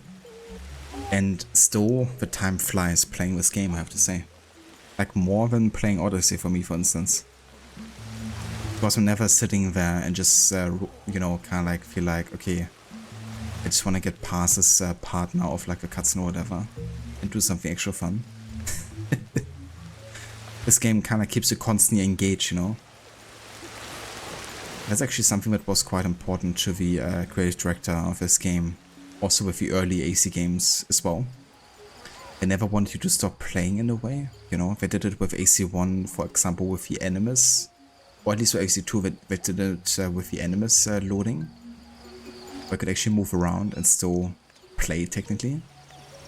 In AC1, they of course had it with the cutscenes, where I could still like interact with the cutscene and like move around in the cutscene and stuff.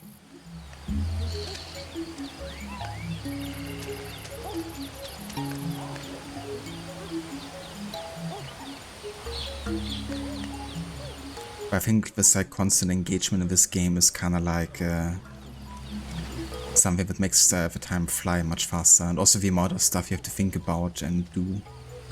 It is quite complex, all things considered, you know. Like all the mundane tasks coming together.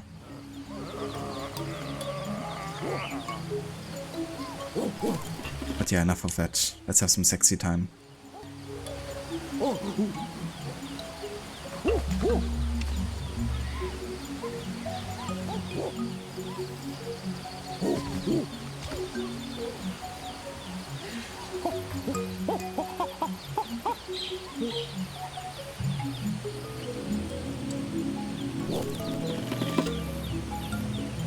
You? I wish we brought it back, at least as an optional thing. It would be cool. For the road and auto sale are basically statements. Yeah, they are. you know.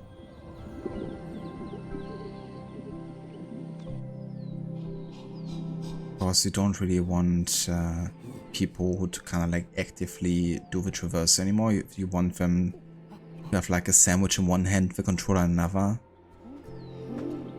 and you know, just kind of like play the games on autopilot lots of ways. And I mean, that's fine, you know, sometimes people need just a game to chill, don't worry too much about it.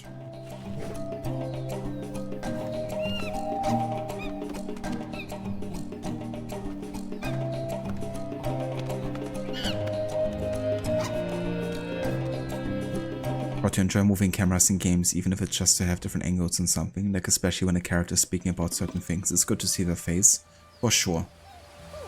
It was cool in, you know, AC1 for instance, how much agency you had about that particular aspect as well. With the alternative camera angles and stuff as well. It's not nearly as detailed as the Cyberpunk Sexy Time was, but still more detailed than the Odyssey sex scenes, isn't it?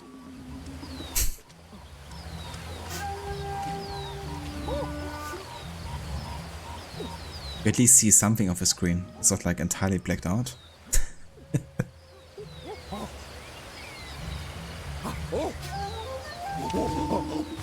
Alright, time for round number 2.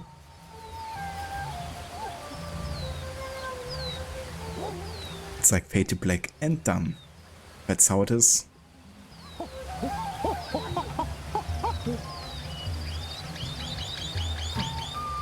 I should teach that in school with Odyssey, I think.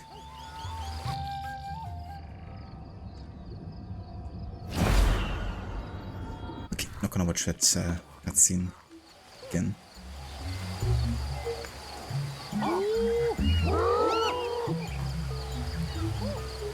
I'm gonna piggyback these kids here. That's one. And where's the other?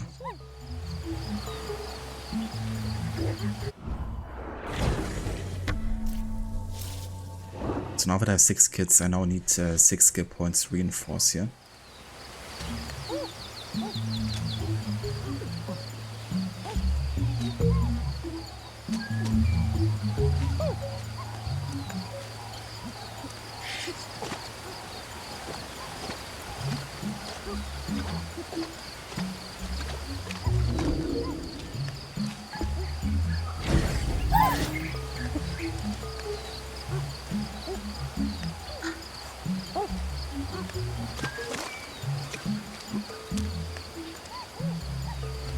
You see more on EC2 with Ezio and Christina than you do in Odyssey. That is also very true. Then in Brotherhood, with Katarina and Ezio.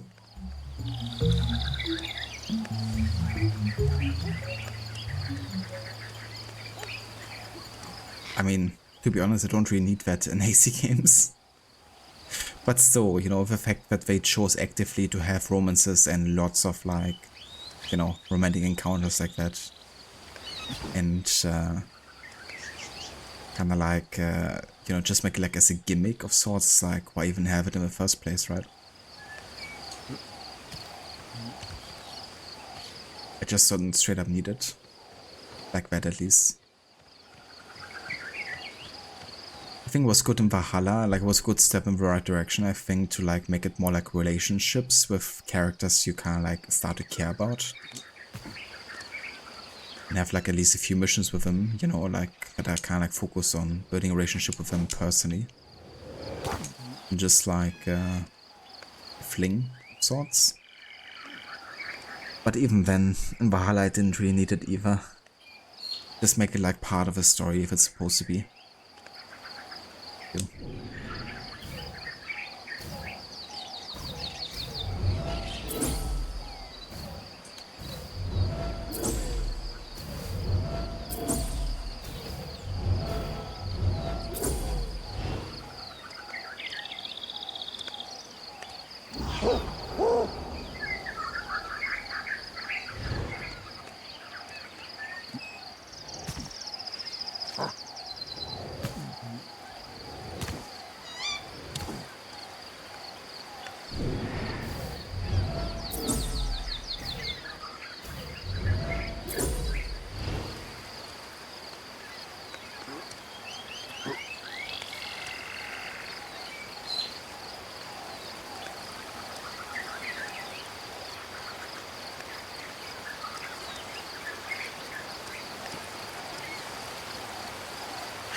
Walking upright against the stream.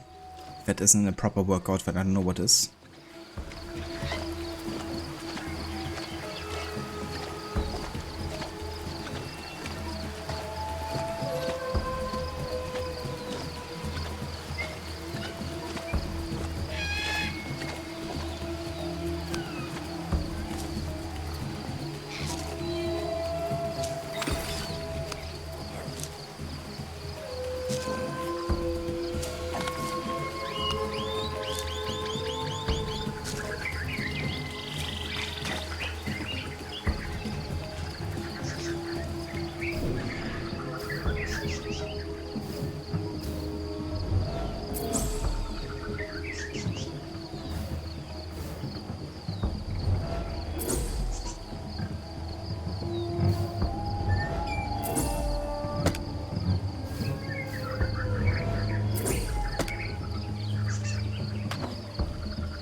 Just want to have my clan settlement focus here for now.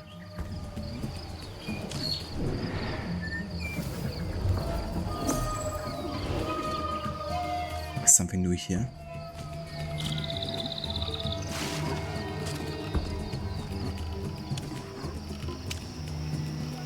These things I still can't interact with, can I?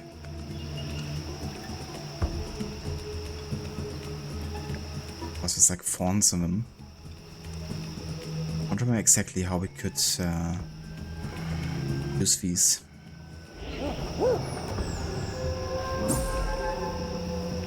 Okay, there's a crocodile. I would like to fight back against the crocodile because it should unlock another evolution feat here.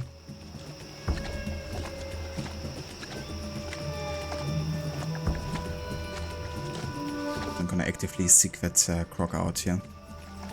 Won't be able to kill it on the first try, I don't think, but at least gonna be able to fight back.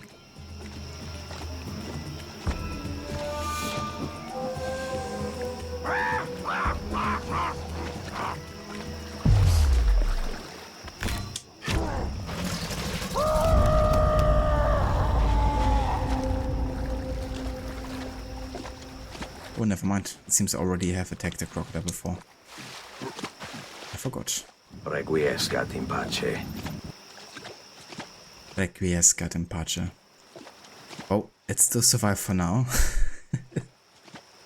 I can take like so many sticks to their face and still gonna survive for a bit. Which I think is cool in a way because, yeah, like... some animals can definitely withstand a lot of bad injuries.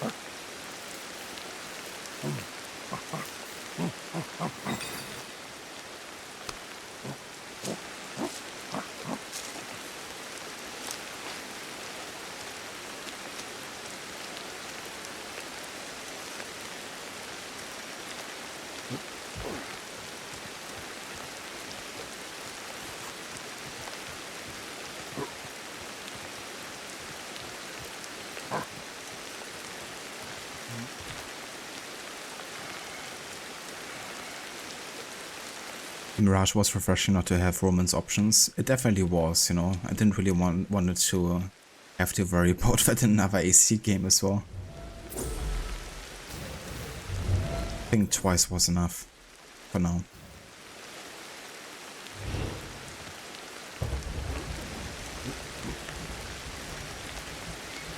Shadow should follow the Watch Dogs Legion route. You know how you can recruit everyone, and Shadows you should be able to romance anyone.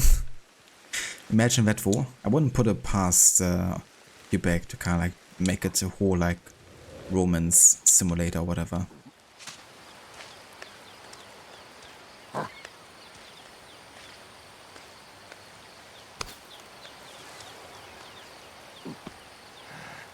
I kind of forgot I don't have a stick anymore. Should take care of it.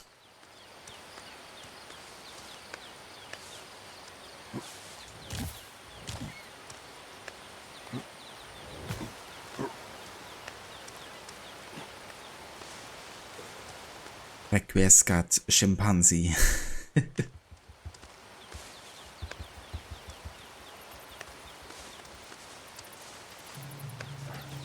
Something neat about romance option borders get free is they can add a ton to the story, but also nobody punishes you if you reject them. And you can still complete every quest story without romancing anyone. That's a good way of doing it, you know. But we don't really force anyone to do it in a particular way like that.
In Valhalla, if you do dump anyone who isn't friendly, they won't talk to you anymore.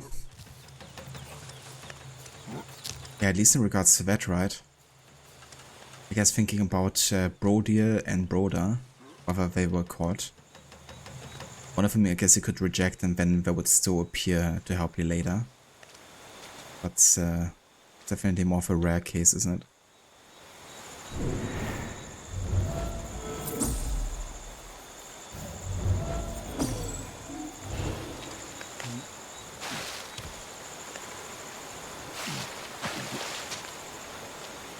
That's how it should have been with Odyssey's Legacy of the First Blade. Yeah. That freaking game, wo.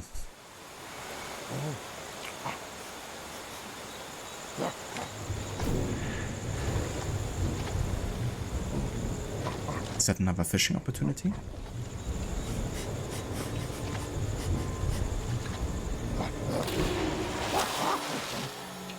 Yeah, fishing spot. Time to poke.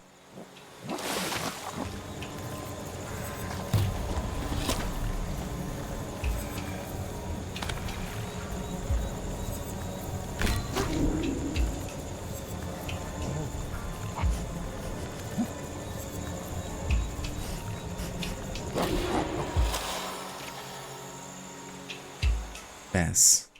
Well, let's eat this. Now we wish to catch a fish. It's juicy, sweet. Oh shit, food poisoning. Oh, let's just finish it.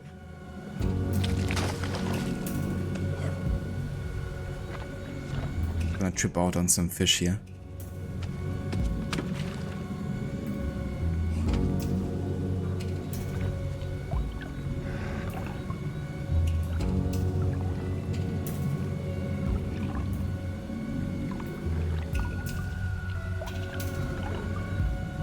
Ah, you mean those ones, or... Yeah, that's a bit weird, you know, especially if I keep on living in the settlement. And like Eivor being the clan leader. If I don't want to talk to Eivor, then I guess I should just leave. Yeah, that's definitely a bit odd. Would be nice to have like, you know, more of a friendship afterwards with him. Even if it's just like a small dialogue kind of like thing, you know.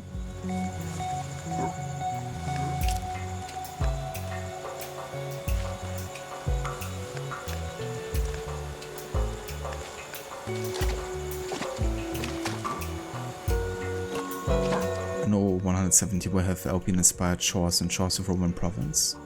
I've been listened but picked that much up. Oh, nice.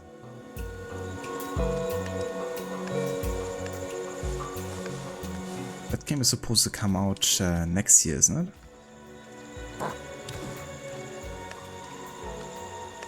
Otherwise, it might have actually fitted quite well into my historical order run as well, because there's not too much I have between 100 and 700 AD. Or CE.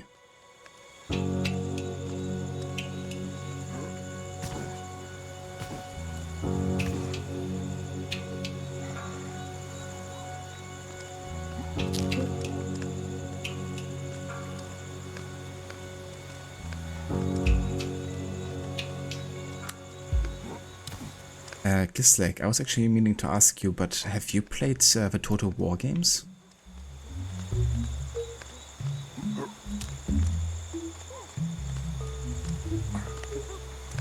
You have? So I was kind of like looking for games set between 100 and 700 AD, right? And one of the games for Total War was, that wasn't like spanning over like a long distance or something. Was the Three Kingdoms, I think is what it's called, which I guess takes place in like 200 AD or something. I was kind of meaning to ask you if you played that one and if you can recommend it, especially to somebody who hasn't played Total War yet, because I have no idea about those games and if it might be a bit too much in terms of like getting overwhelmed.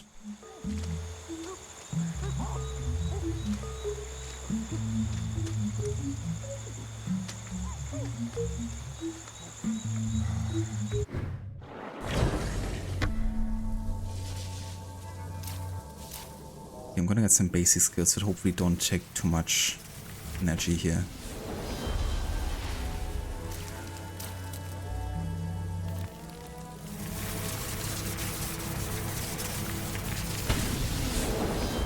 Four. Need two more.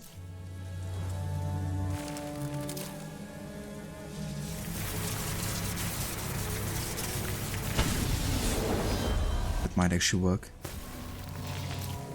Oh, very Aura. Hope you enjoy the coffee.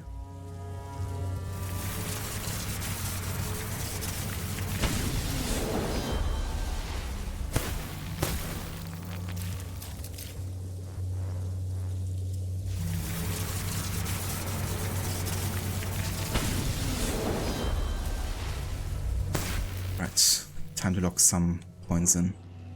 So definitely want to have the standing upright bow option here, so we're gonna lock in 2 points there.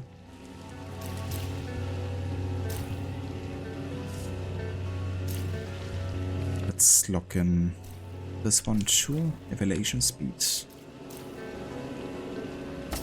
This one, that one, and this.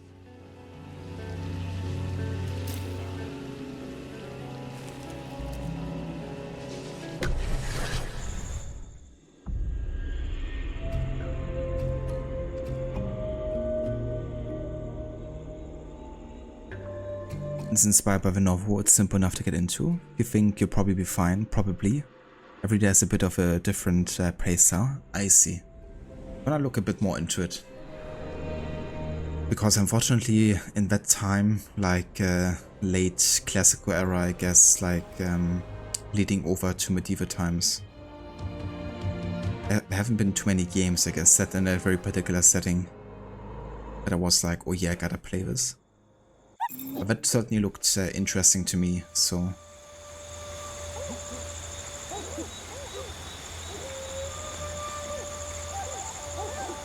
Gonna be interesting potentially.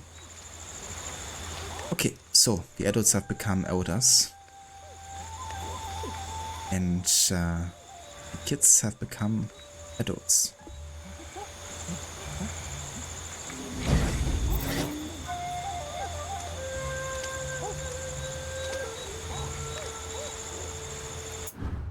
To 700. Yeah, we can have a quick look at the list here. A brief history of time. So I can showcase that.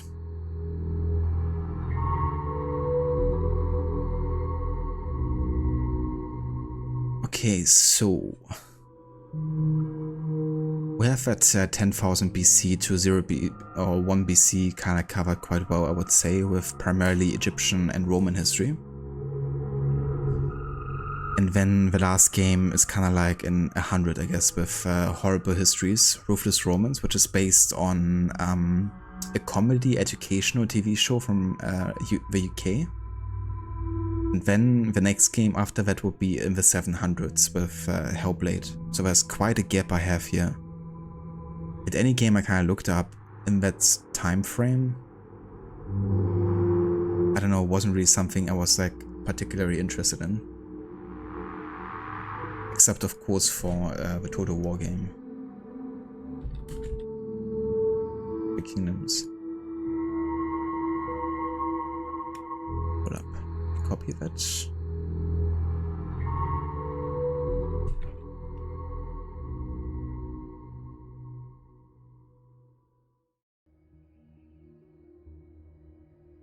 Yeah, this one takes place in, or begins in 190 AD.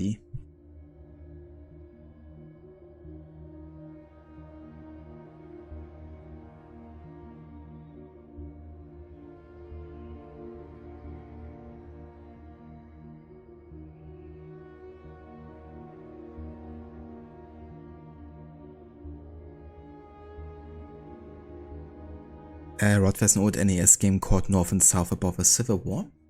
North and South?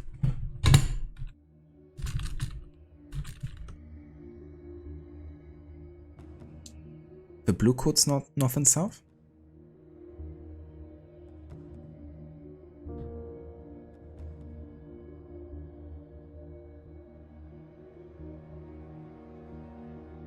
That would actually be interesting because there isn't a game yet about the Civil War that's on the list. Now granted, we have that period covered quite well, like late 19th century, because as you can see we have Rise of the Ronin, then we have AC Syndicate, then we have The Order 1886, then we also have another game, the Bavarian Investigator game. That's, I think, was it you? Yes, like that recommended that one. It looked actually really interesting, so I might also add that to the list. And then Red Dead 2. But hey, we can add another late 19th century game.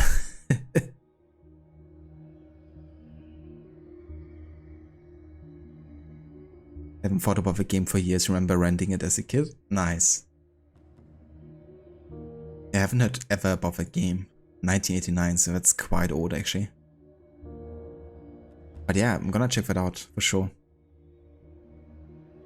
Hey Valevi, welcome in. More games, all the games. Yeah, it's a short list, isn't it? A short list of games to get through. But hey, I did cut out Odyssey, so now it's much more bearable for sure. There's also Total War, Attila. That's true.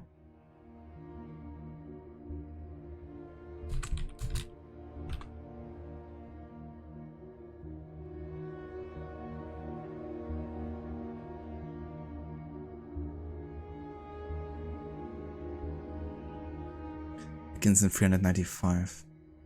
Right, the reason I didn't consider adding that was because it covers such a great time, but at the same time would actually be good because in a way that's where I have a blank spot, right?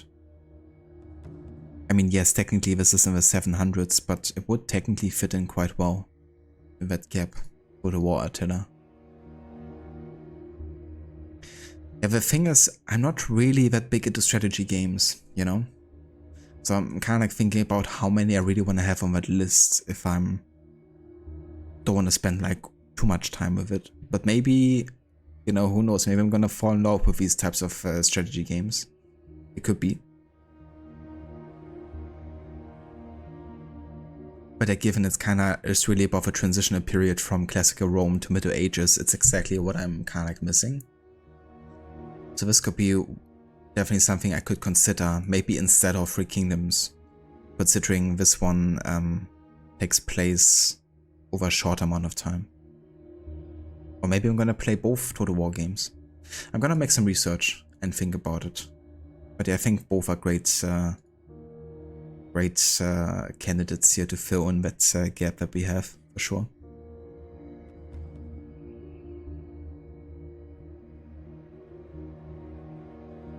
The order wasn't you? Oh no, the order not, but you had recommended a game from 1886 or something. Let me have a quick look, I think. Set in Bavaria, where you play as like a detective or something.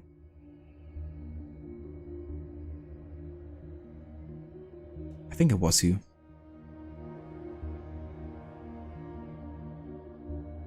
Yeah, Inspector Schmidt.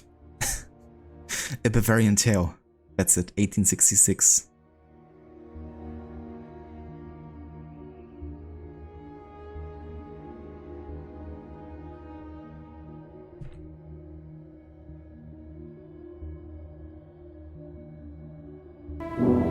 Experience a unique third-person detective game. Historical Bavarian village.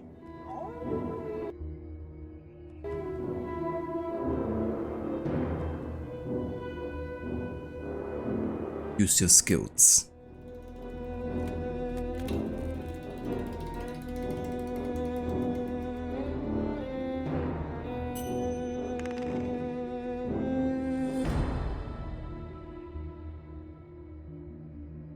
North and South used to play on the Amiga. It's so good. Oh, really?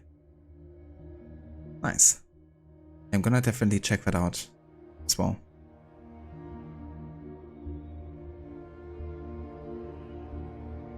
Oh yeah, I bet it's getting really cold for you, Rod.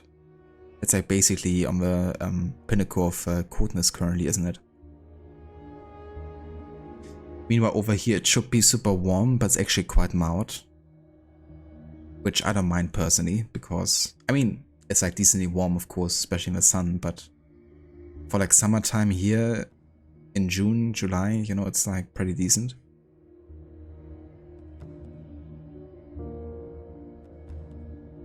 Super short, I'll be done tomorrow, clearly.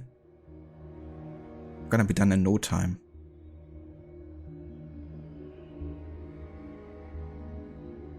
Then I can play Civilization with you. Yeah, I've never played Civilization, but I do have at least one, I think. I think I might have Civ 4 or 5. Inspector Schmidt, that was you, indeed. You eat pretzels to think better? Now that's very Bavarian, isn't it?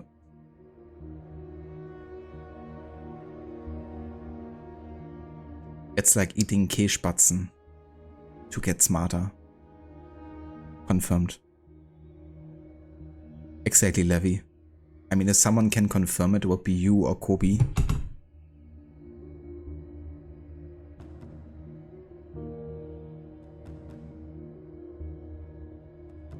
Pretty much you love cold weather, but there's still limits. Yeah, that's true.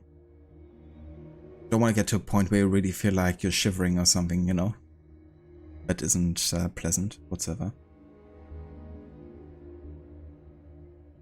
Alright, so given that we're already quite late here time-wise, I think I'm not gonna jump back into the game anymore to do more stuff. We're just gonna focus on the next generation next time. So I'm gonna quit the game here already. And we are going to have a look who we can raid today.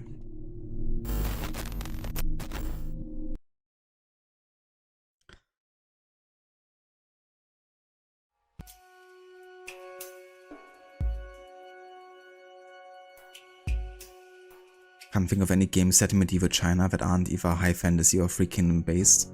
Yeah, I saw a couple of games that are kind of like historically inspired, but were more leaning into like fantasy, mythology, I guess. Now I don't mind, you know, obviously I'm playing like lots of games on the list that aren't like super historically authentic, you know, or like super accurate. And that's not my idea either, to only choose these games. But if it's leaning very heavily into like dragons and stuff, you know, then I'm like less inclined to put it on the list. Would definitely have it be like more rooted in reality than in fantasy, that's for sure.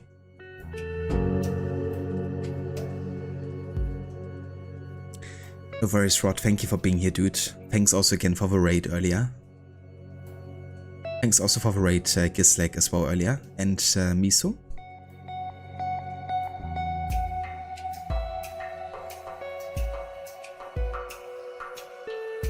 No worries, Aura, thank you also for being here.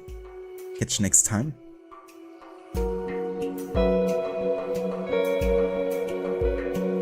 Catch you next time, Casper. Take care.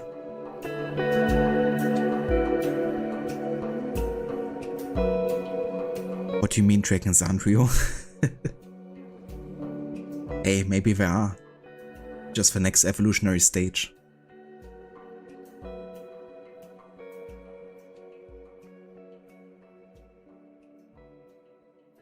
Three Kingdoms Zhao Yun. It's a different genre from strategy. Let me actually also Google that so I have it like saved.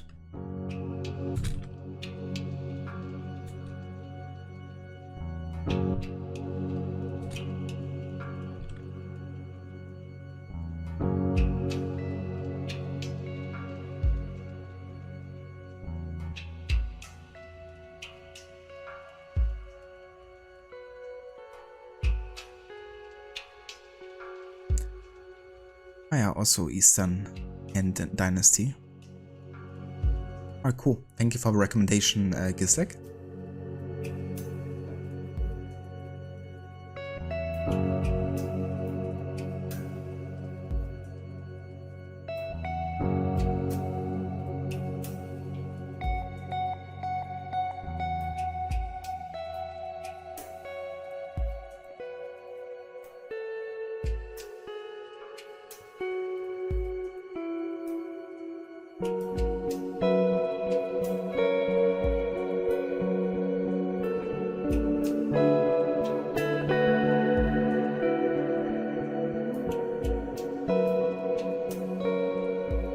Okay, I think today we're gonna raid over to Fanlight. He's playing a bit of Elden Ring. I'm not sure if he does any particular type of playthrough, but we're just gonna have a look over and see how it's going for him. He's like in the middle of a boss fight. Thanks for posting raider modes, Rod. I appreciate it. I also want to give a couple of shoutouts here before we go ahead and raid out.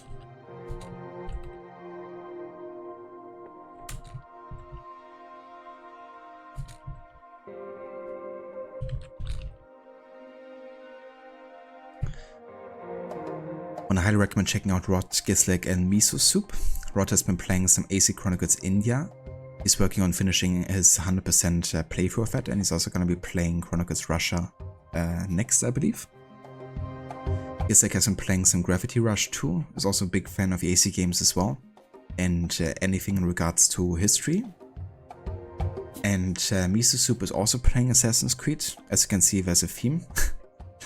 Miso has been working on 100%ing Platinum running Valhalla, and should be also finished with that, I think, sooner. I think she's quite far advanced into it now at this point.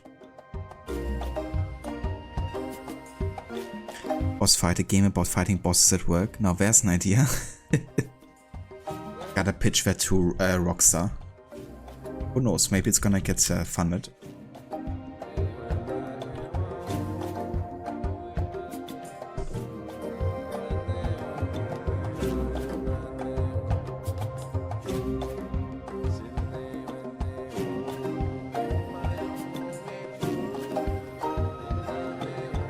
But yeah, I'll catch you guys next time. Until then, hope you all have a great rest of the day.